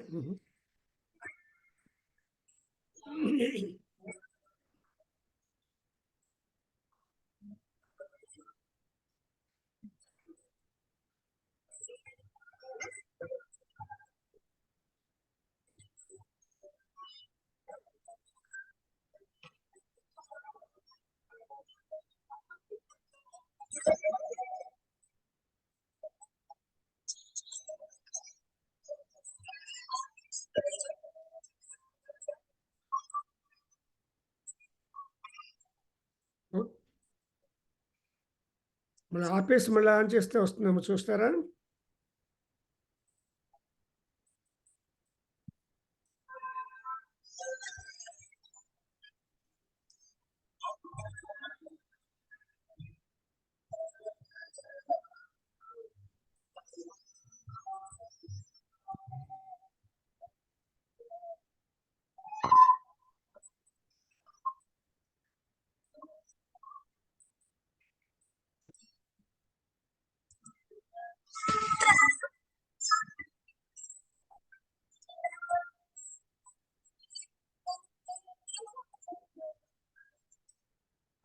ఆ screen share చేస్తున్నప్పుడు share sound అని కూడా అనాలి రాఘవ గారు, అప్పుడు వస్తుంది. when you start sharing the screen, also share sound అని ఒక ఆప్షన్ ఉంటుంది, దాన్ని సెలెక్ట్ చేయాలి.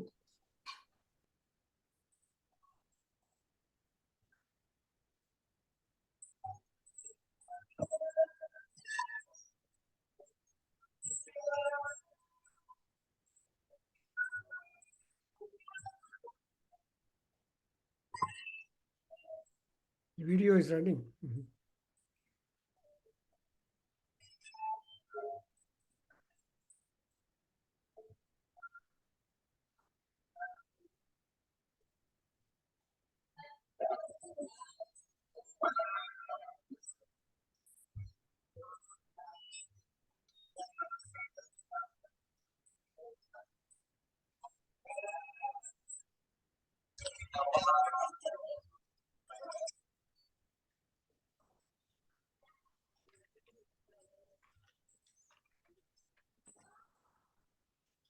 Sir, kindly stop sharing this one and again reshare the video along with share sound option.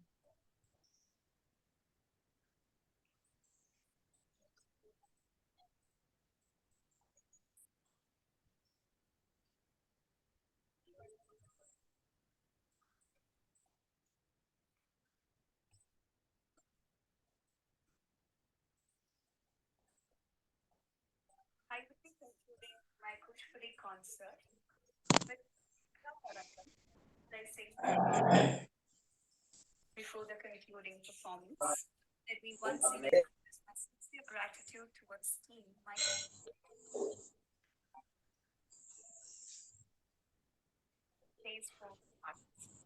So glad that I could perform for you. Hello? Raghav Garu, can you hear us?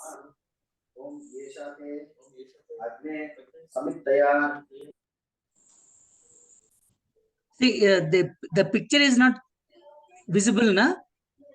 Yeah, the video is blank and also audio is not visible. So Raghav Garu, stop sharing the screen and then reshare the screen with the video. And when you are selecting to share screen, share sound also an option untundi.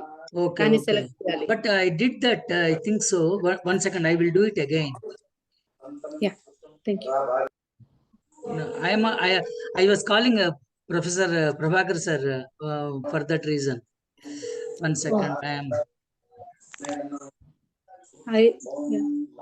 Now.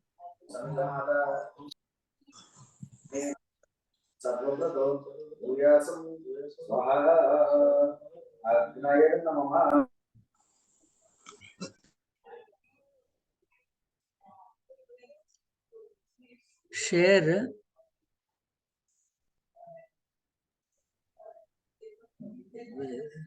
Share screen.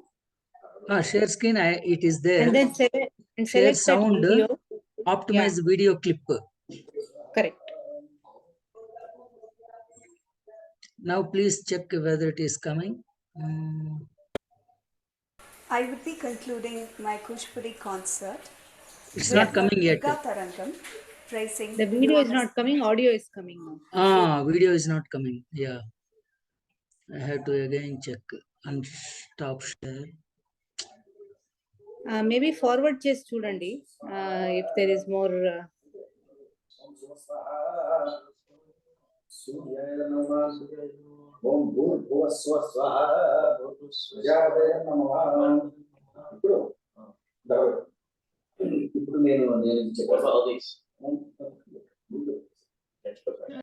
Sir, you are playing it in VLC media player. You can switch to any other media player.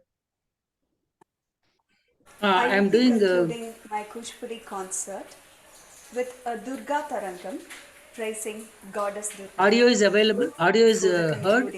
Yes, yes. Let me once again express my But sincere gratitude towards team. Optimize for video clip. I have put that one, but I'm so glad that I it's could not perform coming. for Nrityogam, an online dance festival. I don't know what is the reason. May Lord Sharada bless you all. Proceeding with Durga Tarangam, written by. Can I try? Yeah, please. Yeah.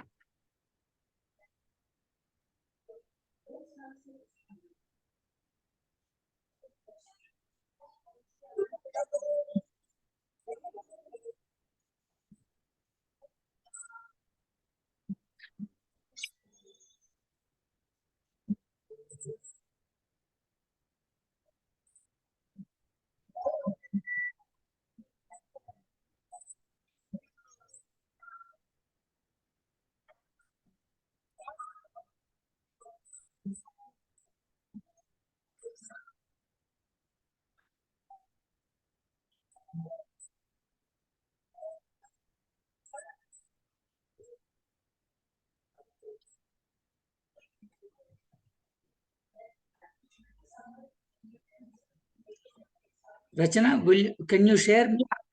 Yeah, I'm trying, sir. Yeah, okay, thank you. There is some technical glitch.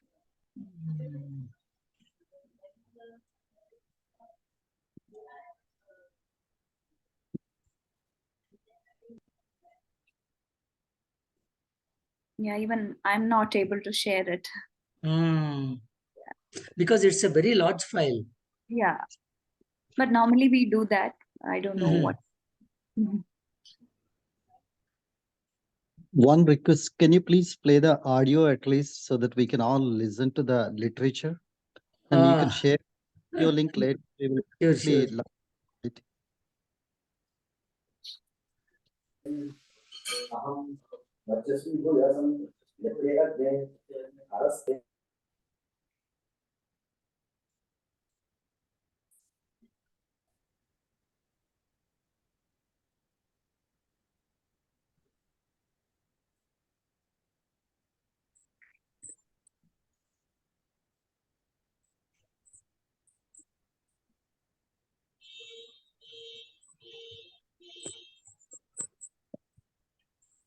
Or alternately, you can play it on your TV. Just focus your phone onto the TV. We can listen and see the video.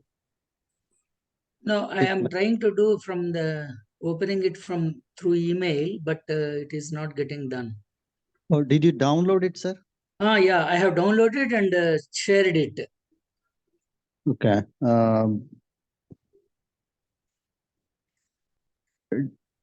After downloading, you started playing it, right? Yes. Will it play on your laptop? Yes, it is playing very well. Even from the email also, it is playing very well. Oh.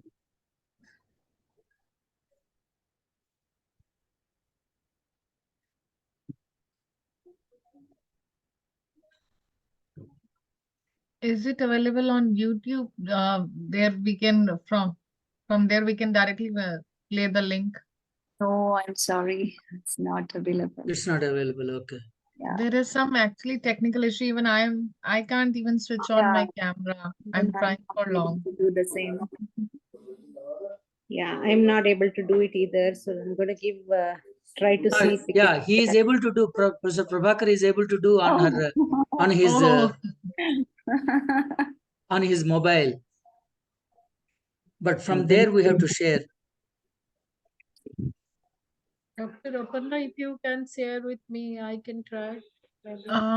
Ma'am, even my camera is not getting on. It's coming up. Something is coming up. 1 second.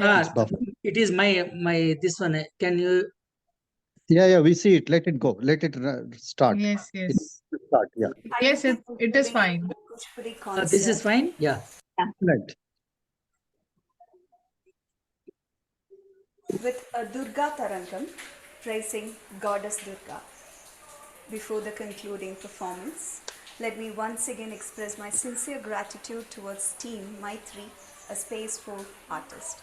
The sound is okay? Glad that I could perform for Nrityoham, an online dance. Yes, it is good, Andy. May Lord Sharada bless Thank you. all. Thank you. Proceeding with Durga Tarangam, written by Sri Narayana Tirtha, Raga Malika, Tala Malika.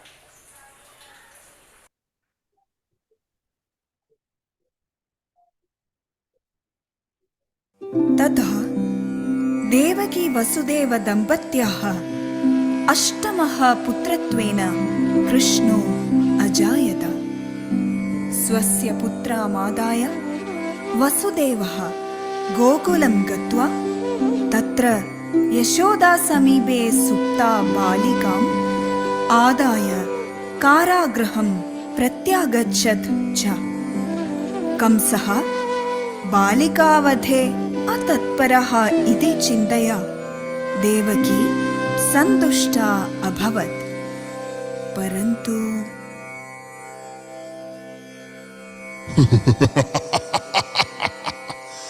मा कुरु, अहं मूढो इति चिन्ता मा कुरु, यतः अहं कंसः। तद मम हस्तं नाशकरगं तज्जन्मम्। अधुना विजयं ममैव, नूनं ममैव।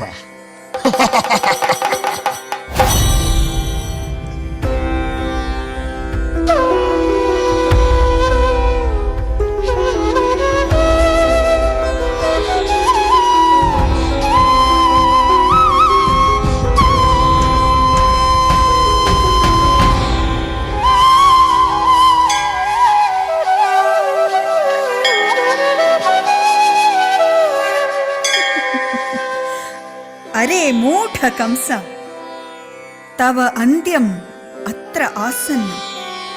तव घातकः अन्यत्र वर्तते।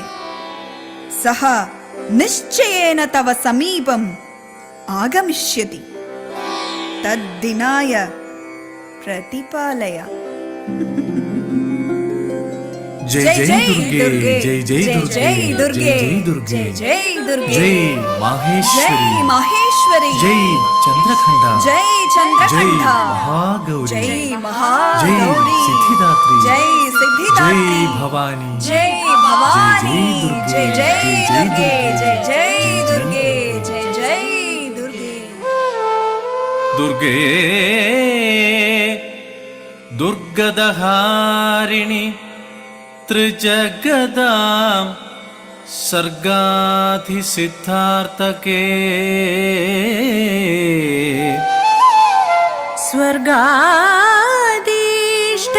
स्वर्गादिष्टफलप्रदान निपुणे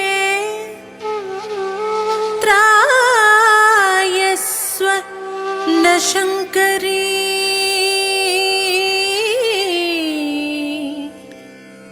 सा त्वं सर्वजनान्तरान्तर चितं शानन्य सिद्धात्मिका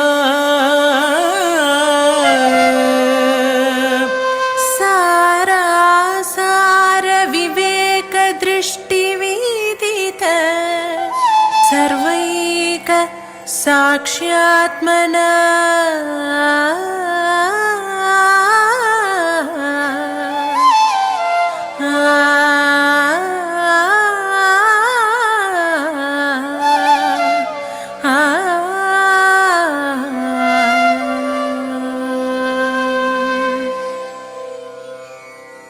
आगच्छ वयम् आनन्दस्य अस्य निमेषान् आघुष्यामः। एतत् सन्तोषां प्रदत्तवतीं देवीं दुर्गां गन्धर्वाप्सरसाणां गीतवाद्यनर्तनेन परितोषयामः। आगच्छ।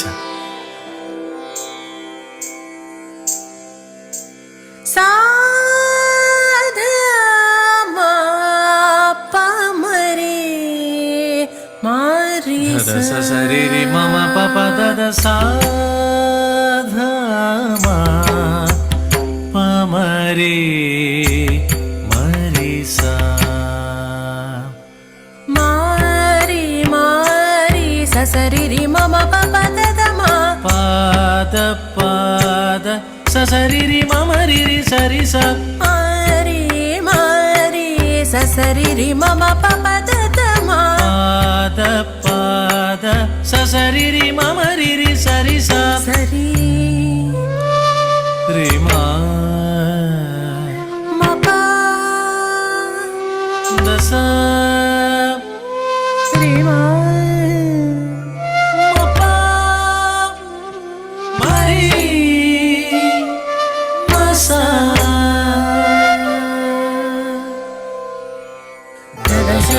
सद सद सरि स सरि सरि सरि सरि मरि रि मरि मरि मरि म प म म म प म प म प म प द प सरि म प द सा रि म प द सा म प म रि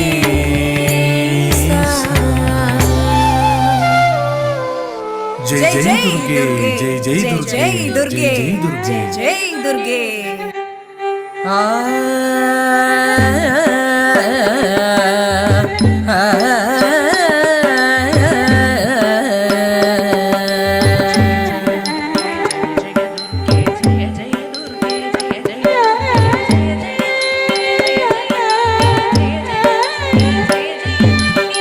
जय जय दुर्गे जय जय दुर्गे जय जय दुर्गे जय जय दुर्गे जितवैरि वर्गे जय जय दुर्गे जितवैरि वर्गे वियदनिलादि विचित्र सर्गे वियदनिलादि विचित्र सर्गे वियदनिलादि विचित्र सर्गे वियदनिलादि विचित्र सर्गे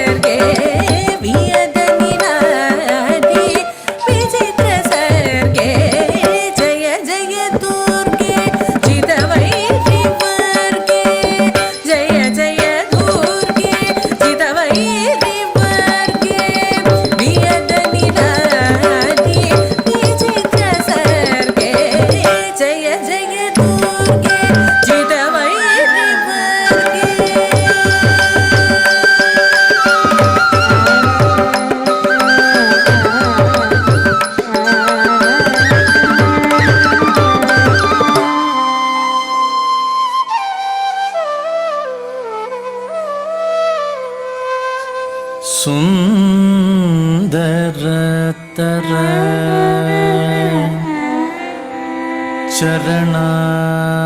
चरणारविन्दे सुन्दरतर चरणारविन्दे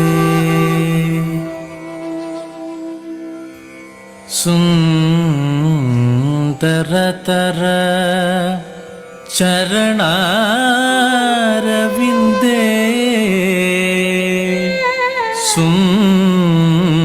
सुन्दरतर चरणारविन्दे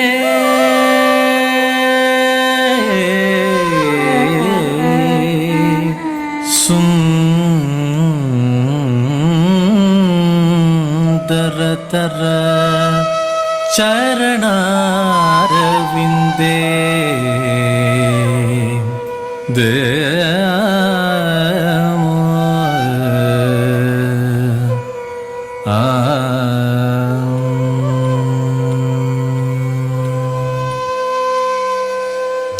सुन्दरतर चरणारविन्दे सुखी परिपालित लोकवृन्दे सुन्दरतर चरणारविन्दे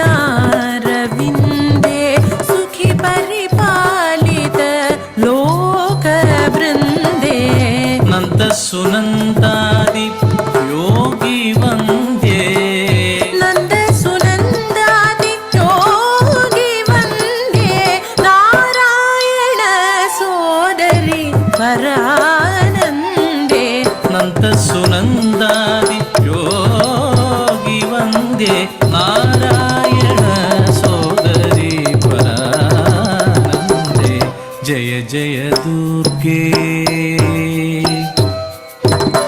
जय जय दुर्गे जय जय दुर्गे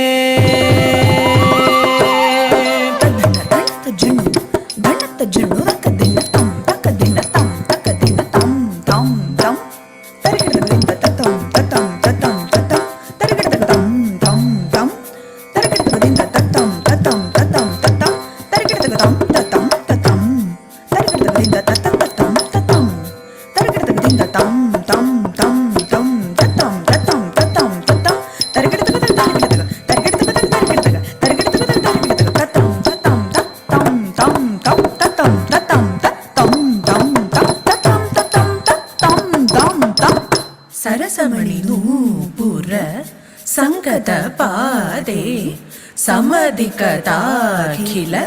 सांग वेदे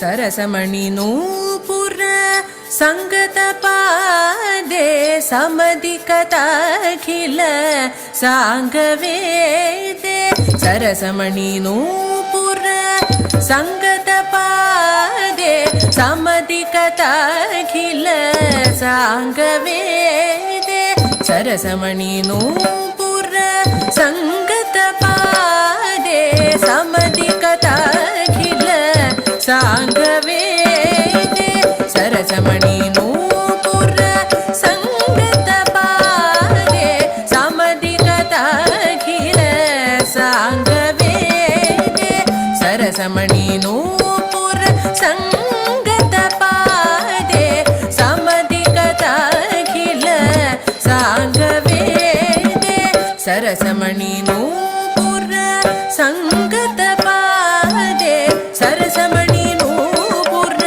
संगत पादे सरसमणि नूपुर संगत पादे सरसमणि नूपुर संगत पादे सरसमणि नूपुर संगत पादे सरसमणि नूपुर संगत पादे सरसमणि नूपुर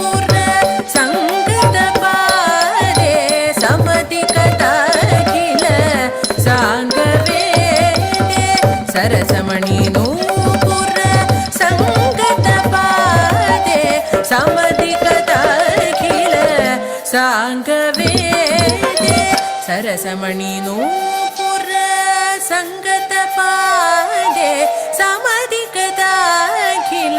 सांग वेदे सरसमणि नूपुर संगत पादे समधिकदाखिल सांग वेदे सरसमणि नूपुर संगत पादे समधिकदाखिल सांग वेदे सरसमणि नूपुर संगत पादे समधिकदाखिल सांग वेदे सरसमणि नूपुर संगत पादे समधिकदाखिल सांग वेदे सरसमणि नूपुर संगत पादे समधिकदाखिल सांग वेदे सरसमणि नूपुर संगत पादे समधिकदाखिल सांग वेदे सरसमणि नूपुर संगत पादे समधिकदाखिल सांग वेदे सरसमणि नूपुर संगत पादे समधिकदाखिल सांग वेदे सरसमणि नूपुर संगत पादे समधिकदाखिल सांग वेदे सरसमणि नूपुर संगत पादे समधिकदाखिल सांग वेदे सरसमणि नूपुर संगत पादे समधिकदाखिल सांग वेदे सरसमणि नूपुर संगत पादे समधिकदाखिल सांग वेदे सरसमणि नूपुर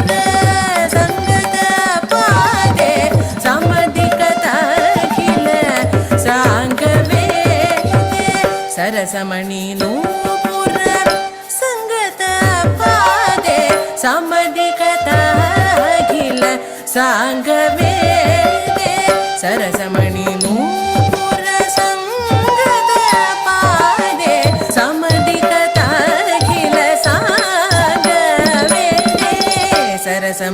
नूपुर संगत पादे समधिकदाखिल सांग वेदे सरसमणि नूपुर संगत पादे समधिकदाखिल सांग वेदे सरसमणि नूपुर संगत पादे समधिकदाखिल सांग वेदे सरसमणि नूपुर संगत पादे समधिकदाखिल सांग वेदे सरसमणि नूपुर संगत पादे समधिकदाखिल सांग वेदे सरसमणि नूपुर संगत पादे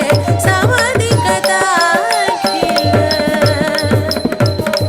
तक्किट्ट तक्किट्ट तक्किट्ट तक्किट्ट तक्क धिम्मी तक्क धिम्मी तक्क जुनु तक्क धिम्मी तक्क तक्किट्ट तक्क तक्किट्ट तक्क तक्किट्ट तक्क तक्किट्ट तक्क धिम्मी तक्किट्ट तक्क धिम्मी तक्किट्ट तक्क धिम्मी तक्किट्ट तक्क धिम्मी तक्किट्ट तक्क धिम्मी तक्क तक्किट्ट तक्क धिम्मी तक्क तक्किट्ट तक्क धिम्मी तक्क तक्किट्ट तक्क धिम्मी तक्क तक्किट्ट तधिंगिन्न तुम तक्क तधिंगिन्न तुम तक्क दिक्कु तधिंगिन्न तुम तधिंगिन्न तुम तक्क तधिंगिन्न तुम तक्क दिक्कु तधिंगिन्न तुम तधिंगिन्न तुम तक्क तधिंगिन्न तुम तक्क दिक्कु तधिंगिन्न तुम सरसमणि नूपुर संगत पादे समधिकदाखिल सांग वेदे सरसमणि नूपुर संगत पादे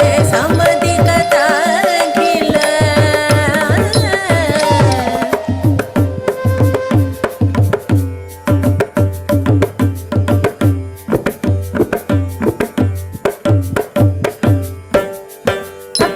tam takajunu tam takajunu tam takita tam takita tam takita tam kita tam tatam tatam tatam tam tam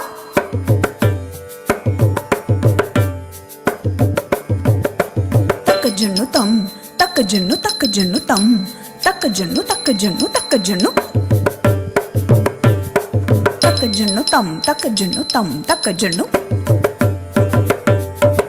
takajunu tam takita tam kita tam tak takajunu tam takajunu tam targidum targidum targidum targidum tatacham tatacham takatacham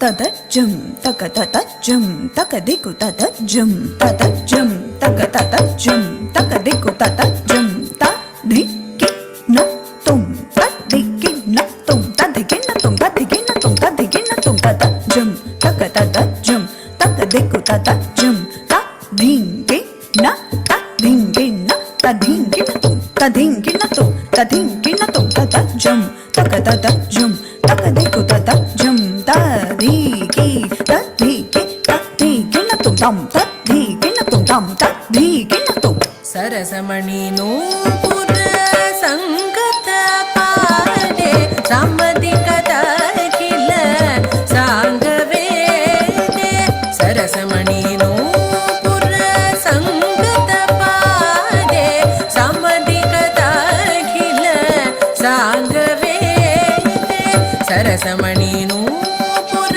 संगत पादे सामदिकत अखिल सांगवेदे सरसमणि नूपुर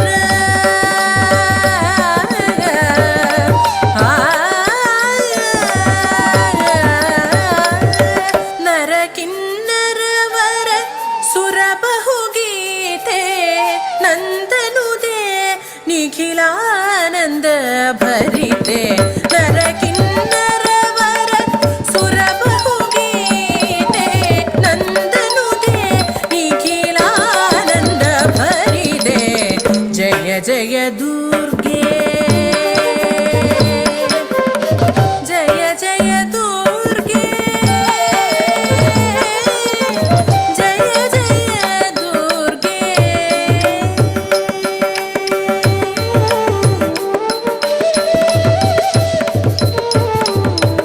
अनुदय लय सच्चिदानंद लतिके आलोल मणिमय ताडंग धनिके अनुदय लय सच्चिदानंद लतिके आलोल मणिमय ताडंग धनिके नर नारी रूपादि कार्य साधनिके नर नारी रूपादि कार्य साधनिके नारायण तीर्थ भावित भलके जय जय दुर्गे जय जय दुर्गे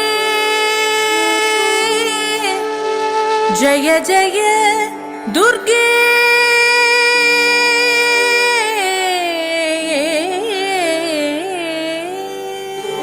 या देवी सर्वभूतेषु शक्तिरूपेण संस्थिता नमस्तस्यै नमस्तस्यै नमस्तस्यै नमो नमः या देवी सर्वभूतेषु शक्तिरूपेण संस्थिता नमस्तस्यै नमस्तस्यै नमस्तस्यै नमो नमः या देवी सर्वभूतेषु शक्तिरूपेण संस्थिता नमस्तस्यै नमस्तस्यै नमस्तस्यै नमो नमः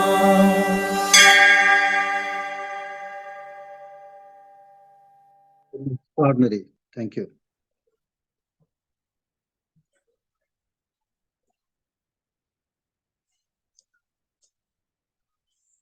Dr. Rachana, many congratulations for a great dance performance, and It's really several people enjoyed. I think so. There are more than 20 people in the beginning, and when the dance started, and it was wonderful. Professor Prabhakar sir. Yeah. All compliments, appreciation. Thank you very much. Actually, ours is a Nada Veda Adhyayana Kendra. So we have also made for Nada includes dance, percussion, music. So we had talks on music by Dr. Sita Ramalakshmi about the Sangeeta Rishis.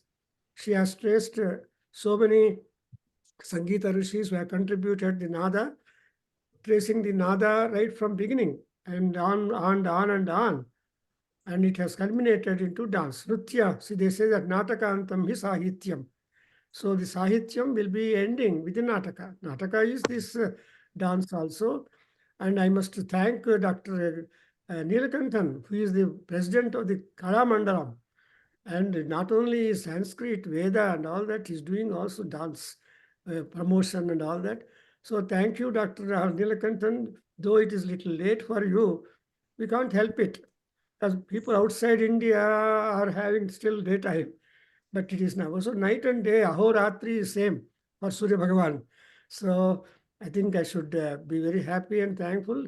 And separately, we would have another division programs also in our Kendra, when you will be again once again invited, you and your Geeta ji. Even Geeta, we did not see her dance too. These are all great people contributing. And moreover, my wife was telling that Sita Ramalakshmi, the Kuchipudi dance is known for the steps and that plate. Yes. And sometime when we performed the Adhyayana Adhyayana Kendra annual day, there was one other Kuchipudi dancer who danced upon a pot, earthen pot. She was able to balance and move and all that. So on brass plate is one, and on pot, marvelous. It's all human achievement. So thank you very much. And we'll be sending the certificates also from our Kendra and appreciation. Is And that singing? That Nilakanthan was to offer, he is there. Yes, can I speak? One second, sir. Yeah. Is that singing is from Telugu people or? No, actually, she is Vidushi Bhagyalakshmi Guruvayur, a relative of Guruvayur Dorai sir. She is the one always who sings for me and my concerts. But so very perfect Telugu. Yes. Very perfect Telugu. And please convey our congratulations and pranams to them. Sure. I would like to introduce the ensemble people. So the vocal is by Vidushi Bhagyalakshmi Guruvayur and Vidwan Sangeet MT. Both of them sang together. And the Jati's Natwangam is by myself, and the choreography is also by myself. Mridangam is by Vidwan Kalamandalam Kiran Gopinath. And Pullangurel, the flute, is by Vidwan Raghunathan. And Veena is by Vidwan Murali Krishna Master. And the sound was, the music sound and the dance sound was very perfect. Yeah, it is recorded in one of the famous studios here. It is, and he is Bhagyalakshmi's husband only, Ramu Raj, Vidwan Ramu Raj. He's a very beautiful sound recorder. We could see that. We could pulse that, all those things. Thank you so much. So happy if I say about this. Thank you so much. Thank you, sir. Incidentally, my wife belongs to Kuchipudi. She's one from Kuchipudi. Kuchipudi is her birthplace. Is her native place. Oh. So she was talking about Kuchipudi dance. I think if she's there, she'll share some ideas on that. Sita Ramalakshmi, are you there? Please, would you share some ideas here? Professor Nilakanthan sir wants to. Yeah, let Nilakanthan later on. Can I speak? Yeah, please. Is it audible? Yes, sir. Yes, sir. Thank you. Thank you. I was attending today's program also because it was very interesting, very academic, as well as very aesthetic also, as Dr. Prabhakaran has already stated. Dr. Prabhakaran is my close friend. Yesterday I have said that. And I am also happy that whom I introduced to this seminar, to famous or to young dance artists, Dr. Geeta Shiv and Dr. Rachana Narayananguti. They both performed very well in their both academic part and performance. Though Geeta did not perform like this, her paper yesterday was very performance oriented, aesthetically well packed. And today Rachana did it practically. And Rachana is a pride of Kerala. She learns Kuchipudi, Bharatanatyam, Mohiniyattam, and she runs a dance school fully devoted to promote for the promotion and propagation of this art form. I am very happy and proud that in the international platform, Rachana could present such an excellent performance. I wish all scholars, Shashi Tiwari is very close to me, and many others are Dharma. Dr. Dharma is here. Very long. We are in association. Many are in close association. I thank all of you. Particularly, I thank Rachana and Geeta and other scholars. Let them have a very great prosperity in their academic career and performance field. Thank you very much. Yeah, So very now, well. if there are any lags in the presentations or in the Rachana's, especially Rachana's this one, and I apologize from my end. So for not able to focus properly and those things. So at least I could do that one through Gmail at the end, and it has come out very well. I am very happy for that. Otherwise, I would have seen that one, but several people wouldn't have seen that. So thank you so much, Dr. Rachana. Your coordination was excellent. No, thank you very much, sir. Very excellent, skillfully done. We were following, watching that. Very great. I am a Shishya of under Rushi, Professor Prabhakar. Vishishya Abhinandanani. And you see, Rachana presented the whole thing in Sanskrit words, in Sanskrit padas. Yes. And she does she presents choreographies of her own. She told yes. Some months before, we could witness a very excellent choreography, which is very fit to the modern social, cultural environments, aspects, and both in English and Malayalam and multilingual. Lingually, she presented. It is very attractive, and everyone comments on her excellent presentations and choreographies and her work related to dance and its aesthetic as well as academic part. Thank you. Sir, it's a talent, sir. It cannot be acquired. It cannot be acquired, and it is Shiva Prasada. It is Shiva Prasada. One part it is divine, and at the same time it is to be acquired with a hard and persistent sadhana exercise. When we do sadhana exercise, then the grace of God will come. Manushya prayatnam va deva anugraha, which is more important, we cannot say. But to an extent, Manushya prayatna is most important, and along with that only deva grace blessing will come. That is one theory. Thank you very much. So, a very she's enjoying Guru Ashirvada. She's enjoying Guru Ashirvada in spite of her.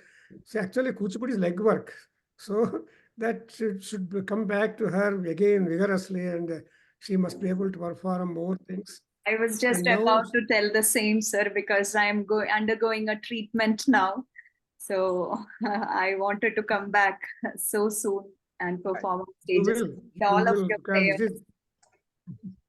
Because Durga Parameswari, you brought into the picture Yes, of this Nada. she is there for you. She is there for you. Only Ashrayam, sir. Durga, Durgarti Nashini. And another prayer for Durga is whoever Artinam, Artha Harti Hantara Hantas, and also Saranagata Dinarti, Paritrana Parayane, Sarvasya Arti Hare Devi, Narayana Namostute. Devi Namostute. Beautiful. Anything that Sita Ram Lakshmi wants to offer some comments, because it is her place dance, Uchipudi and all that. But anyway, we'll plan for another Nada division program, and then we'll invite you all people, Geeta and you and all other people, because this is a multidisciplinary. Actually, as Bhudev Sharma and the people who started the waves in Delhi, in Atlanta, actually, they said it's a multidisciplinary society. So even Nada Veda Adhyayana Kendra also takes the same thing as multidisciplinary. Therefore, all sciences, everything comes into, after all, Nadinam Sagarogatihi.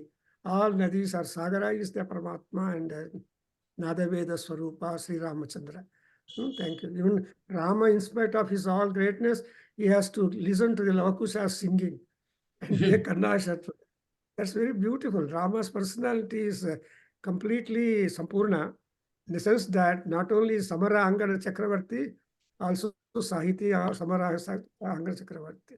So with all these things, I think we can conclude our 2-day interesting program, where all these people from various parts of the globe have joined and made this Gnana Sabha something very substantial. And so all this will be available on the YouTube also. Recording comes, I will share the recording, and it will appear in the YouTube. Our Kendra member will do it. And so this will be another recordable, and we hope for the next important things. Thank you very much. I think we can conclude with the Shanti Mantra. If Sri Rajgopalan sir is there, Raju is not there. He is not there. And Okay. nobody is there. So you only thank all people in group. And Vasan is there. And sir, we thank you. Lakshmi, 1 minute. Have you something to add, Amma? She is now present. Hello. Yeah, you are muted. I'll chant Shanti Mantra. No, wait. Sitaram Lakshmi. You need to unmute, Amma. I am so happy that from our Nada division, a selective one lecture on music, another one on dance, another dance performance followed by narrating about Kuchipudi dance, etc. In fact, I am hailed from Kuchipudi only. So I'm so happy. At least we contributed this much of contributions to this conference. Thank you very much for giving this type of opportunity for our Nada Kendra. Thank you. Thank you so much, madam, for coming at this hour. So and we now conclude.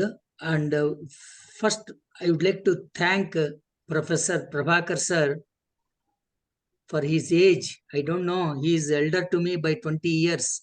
Whether I can do like this in that age.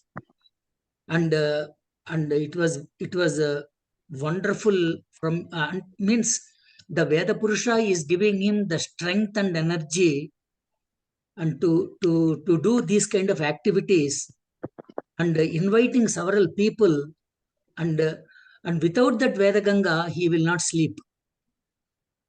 That is for sure. And he is such a fascinated person whom I have seen, and he is totally involved in all the aspects of Nada Veda Adhyayana Kendra, and he doesn't leave those lectures or seminar or the teachings to the students on a daily basis. Yesterday, only yesterday it was not there. Day before yesterday also he spoke. So like that, and because if I am him, I wouldn't have probably avoided for about 15 days the whole Veda classes, but he will not leave. So that is his attitude, and that attitude is really very. I pray God that God has should give me such kind of activities what Professor Prabhakar sir is doing, Guru Garu. So and with the cooperation of his wife, Professor Sitaram Lakshmi, and for how many years of their married life, and he was praying for Professor Dr. Nath, NCB Nath, but I pray him Shatamanam Bhavati Shatayu Purushashyatendriya Ayushyevendriye Pratitistati. So I thank all the 2-day program. Anjanaya Prasad, he is the master of the ceremony for these 2 days.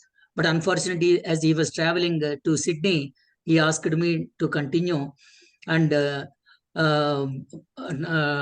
Srimati Annapurna, daughter of Professor Prabhakar sir, and all other Duvuri family members, his daughter, another Duvuri, and also his son-in-law, son-in-laws, and I respect them all, and God bless them.